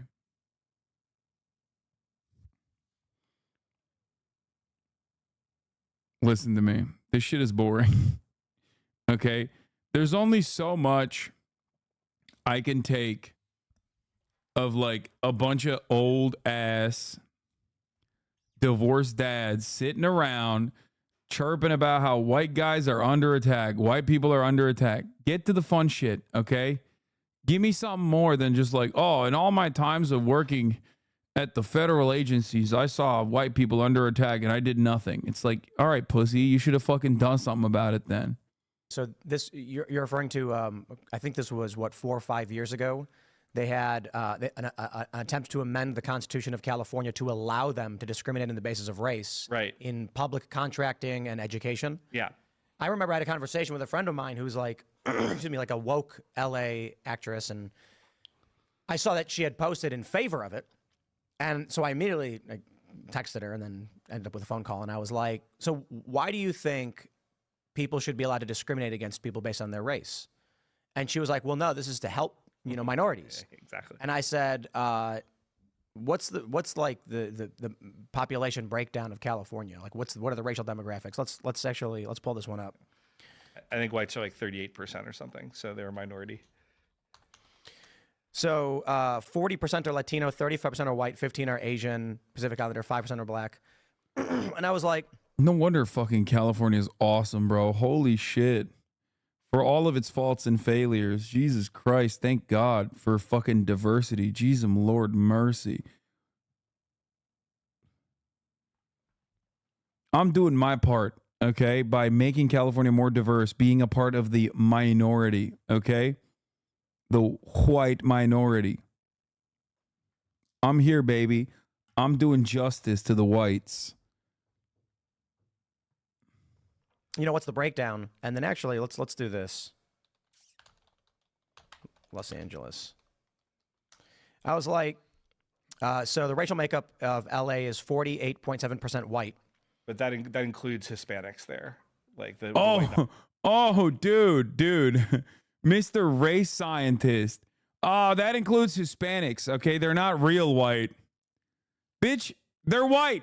The fuck you mean? There it is. Non-Hispanic numbers. Well, it says 44.6 are Hispanic or Latino. Right, because any race. it's adding, if you look that, it's adding up to way more than 100, right? Because right. number of Hispanics who self-identify as white. So if I had to guess, the white non-Hispanic number. Oh, right, that doesn't make sense, does it? I asked her, I was like, do you think that in like these towns that in California that are predominantly white, do you think they're going to choose to be more or less racist? And she was like, what? Well, I would assume more racist. And I was like, why would you want to give them the legal right to do so? Right. And she didn't have an answer. I feel like a lot of these activists just want to be racist.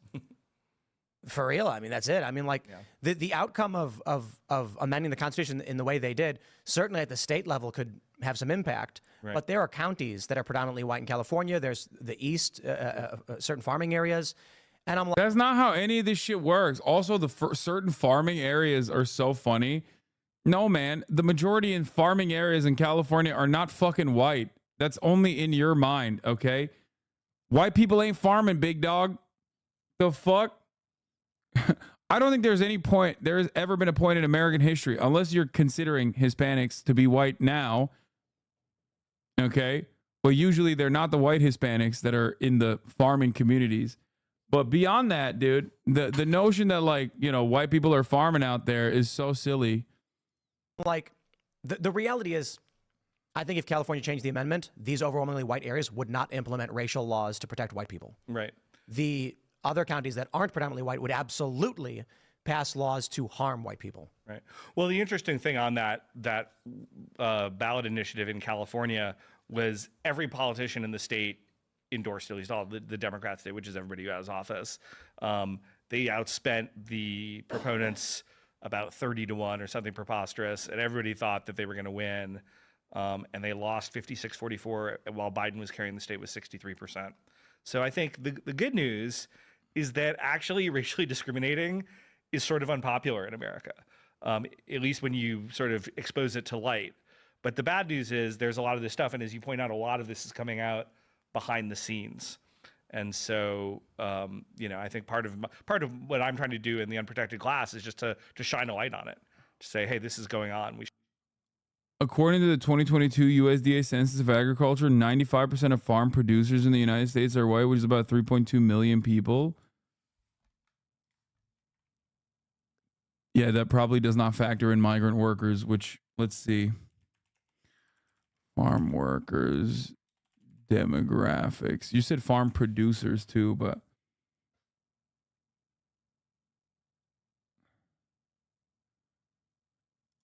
let's see.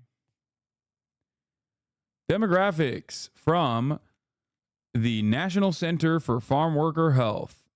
Also from 2022, 2.9 million agricultural workers in the United States. They travel throughout the United States working as the backbone for the trillion-dollar agricultural industry. The majority, 70% of agricultural workers were foreign-born. 63% of all agricultural workers were born in Mexico. 42% of Mexican-born workers were from traditional sending states of West Central Mexico. 30% were born in the U.S. or Puerto Rico. 66% of crop workers were male and 34% were female. The majority, 78% of agricultural workers, self-identify as Hispanic. 32% of U.S.-born agricultural workers identify as Hispanic.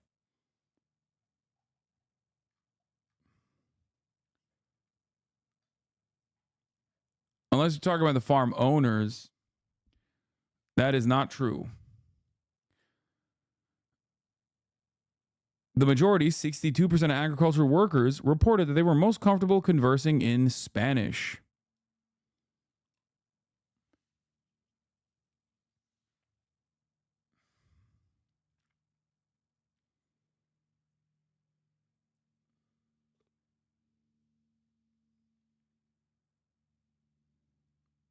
Does that make sense?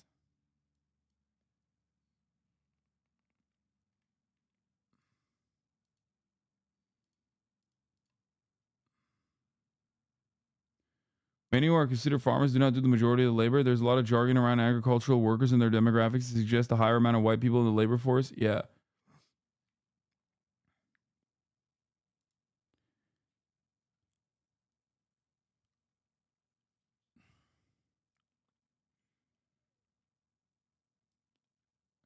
Size and composition of U.S. agricultural force.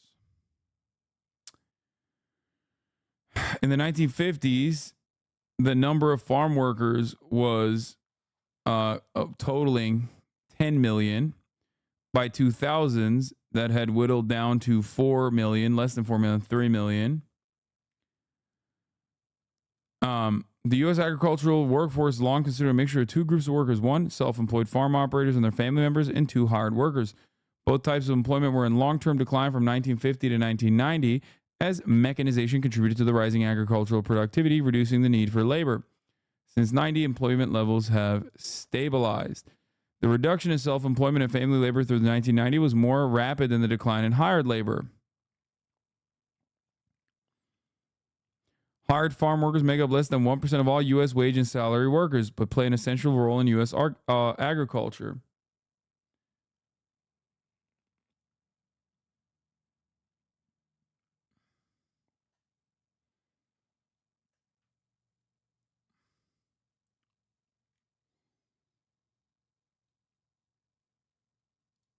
Does that make sense? The late night last night or no?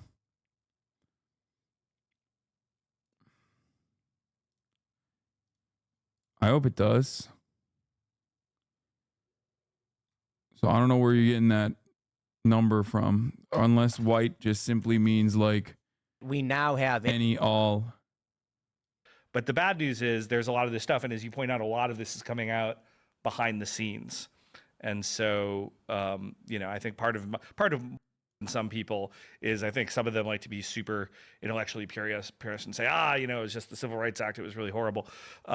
My view is the Civil Rights Act of 1964 was a response to real problems that were existing. I mean, there was segregation, there was racism, things had been improving, but it was not an unreasonable, it was a blunt instrument to solve a very real problem. And I think it turned out to be too blunt. It took away too many freedoms over the long term. And even more importantly, the deep state / administrative state and future really dubious Supreme Court rulings and other things built on this and took it way away from what I think everybody would have wanted it to be in 1964. But having said that, I don't think you can tell this story without discussing the act. I don't think a lot of this happens without the Civil Rights Act of 1964. And I think without seriously amending our civil rights laws, I don't think we can fix fully some of these problems. But I also think that the left has made a calculated decision that they can, at least for right now, the best way to drive their agenda is through a lens of discrimination.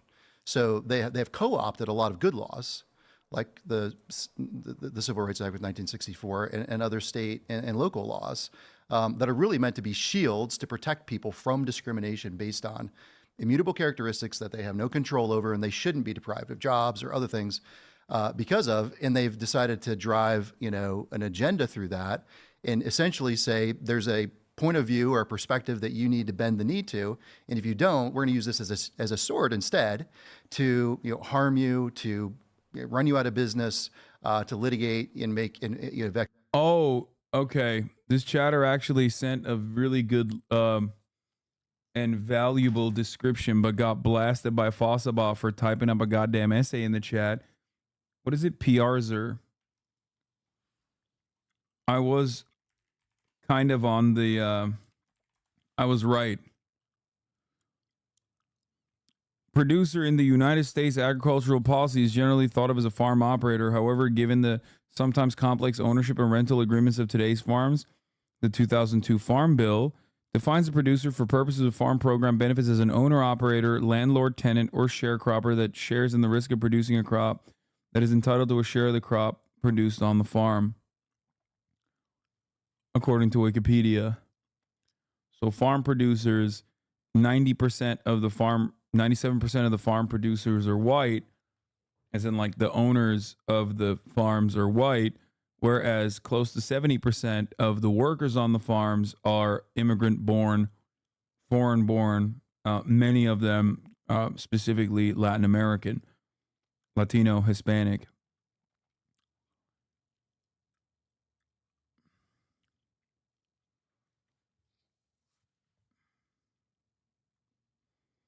(69% of hired farm workers interviewed in the fiscal years between 2015 and 2016 were born in Mexico. 24% were born in the United States. 1% were born in Puerto Rico. 6% were born in Central America. And a small portion originated from various other regions, including South America, the Caribbean, Asia, and the Pacific Islands. 83% of all farm workers were Hispanic.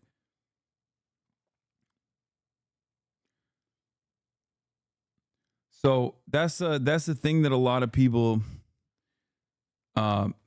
That designation of producer, farm producer, agricultural producer is a very nefarious one, specifically done to I guess like go along with the narrative that it's like it's the white farmers.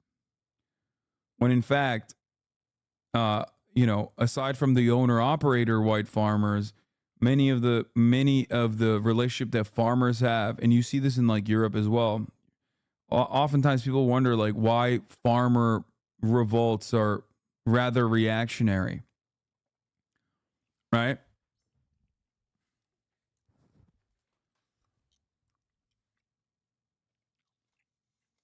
It's because they're operating along class interests. They're capital owners. Anyway.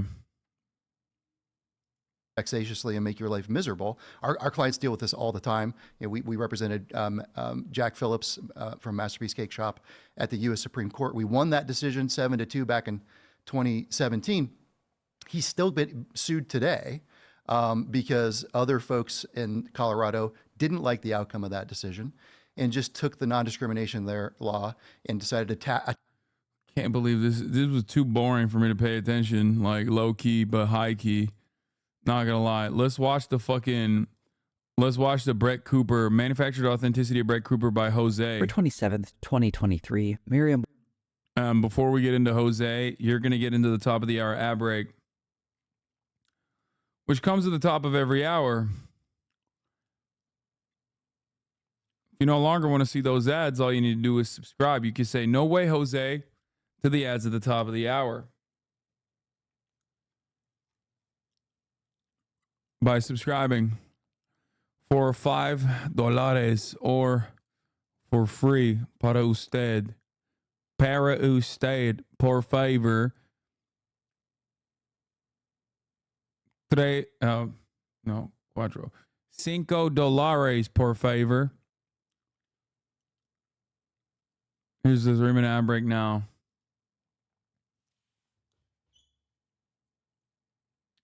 Hell yeah. My Latino King.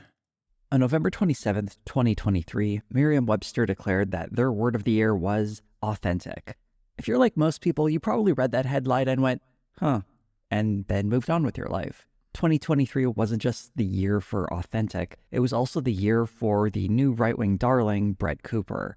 During that year, she saw her channel rise enormously, and currently the comment section with Brett Cooper now has over 4 million. She kind of carries the Daily Wire franchise a little bit. It's not even a joke. Subscribers. And she's one of the most prominent voices on the conservative media company, the Daily Wire.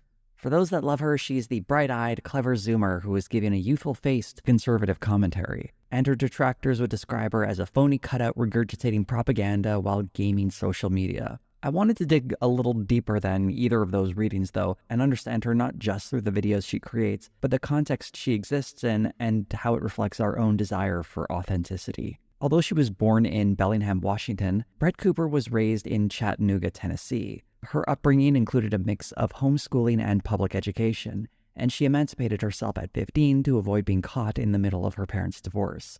She describes her upbringing as being focused on values, leading to her conservative political position in the present. Those values, particularly from her objectivist mother, with whom she is very close, were directly influenced by Ayn Rand. But I was not raised in a political household by any means. My mom is a student of objectivism. She adopted Ayn Rand's cat after she died. I couldn't find a record of the cat's name, but I hope it was called Feel Ayn Rand. Although it's been speculated that she was indoctrinated by her mother, Brett Cooper pushes back on that idea. You know, I've had people say, like... Typical Brett Cooper, by the way. Cat lover, makes a cat joke. Anyway, no disrespect to Jose. He seems to be good. Your mother indoctrinated you. And I was like, well, what would you say would be indoctrination? Like, I was not, being told about political policies or anything like that. She just raised me as any good parent would, with the values that she believed were important. This is a fair point and an important step to understanding how Cooper ended up where she did. A child having the same politics as their parent is not necessarily a product of brainwashing, and is likely just a product of growing up in the same household. It's much easier to just say that Brett Cooper's politics were shaped by her upbringing, and having a close relationship with an objectivist mother obviously would inform her views in the future. At a young age, Brett Cooper took an interest in acting and eventually found enough success that she moved to Los Angeles. Perhaps her most notable role was in the 2018 series Heathers, based on the movie. I didn't know Brett had a mom/dad. I just assumed Ben vibrated so quick one morning he split into two beings. Dude, yes. That is the truth, by the way. Jose is lying. That is my headcanon. That is actually how I believe Brett Cooper came about. Kind of like Adam and Eve. Ben just fucking spat her out in his own image. Movie of the same name. It ran for a single season, and Cooper explains its cancellation as a result of heavy edits made in response to a recent school shooting. Because there's gun violence in Heathers, they scrapped it and basically... Wait, she's also a failed actress? What the hell is going on, man? Bro, I swear to God, if you want to know the next wave of political commentators on the right, just look to whichever show is getting canceled, okay?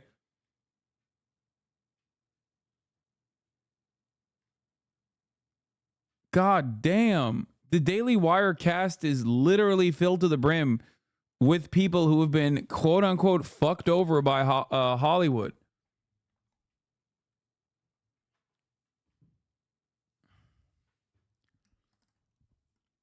Is LA Dog 80% of them are? Recut the entire TV show, took out a lot of the offensive parts, and then aired it, and then Paramount said, you're not doing another season. This was too politically incorrect. While working in Los Angeles, Cooper started moving away from acting towards the production side of the entertainment industry. She explains that at the time she felt she had little control of her life as an actor and wanted to make some kind of change but still be involved in creating entertainment. While on the production side, though, she became increasingly disenchanted. She started to feel a rising sense of politics in the industry and that her own values were not being represented. And then during BLM and COVID, the entire industry just became so political. And my job became less about find good stories and more about, could you find a Native American story for us? Could you find a Black story for us? Like, rather than just reading scripts for the value in them, it was like, we need something that is like politically woke. We need to be on the cusp of this. And I understood it because that is what was making money at the time. Yeah. That's what people wanted. And there was a lot of pressure. But I was like, okay, now I don't like this. Like, that doesn't feel authentic to me. That's an interesting use of the term authentic, and it speaks to how her values shape her career trajectory. During the 2020 COVID lockdowns, Cooper started making social media videos for PragerU and Young Americans for Liberty, perhaps feeling that this was a more authentic expression of her values. She was eventually contacted by the Daily Wire, saw her as a good fit for a project they were developing. Classic. What would eventually be called the comment section with Brett Cooper was not Cooper's idea originally, but rather came from young people within the Daily Wire. For the record, I clocked this literally as it came about. If you recall, back in the day, my first ever video on Brett Cooper at a time when she had like 100,000 subscribers, before she fucking absolutely cumstered and dumpstered my ass on the YouTube equation, on the YouTube algorithm. I literally was like, what is this shit? This is like a fake live stream. It's not even a real, it's no different than the way that, like, you know how on TikTok you'll see fake podcasts because it's supposed to like show more professionalism. That's why TikTokers will make like fake podcasts to get clips off.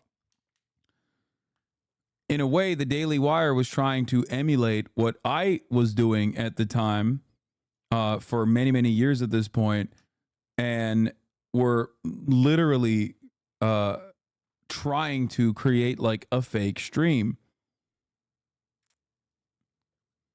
A fake streamer persona inside of a studio, which obviously still worked.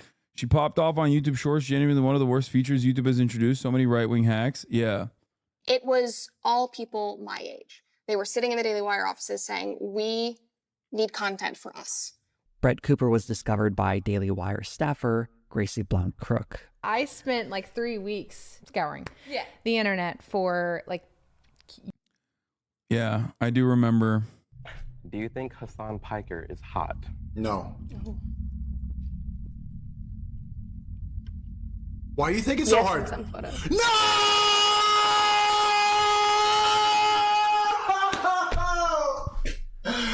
She belongs to the chat. She belongs to the chat. Yes, in some photos.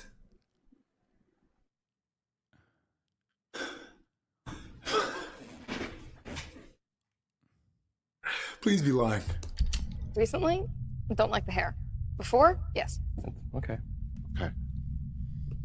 Yeah, I mean, he is. Yeah, he's built. Do you think...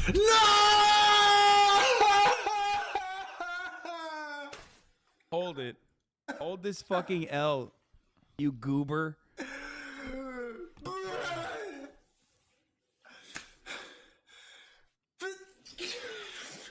Different time, different time. That was 2022, baby. August 31st, 2022. We had 40,000 people watching 4 hours into the broadcast. Now 4 hours into the broadcast, we got 18,000 motherfuckers watching. Maybe I should have never cut my hair, dude. Hoscourt exposed you yet again. Is that why he cut the hair? Yeah, that's why I cut the hair, dude. Years later. Anyway, let's continue. Young, cute girls who could like be the host of the show or whatever.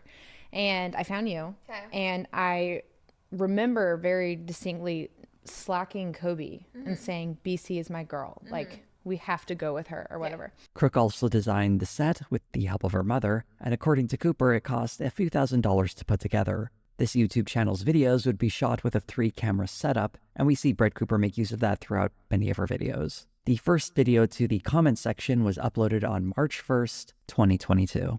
Okay, so we all do it. We stay up way later than we should, laying in bed, scrolling on Instagram and TikTok, trying to find content that is not angry leftists having a meltdown. I'm not sure what her exact resources were when she debuted, but in a September 2022 video, we were introduced to Brett Cooper's team, which consists of 5 different people providing support. Since this video was in 2022, and according to the LinkedIn pages of the people mentioned, at least one of them doesn't work at the Daily Wire anymore, it's hard to know what the status of this team is today. She does still have a team though, and at the very least, there's this guy named Jared who seems to be with her as of February 2024. We saw him during a live stream when she had to call for some tech support. Jared's coming to save the day because he has... because he has the login information. According to Brett Cooper, she writes all her videos with her team handling video editing and social media posting.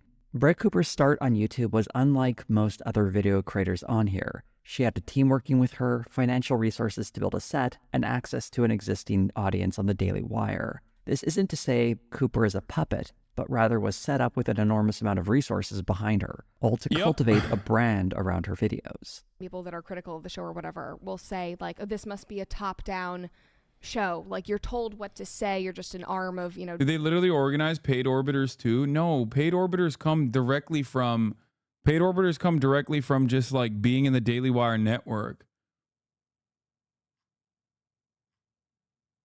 Her trademark to make this all look real is that 1 foot on the chair like a gamer. Yeah. Ben Shapiro and Jeremy Boring, but it's not the case at all. Like, I have total, you know, veto power over, you know, my show. I write the segments. I put it together. I have a very different brand than the other hosts. The unique brand she has is where the performance comes in. It's not so much that she doesn't believe anything she says, but rather the way in which it's presented creates a manufactured authenticity.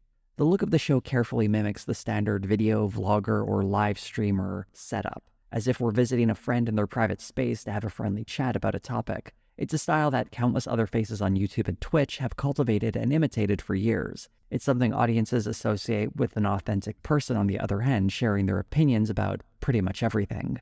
Brett Cooper's headphones and giant microphone create the impression of a streamer in her bedroom. All of this is to create the feeling of someone who doesn't exist in the typical studio setup of most other commentators, although in this case, she does, and this is all just cosplay.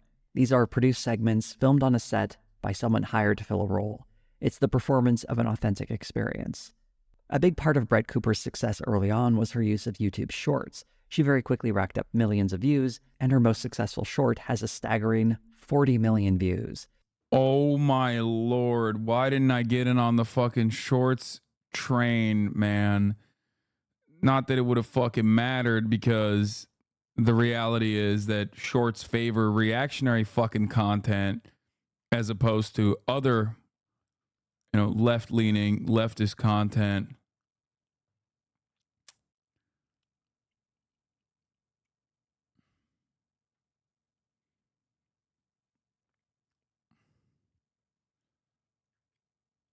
She probably made $5 off those 4 millions, bro. Dog, are you kidding me? This is nothing. YouTube is not about making money, silly.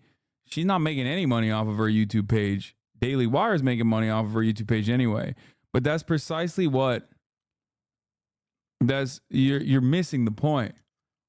My point is, she got a lot of social capital out. She got a lot of reach off of that.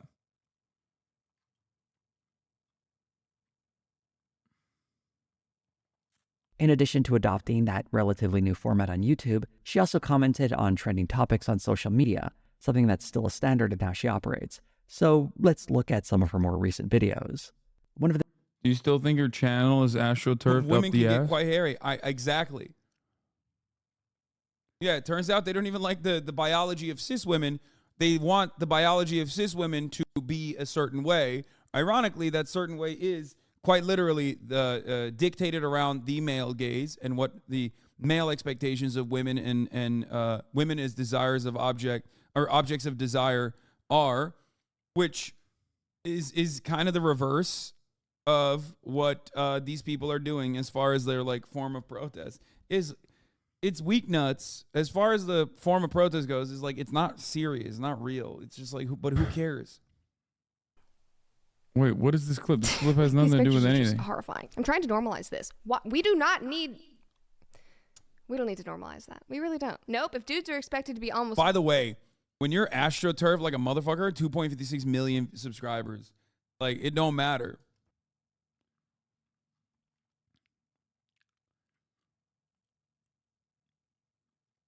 There it is. This is in the end. I do think it's AstroTurf. This video literally is proving that the AstroTurf allegation. The major topics she touches on is gender politics, often discussing dating and how young adults find their way in the world. Typically, she uses these stories to... She is engaging, not gonna lie. Yeah, because you're horny, dude. I mean, that's kind of my appeal too, to a certain degree. I'm not gonna lie. Like, that's just what it is. It's a way to get your fucking foot through the door. Lucky for you, I try to use that to sell good things rather than bad things, bad ideas. I sell you good ideas rather than bad ideas.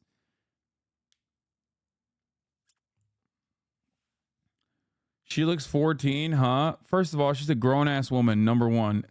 Don't do this fucking weird shit. And number two, like, yes, being appealing to the eye is absolutely a part of the brand here. Motherfucker, she does not look 14. Shut up. Some of you guys are so weird, dude. She's like a grown-ass woman, and chatters are saying she's married. So shut the fuck up. Deliver a message of reverting to traditional gender norms or pushing other conservative talking points regarding sex and gender. In the video, Bumble does not understand women. She's reacting to the dating app, adding an optional feature that lets women use a pre-written opening message instead of having to write an original one for each match. One way in which Brett Cooper differs from other hosts at the Daily Wire is that she's often willing to speak with some kindness towards the people she's critiquing, at least some of the time. But these moments are brief and subservient to the less thoughtful right-wing talking points she often uses instead.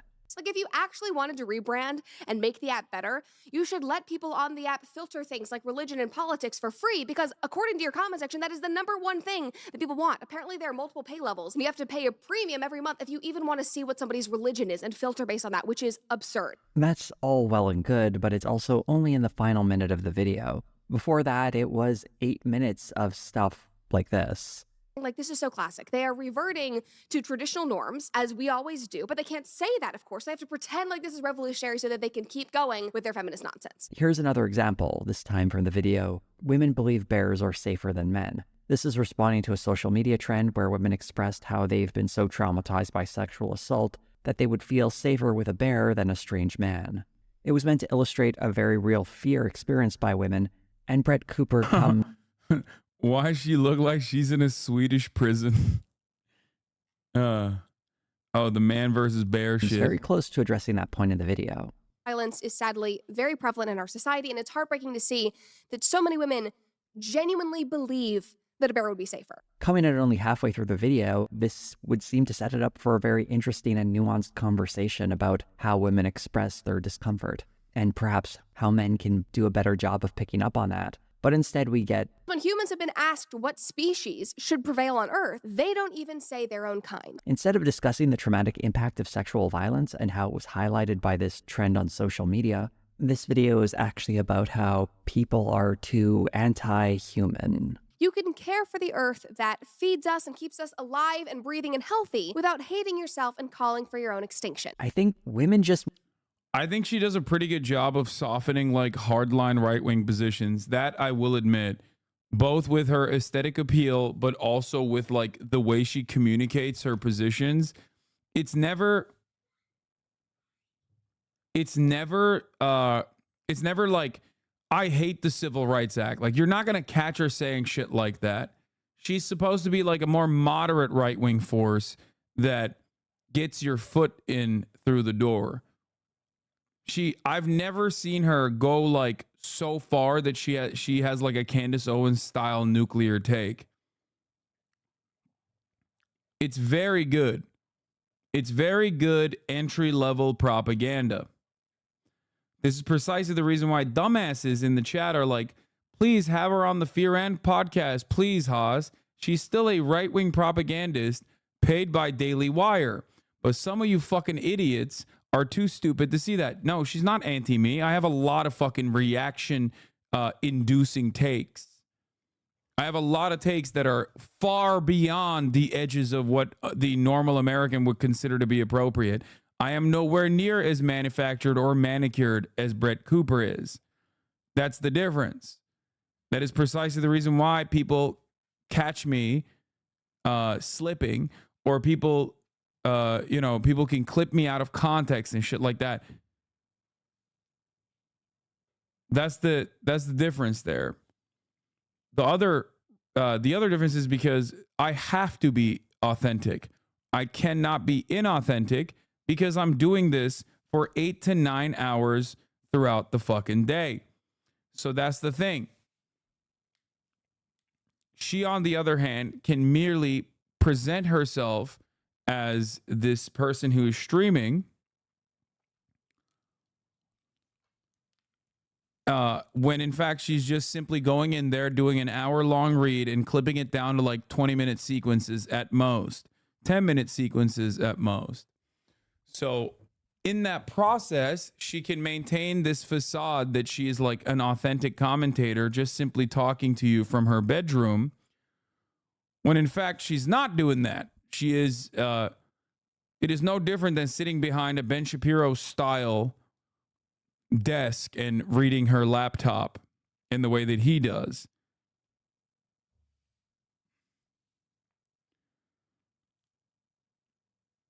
Want men to stop sexually assaulting them. How did we end up talking about people leading humanity to self-extinction? There's a web of talking points. She did a great job of deflecting away from that position. See? Connecting these narratives together, but the leaps in logic she makes creates commentary that isn't informative. It's just a jumbled mess. It's very hard to understand what people are getting from these videos sometimes, but when you read the comments under them, a message is getting through. And in this one video about women and bears, we can see an overriding message about how women, or Generation Z, just aren't that bright. Here are some examples of highly upvoted comments under this video. I can't bear the stupidity of this generation anymore. The same women who say they're safe around bears will run to the safety of a man as soon as an actual bear shows up. If a lady wants to pick a bear to hang out with in the forest over a man, I don't see the issue. She wants to go out in a very unique, terrifying, and excruciatingly painful way and feed the wildlife in the process. Unless it's a bear cub, but the mama bear is probably nearby, so you're probably checking out either way. Oh well, do what you do, boo. Brett Cooper's videos are often designed to badmouth people in her gender and her generation. That's kind of the point of her commentary. Although she doesn't go as hard as some other commentators, it's very much a running theme, and is very consistent with a lot of messaging in the conservative space. In that sense, she is advocating for her ideals in that it lines up with a very specific conservative worldview, apparently unaware or willing to ignore that those ideals happen to dump all over women and Generation Z, often on spurious terms. And since she's joining in on that kind of mockery, she can safely consider herself one of the good ones, even if it means selling out other women and girls who are just like her. The video that best encapsulates what I mean is they took the boy out of Boy Scouts, where we see Brett Cooper upset that the Boy Scouts of America are changing their name to Scouting America. When I was a kid, I desperately wanted to be a Boy Scout. Everything they did sounded so much fun. You know, they would come home for the camping trips. I just desperately wanted to go. But of course, because I was a girl, joining the Boy Scouts was not an option. Obviously, duh. My mom was like, suck it up, babe. There's nothing you can do. There's something really sad about this. A little girl just like Brett Cooper now has an opportunity that she didn't and desperately wanted, and Cooper seems to think this is a bad thing. This will be a simple but very important evolution as we seek to ensure that everyone feels welcome in scouting. Everyone did feel welcome. That's why this is so ridiculous. There was boy and girl scouts. Everyone felt welcome, except literally her, who was not allowed to do. I think the funniest part about the Boy Scouts shit is that it literally was done directly to just like neutralize the fucking massive amounts of sexual assault and abuse that was happening in the Boy Scouts of America. They were like, oh dude, fuck, let's rebrand. Let's do the woke thing. We're no longer Boy Scouts, we're Scouts. That's it. That rebrand came directly in that fucking news coverage that was happening about how there were numerous accounts of serial sexual assaulters in the ranks of the Boy Scouts. So they turned around and were like, oh, we're the Scouts now. And then everyone, including these fucking dumbasses on the right, immediately dove in head first into that culture war pond. The logic being they won't sexually assault women? No, the logic being the name change will eat at the algo, will eat away at the SEO, and absolutely zero people will give a shit about the sexual assault. Okay? And they were right. That's why absolutely zero people know about the many sexual assaults that were happening.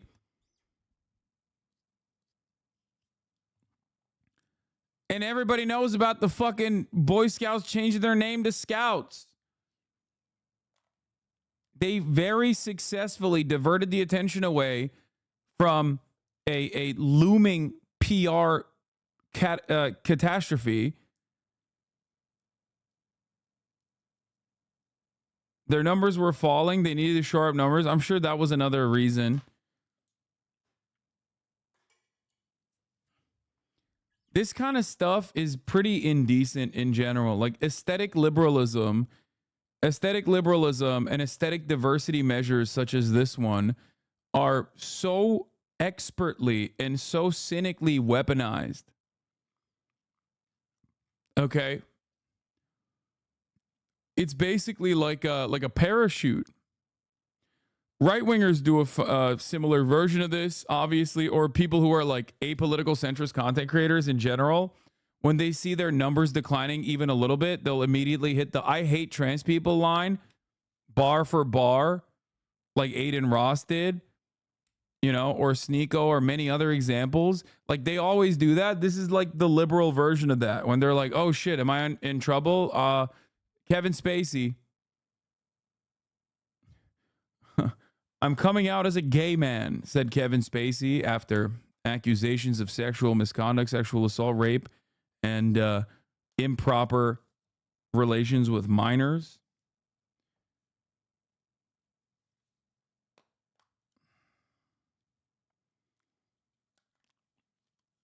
It's all good though, because all of those lawsuits have fallen apart mysteriously in many instances. So who knows? The cool stuff Boy Scouts did because she was a girl and the Girl Scouts didn't offer the same activities. It seems needlessly harsh telling other little girls to suck it up when the very easy solution of letting girls join the Scouts has existed. Yeah, here's how you know my shit ain't manufactured, okay? Because I've been picking my goddamn nose nonstop for the past week or so because I have like, it's just like painful. I don't know what it is. There's like a pain in my nose. And I just can't, and it gets itchy and I need to itch it.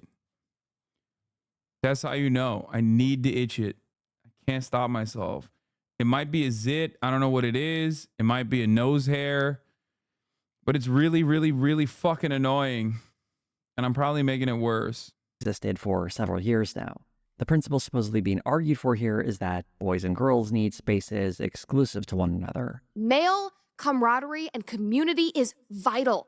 They need to play together. They need to learn together. They need to fight together. They need to push themselves away from girls. Just like girls need spaces to grow together away from men. That is important. This supposed principle really just boils down to administering strict gender roles into children. Camping, jamborees, paddling, and other outdoor activities aren't inherently gendered, but presenting these as the domain of boys is just a way to exclude girls. Girls like Brett Cooper.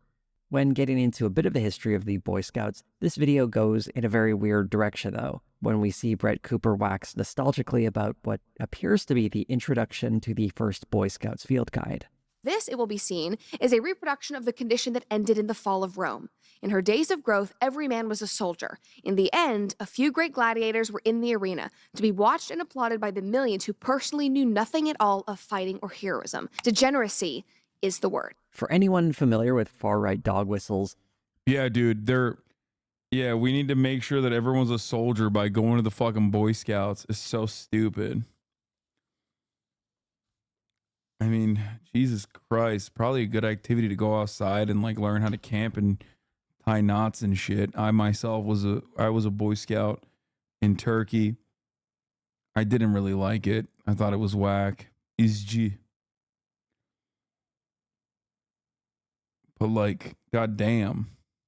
the fall of Rome and the term degeneracy are very big ones. And to hammer it home, she gives us the classic far-right meme. I genuinely do not think that I have seen a better example of that maxim, that hard times create strong men create good times create weak men create hard times, and then again, hard times create strong men. This commentary, especially in regard to Rome, is deeply silly.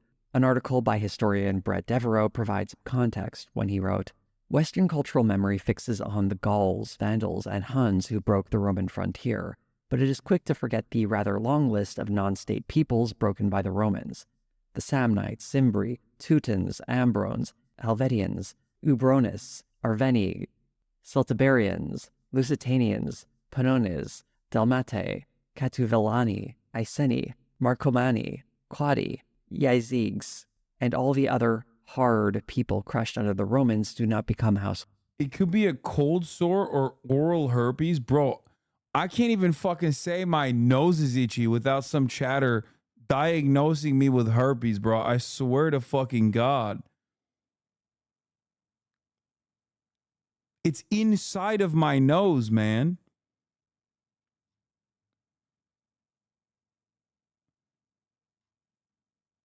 Paramedical relationship, parasocial paramedical relationship.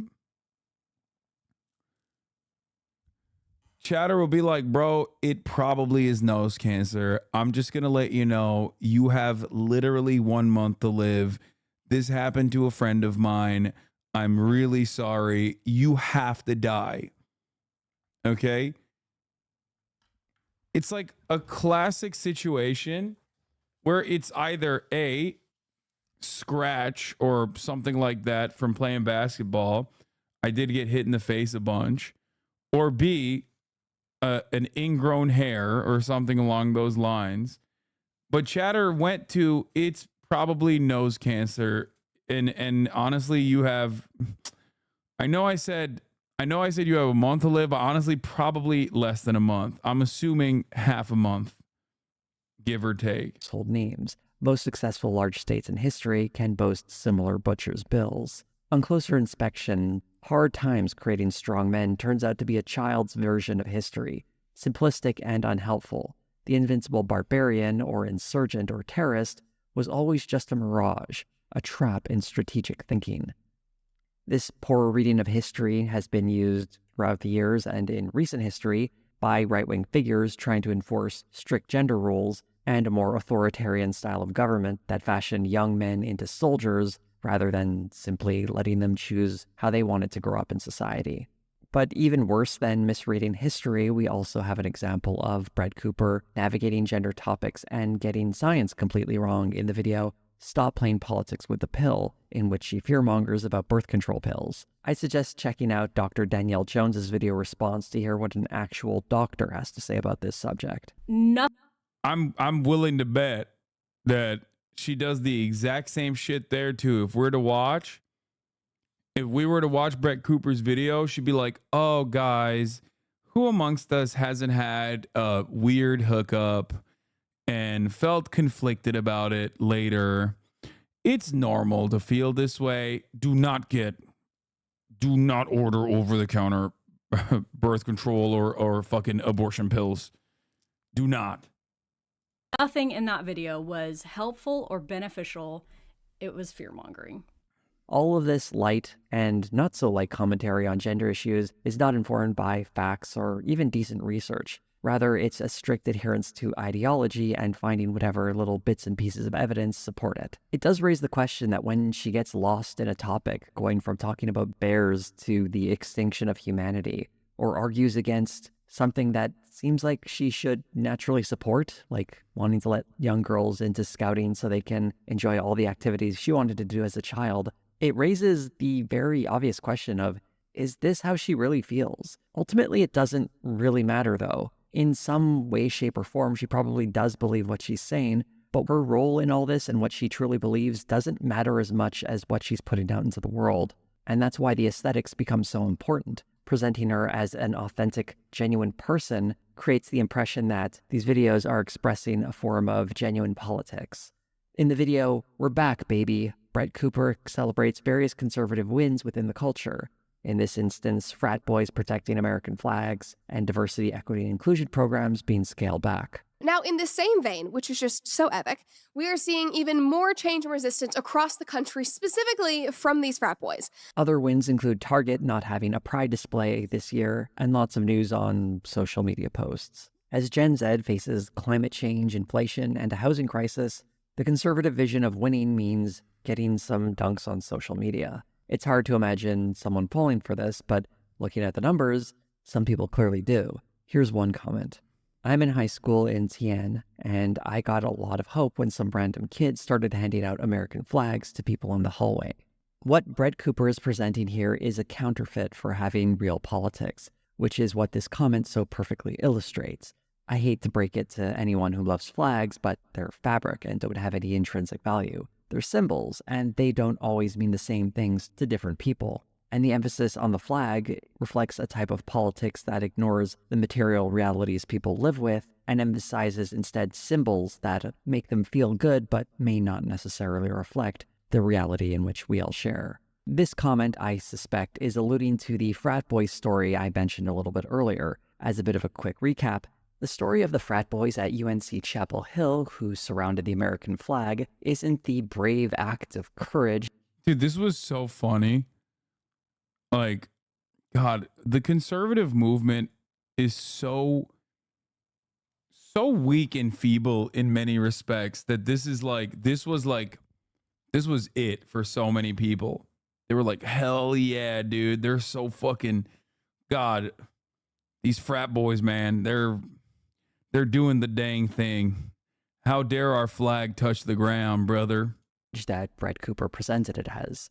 Rather, it's them standing as a bulwark against a valid form of protest. Early in the day, pro-Palestinian... Yeah, meanwhile, they literally were also holding up Israeli flags, but I guess that was not factored into the equation at all. Demonstrators had taken down the American flag and replaced it with a Palestinian one to protest their university's financial ties to Israel in light of the violence in Gaza. When the Palestinian flag was taken down by the police and replaced by the American one, the demonstrators tried to put it back, only to be met by the frat boys who formed a barrier around the flagpole. The frat boys were effectively... Yeah, Bill Ackman helped raise $500,000 for those guys. They're a rager.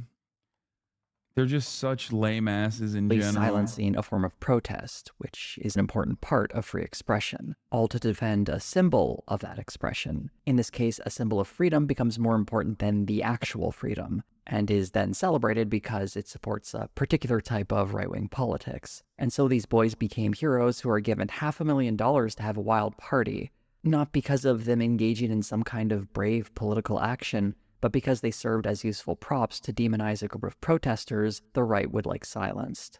Here's a comment from one of the frat boys named Alex Jones, not to be confused with the conspiracy theory radio host. It's just a coincidence that they have the same name. For me, protecting the flag was not about taking a stance within the ongoing Israel-Palestine discourse. I recognize the pain and suffering experienced by both sides of that conflict, but my decision yesterday to protect the flag of the United States was not about any other nation. It was simply about the importance of our country and the values we believe in. Not every frat boy had such a hollow reason though, and I will give more credit to the frat boys who only joined in because they wanted to support Israel, because that's a lot closer to a genuine expression of political activism. Although in this case, their activism is support for an ongoing genocide. But to the other frat boys who are talking about laying their lives down for a flag and what it represents, they are silencing a demonstration for a literal symbol of allowing that protest to happen. This is what I mean by counterfeit politics that Brett Cooper is endorsing, where symbolic gestures matter more than material actions, at least when the symbolism is conservative. And it's a shame that she's been so successful in reaching young people with the message that saluting the flag matters more than upholding the ideals it supposedly represents. This isn't to say everyone is falling for this. Other creators on YouTube, including Gabby Bell, have great videos looking at Brett Cooper's work that reveals she looks exactly like Ben Shapiro. I think she looks more like Ben Shapiro than Ben Shapiro's sister looks like Ben Shapiro. Brett Cooper's videos have this highly produced vibe that attempts to camouflage her in this react space, but she hopelessly gives away the game with its boomer-esque splicing of movie and Why is protecting the flag a bad thing? I highly doubt even supported Israel. They're just being American college kids. First of all, there were literally kids right there that were holding up the Israeli flag next to the American flag. That's number one. And number two, you're not first of all, fuck the flag. I thought this was America, goddammit. You can shit on the flag if you want to. You can wipe your fucking ass with the American flag, okay? It's our God-given, constitutionally protected right, okay? So you are actually un-American for being like, oh, brother, I have to defend the flag. That's number one. Number two, did you just miss the entire segment that this dude carefully went through in what the flag protection was being done to represent, to demonstrate? It was anti-Palestinian demonstrations. That was the whole point. It was a aesthetically vague gesture towards American dominance in a situation where America's participating in a fucking genocide. Okay? So that's the second thing. In any case, a lot of people who are otherwise, kind-hearted and empathetic individuals such as yourself will fall for symbolic gestures of this kind because it is a given. Of course you're going to protect the flag. What do you mean? This is America, damn it. I love America. I love the American flag. It's the greatest country on the planet. These are the things that you're conditioned into believing, okay? So, therefore, you immediately get duped into this idea, into the story about these beautiful frat boys protecting America. Thank God. Thank God they did that.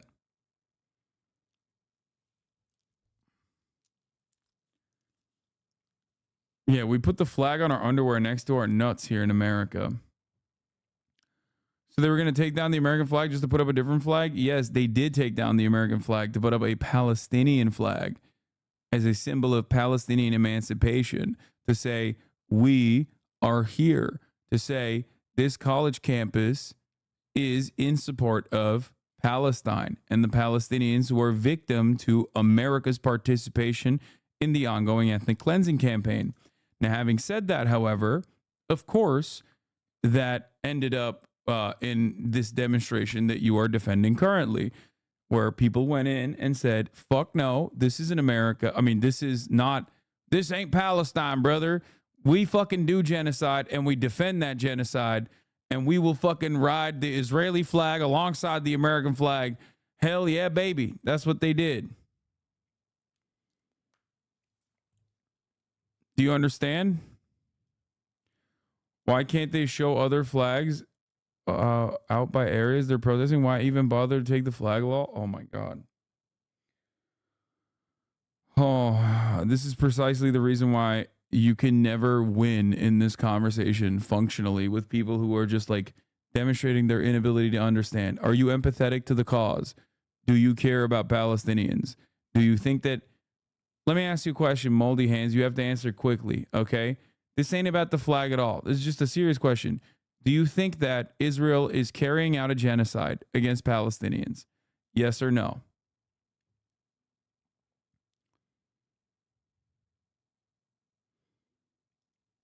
Just a very easy yes or no question.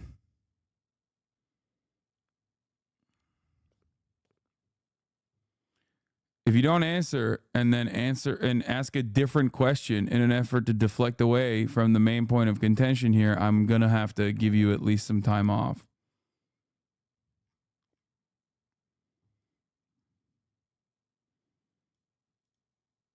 Okay. TV clips. Some of these Doesn't seem like cutaways he's are gonna references answer. that are so old, I can't imagine she has the faintest clue what they are. Benny Blanco is not a quad six, and he has Selena Gomez wrapped around his pinky finger. Maybe there's hope for you yet. That was a cutaway to The Dukes of Hazzard, a show that ran from 1979 to 1985, ending 16 years before Brett Cooper was even born. This sort of reference is fitting in that Brett Cooper's commentary often sounds like it's coming out of your grandpa's mouth, but I suspect any youths who recognize the Duke boy. Yes, I do. War is hell. Both sides commit heinous things against each other. I don't agree with either side, to be honest. So you do believe that Israel is doing an ethnic cleansing campaign, but you also think that Palestinians are also doing heinous, which I suspect you meant heinous, things to the Israelis. Is that what you're going to say? And that you don't agree with either side? So you're saying that, yes, Israel is carrying out an ethnic cleansing campaign, but also you don't really agree with the Palestinians who are victim to said ethnic cleansing campaign.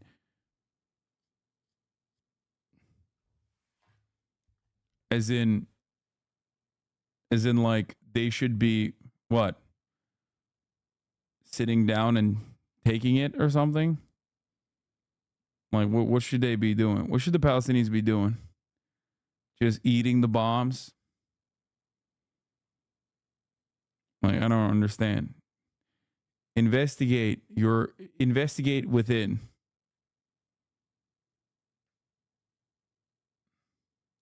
You just said it's a flag. Why bother holding it up? Then contradicted yourself by supporting the act of Palestinians doing the same crap. No, those aren't Palestinians doing the same crap. Those are American students in an act of protest putting up the Palestinian flag on an American campus to say these are the victims of genocide. Okay? There's a difference between being like, hell yeah, brother, I love America. As an American, I think it is the right of Americans to say, yeah, fuck this shit. I think it's the right of people to also burn the Palestinian flag if they choose to do so, but that doesn't mean I'm going to agree with it because I understand the symbolism behind these acts. I understand the ideology behind these acts. The ideology behind these acts that motivate the person burning a Palestinian flag is to say the ongoing ethnic cleansing campaign directed at the Palestinian population is good and fuck the Palestinians. Burning the American flag for any number of different reasons oftentimes can mean America's genocidal actions all around the world are unjustifiable. This is why I would agree with one form of protest over the other form of protest. This might be really hard for you to understand because many of you guys have this like very weird centrist position on issues, and you think that like an action is what matters. It doesn't matter what the direction of this action is. It does not matter what the intent behind certain actions are. I'll give you a better example, okay?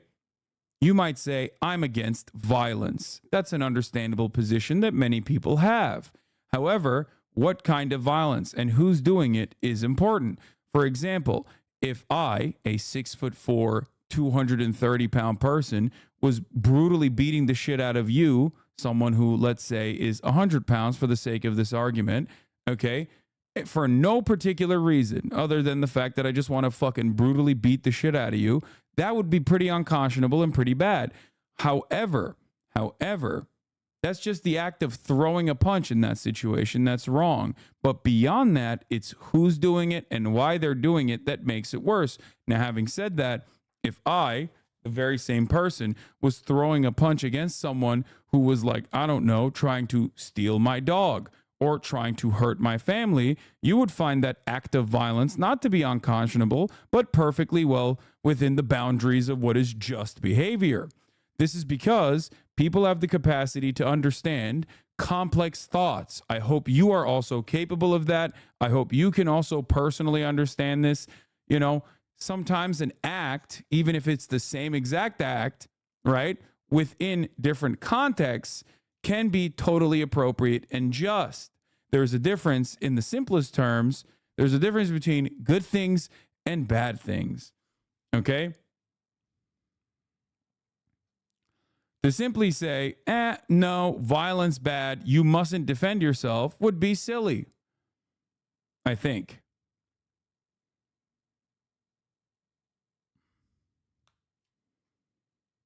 Hopefully this was enlightening for you, chatter, and now you understand it a little bit better. Boys are probably only understanding that because their dad or grandpa sat them down and made them watch a couple of episodes. Another way these videos feel very artificial is when we get to the ad reads. Brett Cooper slides into them seamlessly. We are all sharing the same problems and grievances. We are all fighting this mind virus together. And if you're fighting your own virus, you might need Jace Medical. This is very goofy and completely unnatural, and these ad reads take up so much time in each video. The example I showed you ran for a minute in a video that was only 7 minutes and 21 seconds long. That's close to 14% of the video's runtime devoted to an ad. Other videos aren't quite so bad, but still give up a lot of runtime to advertise these products, often close to 10% of a video. These kinds of ads are pretty common on YouTube, so Brett Cooper participating in them isn't that strange, but coming from such a big business production, they hit differently. This isn't Brett Cooper who has taken up video blogging as a personal project, who's found a way to make... People are ridiculous, okay? The top of the hour ad break takes up 3 minutes out of the 60 minutes in an hour, okay? 3 whole minutes. That's it. That's all you fucking see. That's not 10%. Okay? 3 minutes. And not only that, but you can also avoid the ads at the top of the hour by subscribing. Okay? For $5, and it's slated to be $6 come July, or for free with a Twitch Prime.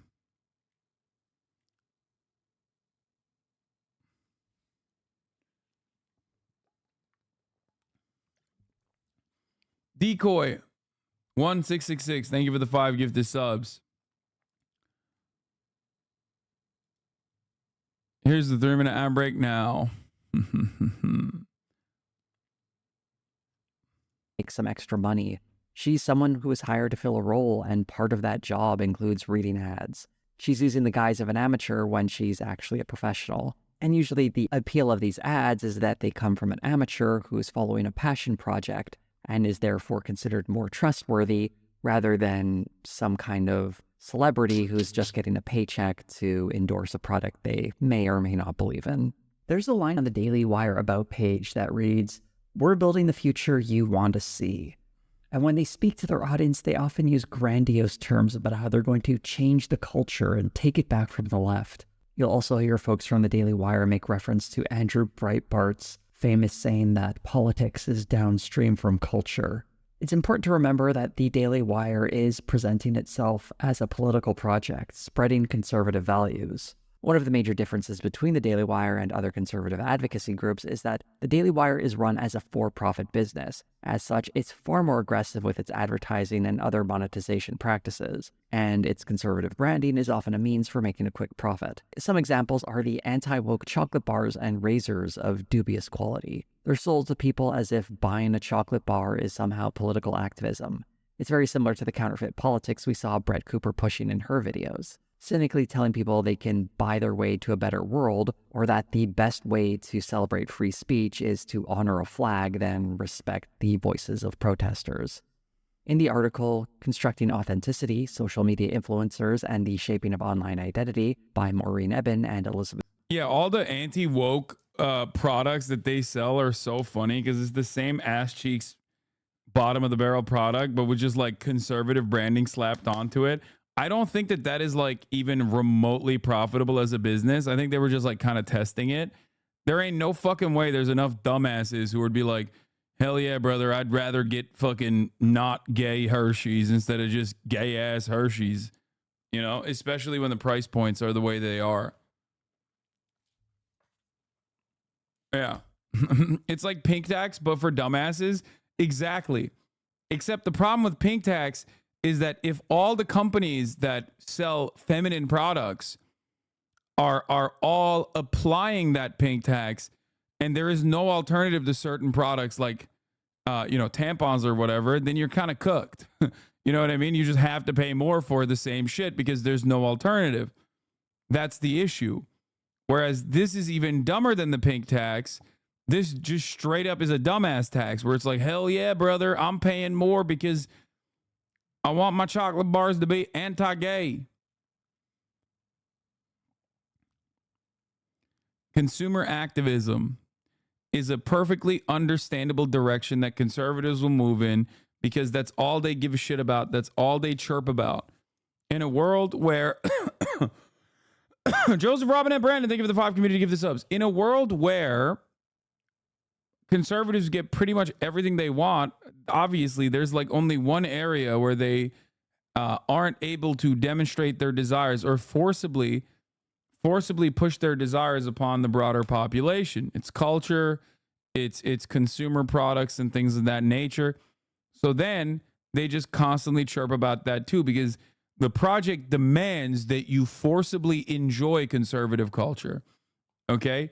Even if personally there isn't anything there that you are interested in, you must enjoy it. You must. It's not just about like, oh, these are my beliefs, okay, and I don't care if you don't agree with them. It's these are my beliefs and you must agree with them, which is ironic because it's a case of pure projection from conservatives that fucking yell at the classic archetype of SJW, social justice warrior. Oh, they don't just want liberties for gay people. They want us to be gay. They won't shut the fuck up until I'm gay. You know, it's not the case at all. It's exactly the opposite, as a matter of fact. Social justice warriors and leftists in general are oftentimes advocating for liberties for marginalized people, and conservatives have been able to perfectly package a counter to that as basically a means of turning them gay somehow. The gay agenda. With Bull, the authors describe the complementary strategies of transparent authenticity and passionate authenticity. This is pairing advertisements that are transparent and presented with regular media that include an authentic persona. They write in their article, when used in tandem, the two strategies balance the tensions between the influencer's persona as a seller and the influencer's persona as human, relatable, and authentic.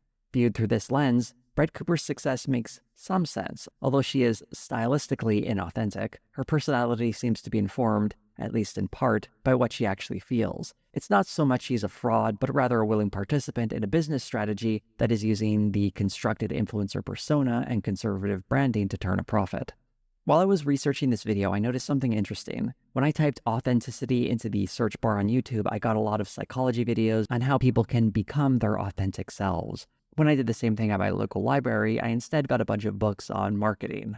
It reflected the strange impact the word authenticity has had on our modern day, and how a personal journey for authenticity is used by companies to make money. In the book, Authenticity, Building a Brand in an Insincere Age by Mark Toft, Jay Sunny, and Rich Taylor, one line leapt out at me. We want to attract people who need and respond to the truth and purpose of our company and our products and services. The evolution of that sentence to associate truth and purpose with products and services through the medium of our company is really wild to me. The purpose of any company, at the end of the day, is to make money. This exercise in branding is about associating intangible qualities to these products and services to increase their values in the mind of a consumer. I probably don't need to tell many of you that a shoe company pledging to fight racism isn't doing that to be altruistic, and that it's a means to add value into the minds of potential customers and translate to more sales in the future. But it's worth repeating that fact because it works, or at least companies believe it works. It's presented as authenticity, but like the brief mention of Target earlier, and it's... This doesn't mean that like diversity and representation, especially in culture and media, is a bad thing across the board. Especially when done right, it can be very positive. It's good to see yourself on screen. That's why I talk about, you know, Luka Doncic or Doncic, however you fucking say his last name, or the Joker, okay, Jokic. Seeing a fat, schlubby white guy who's like significantly more out of shape than all of the other dudes on that court is going to Doncic. Okay, I'm an Ottoman son, okay?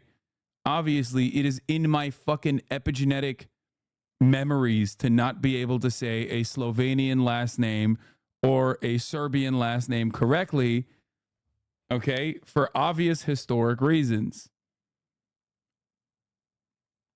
My point is,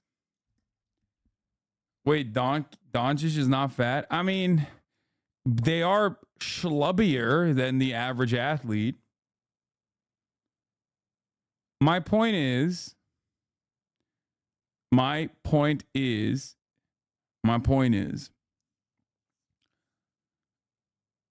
jokingly brought that up, but the reality of the matter is, like, seeing yourself represented on screen, especially if done in a decent way, if done in an authentic way, is good. It can be a positive thing. It can lead to people dreaming that they can also achieve these positions.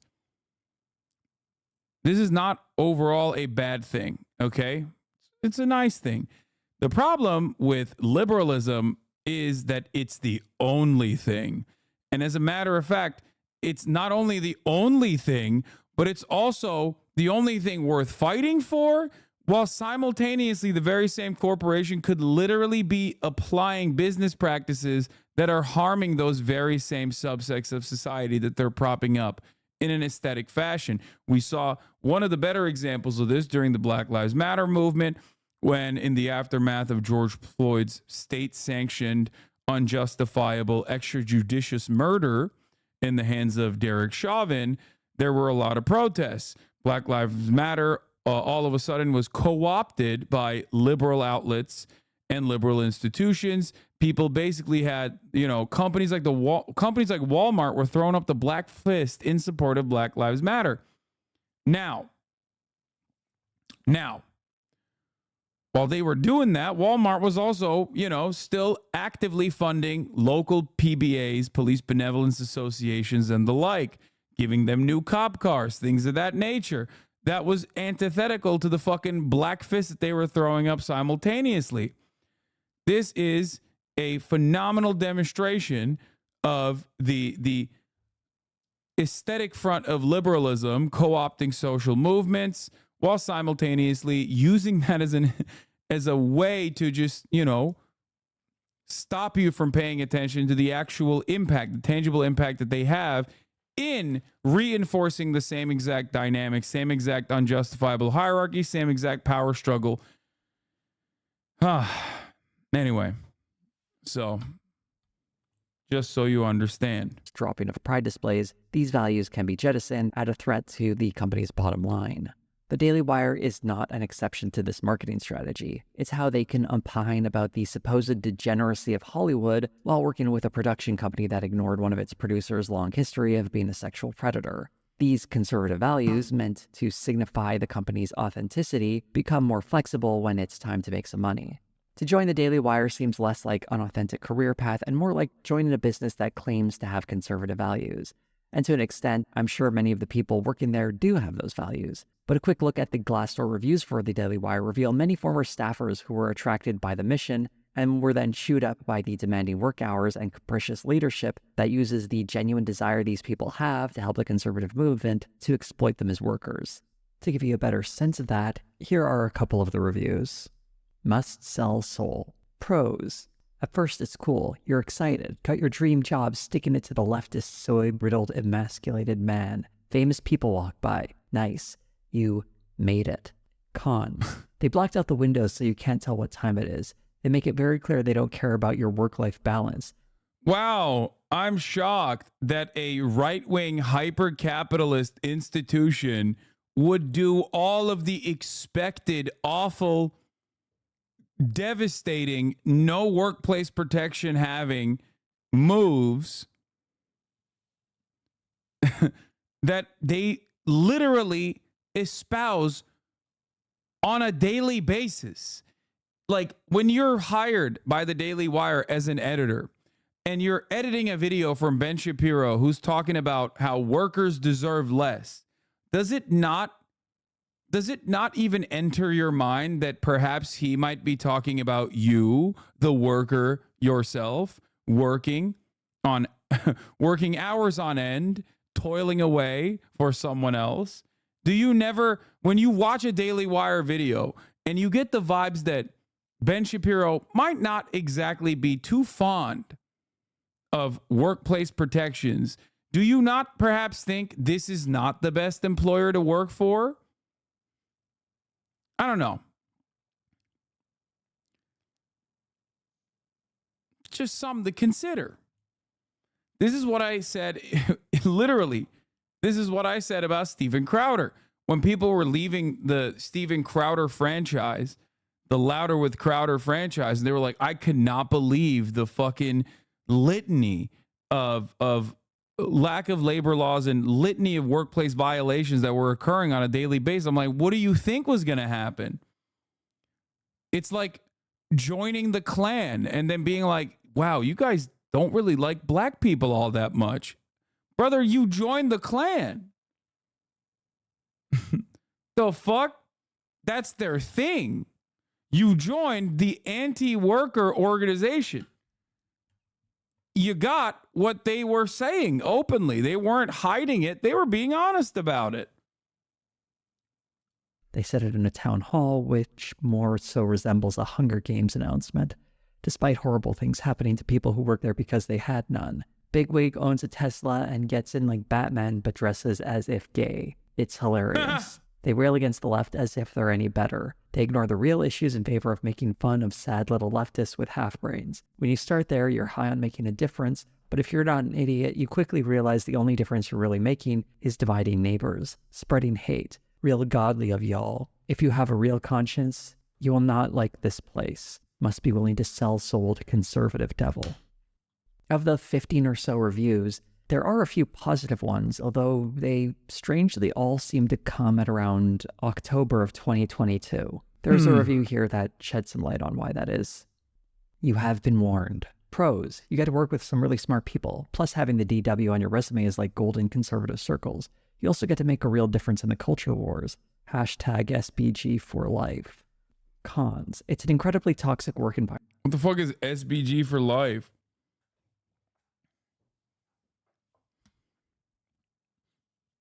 Anyway, let's continue. Notice how all the reviews on this site were negative up until recently, when there was a big influx of positive reviews, gushing with praise for the DW. LMAO, they are so transparent. The constant negative reviews were hurting recruitment, so they astroturfed a bunch of positive reviews to try to hide the truth. And the truth is, I don't know if... Oh God, does he mean Sweet Baby Gang? Matt Walsh? Oh God, this guy's so brain broken. Anyone at the Daily Wire who is happy. The firings and the resignations have reached crisis levels. Everyone has at least one eye on the door. I would never want anyone I care about to work here.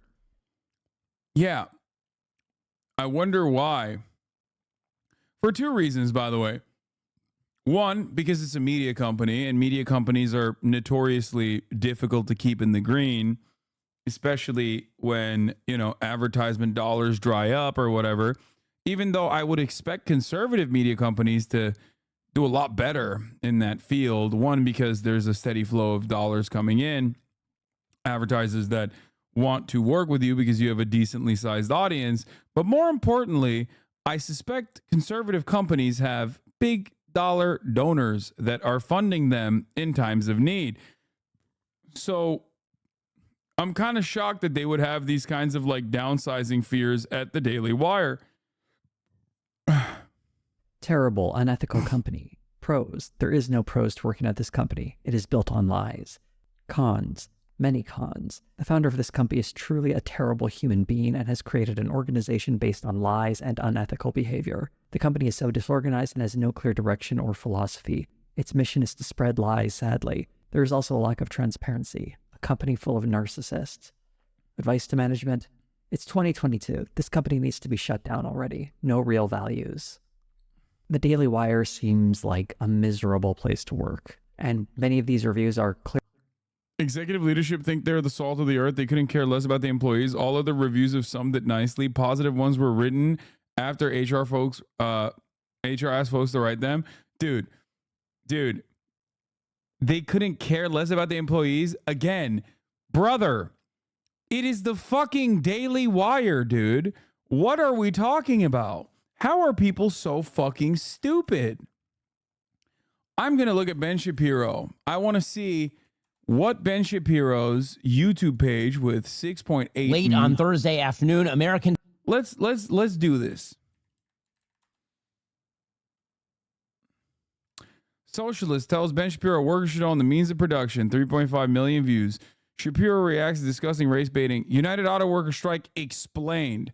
UNRWA workers be like Professor hired after consensual relationship with coworker. Twitter employees melt down when asked to work hard. Ben Shapiro explains socialism. 12,000 Google employees laid off. Why woke Twitter employees hate Elon Musk. Help, my coworkers are intolerant liberals. What should I do? Ay, ay, ay. Who's standing with the workers? New leaked video shows Disney CEO grovel in front of employees. Are unaliving civilization.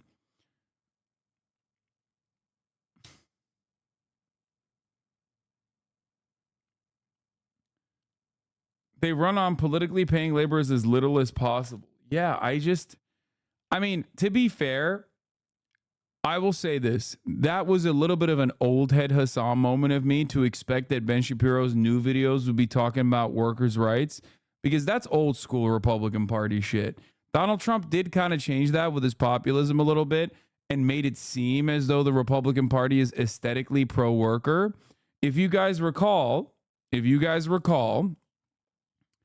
back in the old days, the Republican Party, especially from like 70s onward, and 60s and 50s onward, were so openly hostile to workers' rights. Like, just straight up, that was the thing that they advocated for. That's changed a little bit. That has certainly changed a little bit. And there is definitely a mystification on their position on working class people. They just like own the gay workers that work at Twitter, things of that nature. But that doesn't change the reality that, like, when push comes to shove, whenever the fuck they're talking about workers, you know Ben Shapiro is going to be the first to be like, guess what, dude? Workers ain't shit. They should be excited at the prospect of even having a fucking job. That kind of sentiment and that kind of open hostility towards the workers is going to, of course, yield a hostile work environment, a shitty work environment. Anyway, let's continue. Clearly not from people on the left, but rather conservatives who went in there hoping to make a difference, only to find themselves exploited by their employer, using their passion for political change to extract as much labor out of them as possible. While it's doubtful I agree with the politics of any of these people, I still think as workers they are deserving of some level of respect and good treatment by their employers. Whether or not that's living up to their conservative values, you can judge for yourselves. But at the very least, the people leaving angry reviews seem to think that these values weren't their conservative values. But where does any of that leave Brett Cooper? There's a trend right now of people trying to figure out whether popular figures in the media are industry plants. And there are certainly people in Brett Cooper's audience that believe she is one. But I think there's a bit more going on here. First, let's look at a history of the term industry plant from Bubblegum Club. The term industry plant is derived colloquially from hip-hop, which is understood to mean an artist who has a major indie label backing their movement but presents themselves as a homegrown startup to create the illusion of an organic following. The definition of an industry plant doesn't negate any prior work an artist has done in their past before their label. Amazing Haas, Sim Talk doing big numbers. Check it out, people.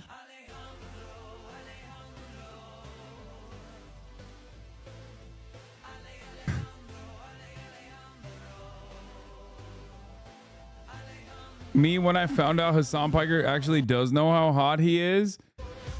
So when he does his little TikTok vids, he's not being a clueless millennial, but a slut for the camera. Okay, to be fair, I am personally a millennial and oblivious to how to make like a hot, sexy TikTok. If I knew how to make a hot, sexy TikTok, I would make a hot, sexy TikTok. I promise you.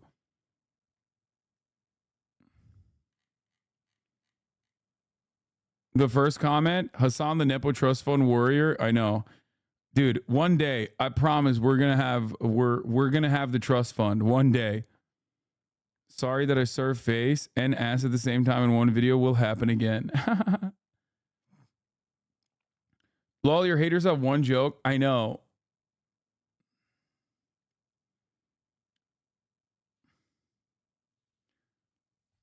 You show your nipples every 5 seconds. True. I didn't say I don't know how to make like That was not the first comment? Oh, I missed it. Okay, let's just continue with this. However, it just questions the legitimacy of one's growth and establishment in the industry. The problem with this term is outlined in this article, and what's sad to me is that TYT repeats that dumb joke. Wait, dude, that would be really funny if Jank, my uncle, was like, yeah, he is a nepotism recipient trust fund baby. It's like, bitch, where's the trust fund? You're my family member. You know there's no fucking trust fund. No, I don't think Jank has said that. As a matter of fact, Jank literally was going to bring up how I openly recognize my privilege and how I am a recipient of nepotism on a regular basis in that commentary, but chose not to, you know, have a visible public argument. I don't know why people are still trying to make like drama work.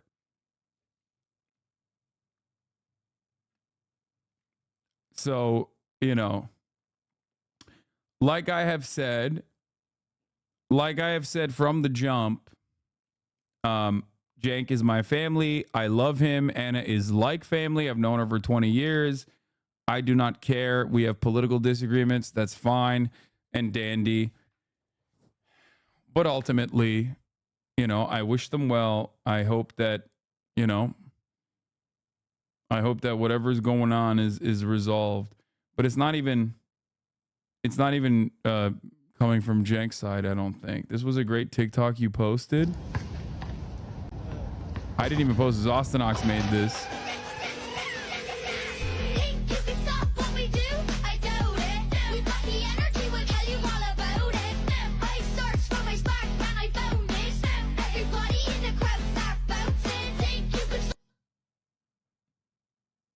To be fair, not Jank Mosana. Yeah, I don't think Jank would say some shit like that. Also, regardless, I don't even have hate or anger or animosity in my heart towards Anna Kasparian either. I don't care.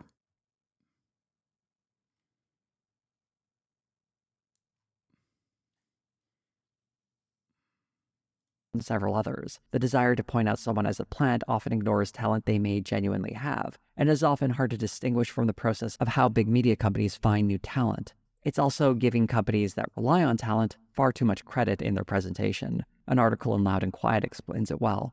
There are many reasons why industry plans are a bogus construct. The first, most glaring and unsurmountable, is that if there was some kind of ready-made workable formula to break young artists into overnight sensations and viral megastars, then we'd be drowning in industry plans. That would be the de facto industry method.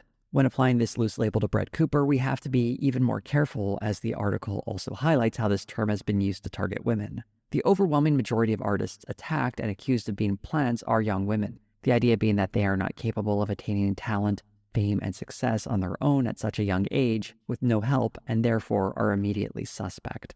In the Daily Wire's case, Brett Cooper is far from the only obscure talent they've found and groomed for the spotlight.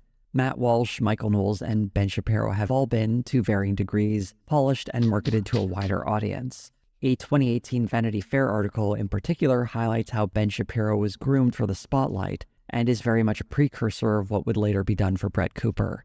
And we can see the limitations of the Daily Wire's ability to create stars when we look at its less successful commentators. If they were truly capable of taking anyone from anywhere and simply... Have you seen the video of the trans woman describing her privates as foods at Disney World? No, but that seems like straight fucking rage bait. I have no idea what that turning is. them into a popular conservative commentator, we wouldn't have such a wide range of success, such as when you compare Ben Shapiro or Brett Cooper to the far less successful Michael Knowles and the Do you think any of these freaks truly believe what they preach? Yes. I think Ben Shapiro believes a lot of the commentary. I think Matt Walsh absolutely believes in the shit that he says. I don't think Michael Knowles believes it as much. I think he's just like you can kind of tell like Matt Walsh 100% is like a hateful little gremlin. Ben, hateful little gremlin. Michael Knowles probably doesn't believe everything, but is just kind of saying the whatever the fuck needs to be said. Tucker Carlson doesn't believe all of the things that he says either, but knows what to say. But ultimately, it doesn't really matter because Tucker Carlson definitely believes the most nefarious part of his agenda, which is WASP supremacy. You know what I mean? You can tell that they believe it by the dedication to their uploads and streams. I can't speak on that old guy. I don't know what's up with that guy. I've never really seen him. Even far, far less successful Crane and Company. The Daily Wire can only go so far in creating these conservative commentators. I think it's clear that Brett Cooper is bringing some degree of talent into this role. In Alice Sherwood's book, Authenticity, Reclaiming Reality in a Counterfeit Culture, she recounts the story of how Snapple went from a quirky upstart beverage brand to being sold to a big corporation and stripped of its spirit, and then sold again, this time to a private equity firm, and then proceeded to rebound, seemingly recreating its old quirky self. But it did so not in returning to its roots and its original recipe of being 100% juice, but instead adopting the signifiers of being that authentic juice. In 2011, the front label of a bottle of Snapple might have said it was apple juice and all natural, but the back revealed it was only 10% pear juice and had some mysterious natural flavors. I think Dave Rubin does not believe the shit that he says. I could be wrong. Yeah, I think Dave Rubin is more of a consequence of like grifting, wanting to make money, thinking that there's a good avenue for him out there, and constantly being at odds with like how reactionary the conservative movement is, because the more gains that they make, the more that they end up harming Dave Rubin because he's gay. So, I mean, this literally happened to a certain degree to Ben Shapiro. A lot of old school fans who are brain broken know that Ben Shapiro used to write at Breitbart, Andrew Breitbart's newspaper. Rest in peace, Andrew Breitbart. When Ben Shapiro used to write at Breitbart, Breitbart had a tab called Black Crime, as in they specifically, you could go to the website and click on it, okay, and just see all of the black crime that was happening in America. Ben Shapiro had no issue with this tab. Ben probably liked that this tab existed, but Ben Shapiro left Breitbart for a key reason. Why? Because they hired Milo Yiannopoulos. Milo Yiannopoulos was a Nazi. Milo Yiannopoulos openly was trying to highlight Nazis. And not Nazis in the sense that like Nazis who are chill with Israel type Nazis. Nazis who literally were like, oh no, Jews are actually controlling the media type Nazis. Ben left Breitbart, not because of all the other racist shit, but only because maybe he was a little uncomfortable with how comfortable Breitbart writers were with actual anti-Semitic Nazis. Ultimately, this happens all the fucking time. Okay?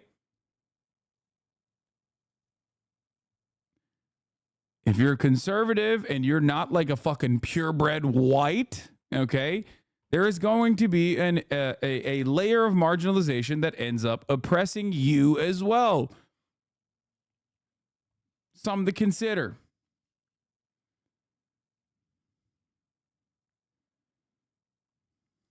In her book, Sherwood writes, "It takes more muscles to doubt than it does to believe. What the shopper sees at first sight in a convenience store or supermarket is what they are most likely to believe."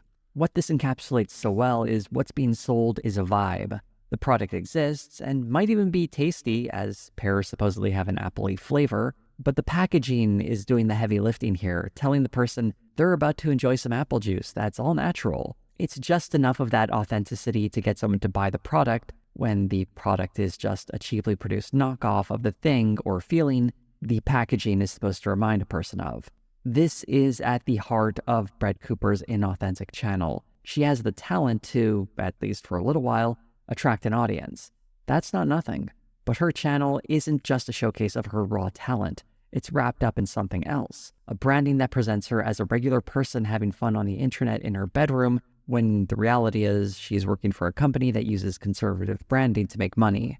Brett Cooper is the 10% pear juice in a bottle-marked apple. The conservative commentator for Gen Z who presents a counterfeit politics to maintain an audience to generate.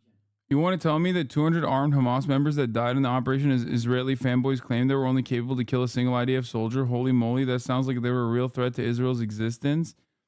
Yeah, because it wasn't 200 armed. Oh, shit. Sorry. That was a spider. It wasn't 200 armed Hamas members that died in the operation. That person is just baiting. He's saying that, like, yeah, armed Hamas children. Generate ad revenue. But let's just remember that the problem is not Brett Cooper. In the same way industry plants are agonized over because of the influence music labels have on what we hear, what all this concern over Brett Cooper's authenticity really highlights is the power of conservative media. Not just the Daily Wire, but the many right-wing media outlets from Fox News to Blaze Media. The money and power of these companies cannot be underestimated, and their ability to exploit the energy of talented individuals and fold them into their messaging is part of their success. What Brett Cooper best serves us is another example of how these media companies market themselves through deception. The only other part of Brett Cooper's career I haven't really touched on is how the Daily Wire is positioning her to be their go-to person for numerous acting projects. Since she signed on with the company, I'm not sure there's a single production of theirs she hasn't acted in. She was a newscaster in Lady Ballers. To be fair, they do that for they do that for all the Daily Wire talent, I'm pretty sure, including but not limited to Candace Owens, who formerly was at the Daily Wire and was supposed to be a part of this like Brickleberry cutout, whatever the fuck this Adam Carolla show is. She was cut out, of course, after Ben Shapiro realized that Candace Owens wasn't just anti-Semitic, which would have been perfectly fine by Ben Shapiro, as he's said time and time again, but also anti-Israel. Provided one of the voices on both Chip Chilla and Mr. Bertram. She's appearing in the upcoming dramatic series The Pendragon Cycle and star. Who is this girl? Is it wrong? I'm kind of feeling her. You, my friend, are a fucking simp.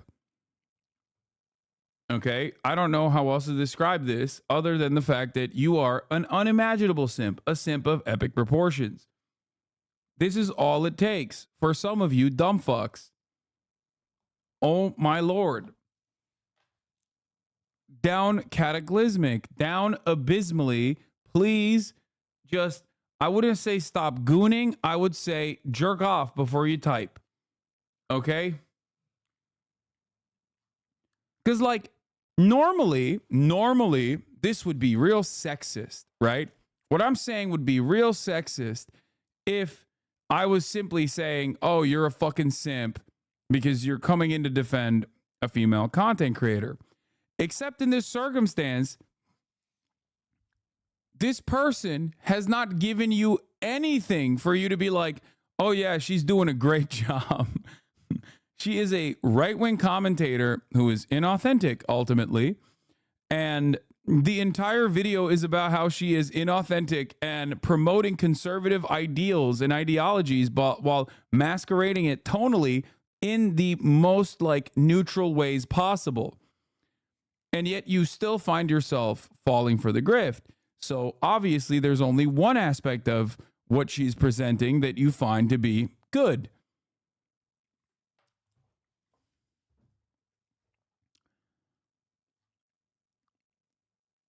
That's it. Starring in Snow White and the Evil Queen. There isn't too much to say about these projects I haven't already mentioned in previous videos, though if you truly want me to endure Mr. Bertram, let me know and I guess I'll look. How are most men like this and women are not like that? Are you kidding me? Brett Cooper, alongside many conservative commentators for years, have been avid followers of mine. I can't speak for Brett personally, but no, there are definitely conservative women who are like this as well, with the hopes that they can maybe change me, fix me as well. Women get horny too. The idea that women don't get horny is silly. Look into making a video about it. As a closing thought though, while researching this video, I was left wondering what authenticity even means in the YouTube space. A lot of what we see Brett Cooper and the Daily Wire doing isn't entirely unique. Other companies have tried to buy their way into the influencer space to varying levels of success in the past, using the aesthetics of grassroots content creators to create the impression of being authentic voices in this space. But does adopting that style have an impact on the person actually taking up that role? Authenticity is a tough word to pin down sometimes, but an article in Psychology Today that I found while researching for this video made me reflect on this. Corinna used to ask you to change her, funny enough. Yeah, well, I failed in that project, didn't I? Quite spectacularly, as a matter of fact. If you look at Corinna Koff nowadays, I mean, she's like deep in the gambling meta, kick streamer, very invested in that space. And I think routinely talks about how she's like a Republican or whatever. I don't even know. I haven't really been paying attention. Yeah, I remember when she was dropping 500 sub bombs in here. Those were the good days, man.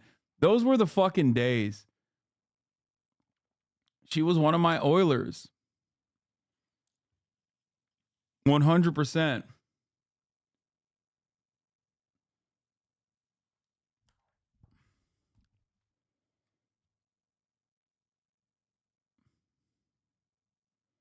Y'all watching my TikTok while I'm at my shift? Fake as fuck. Thank you, Kirby Virgo. We did watch your TikTok while you were on your shift. It's great TikTok. And it was a banger. One part read, studies show that the self you create and express in virtual spaces influences your belief, or lack thereof, in your real world self.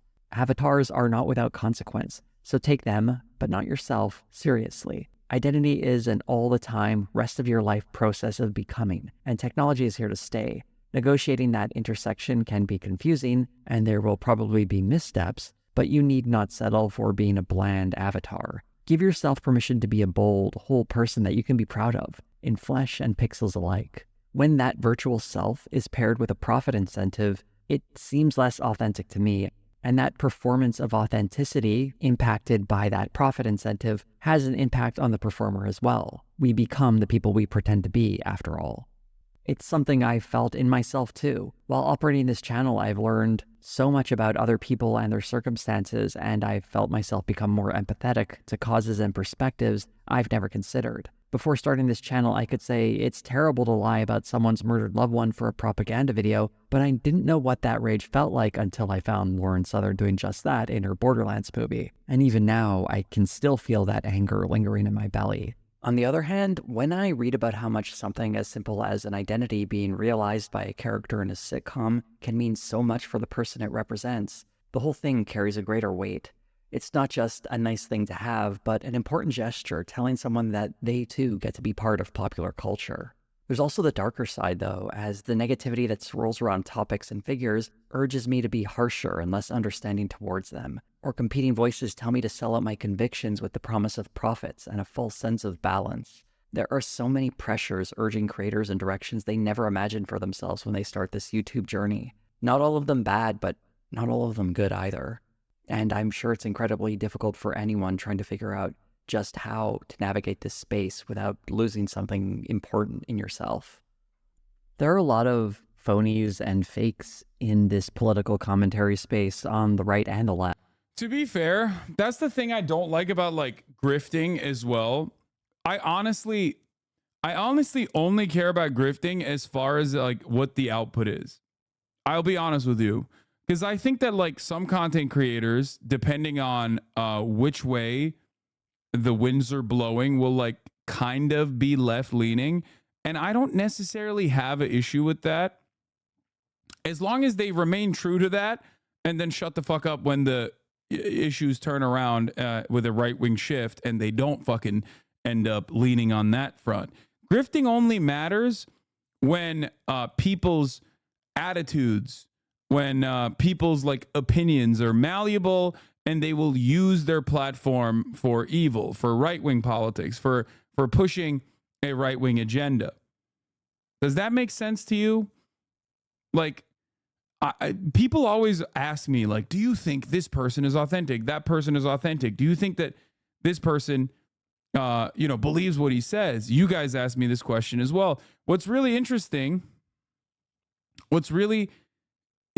about it is it was a question that was asked, a question that was directed at me by the Iced Coffee podcast, Graham Stevens podcast that I went on the second time. Jose used a bunch of clips from Iced Coffee in this video as well, because they interviewed Brett Cooper as well. And they asked me like, oh, do you think that you know, this person is authentic, that person is authentic. And in that question, when they asked me that question, I said this exact same thing. I was like, I don't really care about the grift of it all. I don't really care if a person like doesn't believe any of the things that they're saying, but they're still pushing a right-wing framework. I care about the right-wing framework being pushed. That's what I care about, you know? If someone is an asshole and a right-wing political commentator, but they're authentically an asshole and a right-wing political commentator, that doesn't actually change the equation all that much for me. I don't think anyone is authentic, but that's my experience as a black Arab woman in America. So just my opinion, they tend to not like us IRL white liberals. That is, no, that's entirely separate conversation.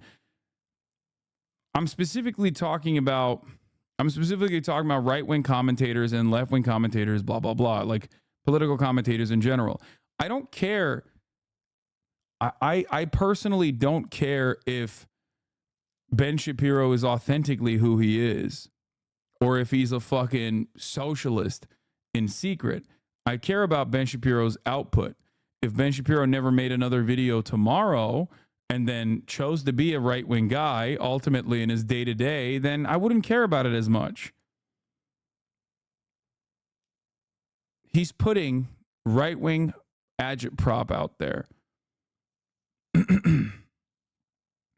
Left. And I'm not entirely convinced that Brett Cooper is one of them, at least not yet.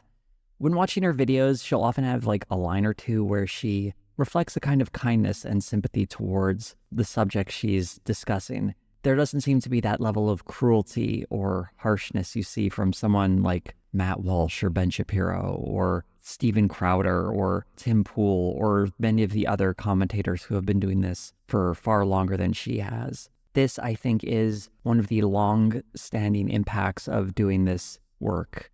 Adopting that harsher messaging is, I think, part of how this platform changes you. It hardens you and calcifies your opinions, and it dehumanizes the other side so much that it becomes so much easier to use the most hyperbolic language in describing them. And it's a shame to see someone who's only 22 years old falling into that. Are you saying the entire political right wing is evil and unnecessary?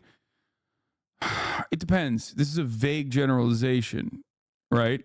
Like what I believe is right wing and what you believe is right wing could be entirely different things. But overall, I do think, yes, I do think that like we could do without for sure. Same trap. Maybe it's simply too late for her and she'll keep producing these terrible videos, getting increasingly harsh and mean and hardened by this space. And that will be her new authentic self. Perhaps the one lesson for at least me or any other YouTube creator to take from this whole video is to not let this website turn us into what it has turned so many other people into. One thing I think Brett Cooper really represents is a growing trend in conservative media spaces when it comes to presenting these stories, relying far more on vague feelings and vibes and the barest minimum of evidence to support a claim. It makes it boring for me when there isn't interesting rabbit holes to dive in or research projects to undertake, because what is there to say to someone who is just flatly stating their opinion and not really backing it up with anything more than some empty rhetoric and poor reasoning? But even so, I hope this digression into authenticity and how that's reflected in creators in this space was in some way helpful to you and was interesting, and perhaps you'd like to see me get a little more experimental in my future videos, and you can do that by pledging your support through my Patreon, like the lovely names you see coming up the screen here. You can also join them by becoming a member on YouTube. If you'd like to support the video in a non-monetary fashion, you can like, comment, subscribe, hit the bell for notifications, share this video on social media,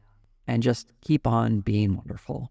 And get HasanAbi Parker to react to it. Great video overall. This is a video from 7 hours ago. I didn't even realize, so please do not upload my reaction to this. Chatters, HasanAbi Clips Industrial Complex. If you upload my reaction to this, as this video just came out, I will clap you. I hope that Jose claps you. Okay? Behave. Having said that, maybe in a couple days I will upload my own reaction to it once this video is like hit the algo. But this is a new channel for me at least, and I like what I see. On that note, I bid you farewell today on this beautiful day, on this wonderful Saturday, because tomorrow is a big day. Another half day for me, because tomorrow, Sunday, we have a lot going on. Tomorrow is the 1,000 buckets challenge. We're going to be laying down bricks.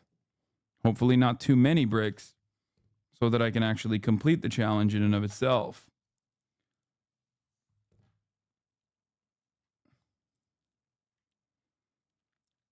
Three half days in a row? Yeah.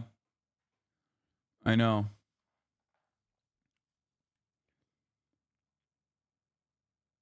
Hold on. Oh, that poster is outdated. It doesn't feature Will, because Will's going to be a part of it as well. I'll show you the actual new poster. Shouts out to Oni Spumoni and Austin Ox for making it. They did a phenomenal job. Hold on, I'm going to send the poster to myself. And then I'll show it to you.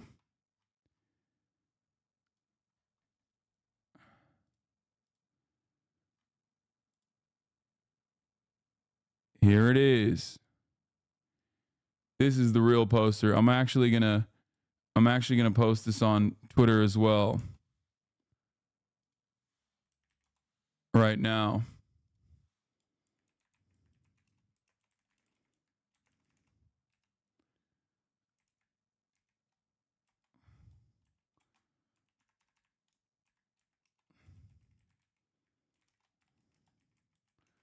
With a twist. Tomorrow, take on the Ludwig 1,000 point challenge with a twist. For every $100 raised, I will score a 3-point shot. We will, at every, for every 10K raised, there will be a new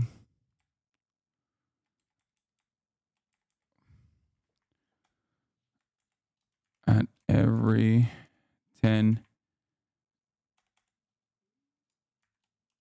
for every $10,000 raised, we will have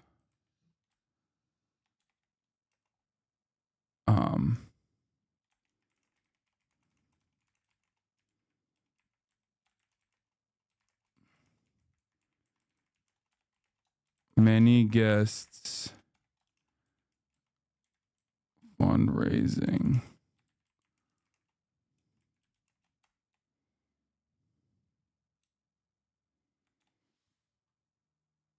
$100 raised for Gaza. 3-point shot before the stream ends. And everyone, many guests.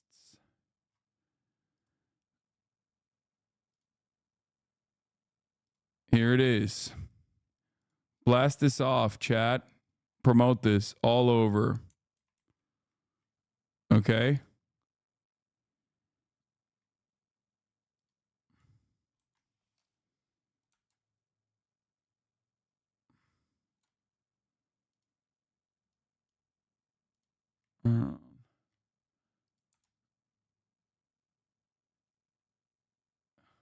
I love when I'm posting shit as I'm about to end the stream and motherfuckers are too busy being like, can you raid this person? Can you raid that person? Okay? Calm down.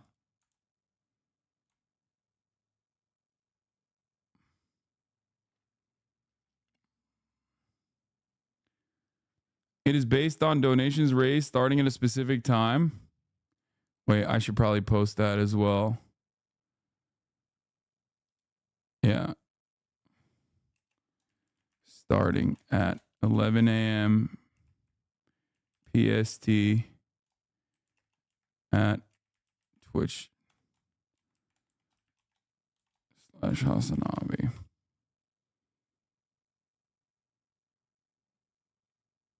Oh, fuck.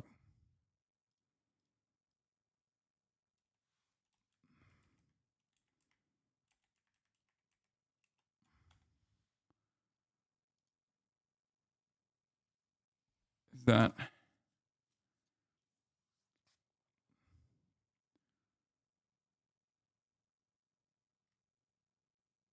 Links hurts the algo.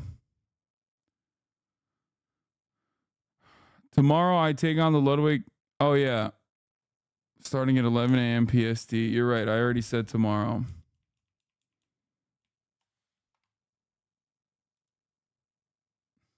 I like that I just said I'm annoyed with people being like, raid this person, raid that person. And chatters are still like, no, you should raid this person.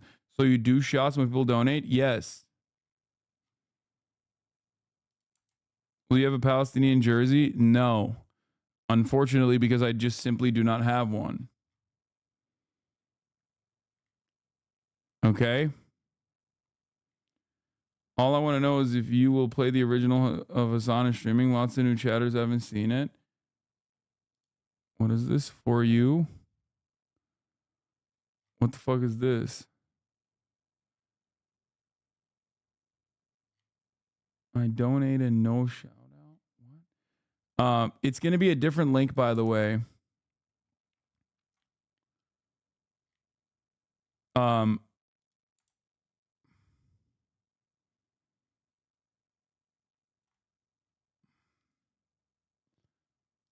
It's going to, the donation link is not going to be the Creators for Palestine one, even though we're ultimately going to give it to the same charities. But the donation link will be different because we had to do it for fundraiser goals. So we had to set up a new one.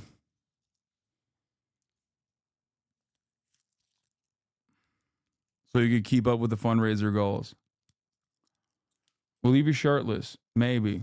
Most likely not.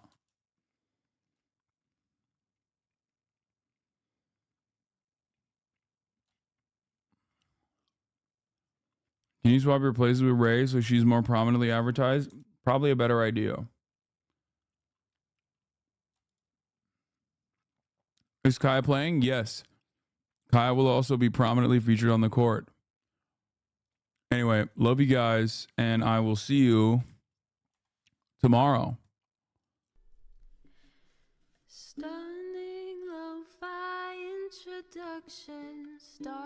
All right.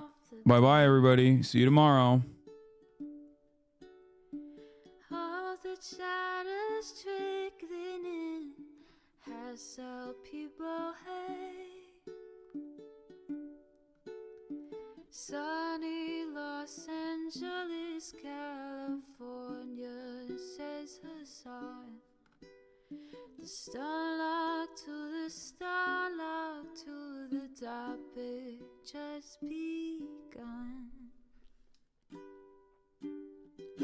There he is again, Hasan is streaming. Hasan is streaming. There he is again, Hasan is streaming. Hasan is streaming. Review in the P.O. box, Uncle Uger's face. Sudden discord active prop, great names take embrace. Tiny Bernie Sanders, LGBTQ Air Force.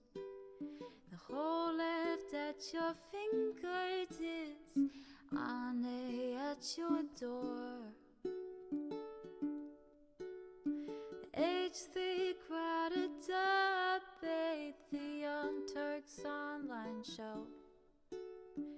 3 full fucking years of this, plenty more to go.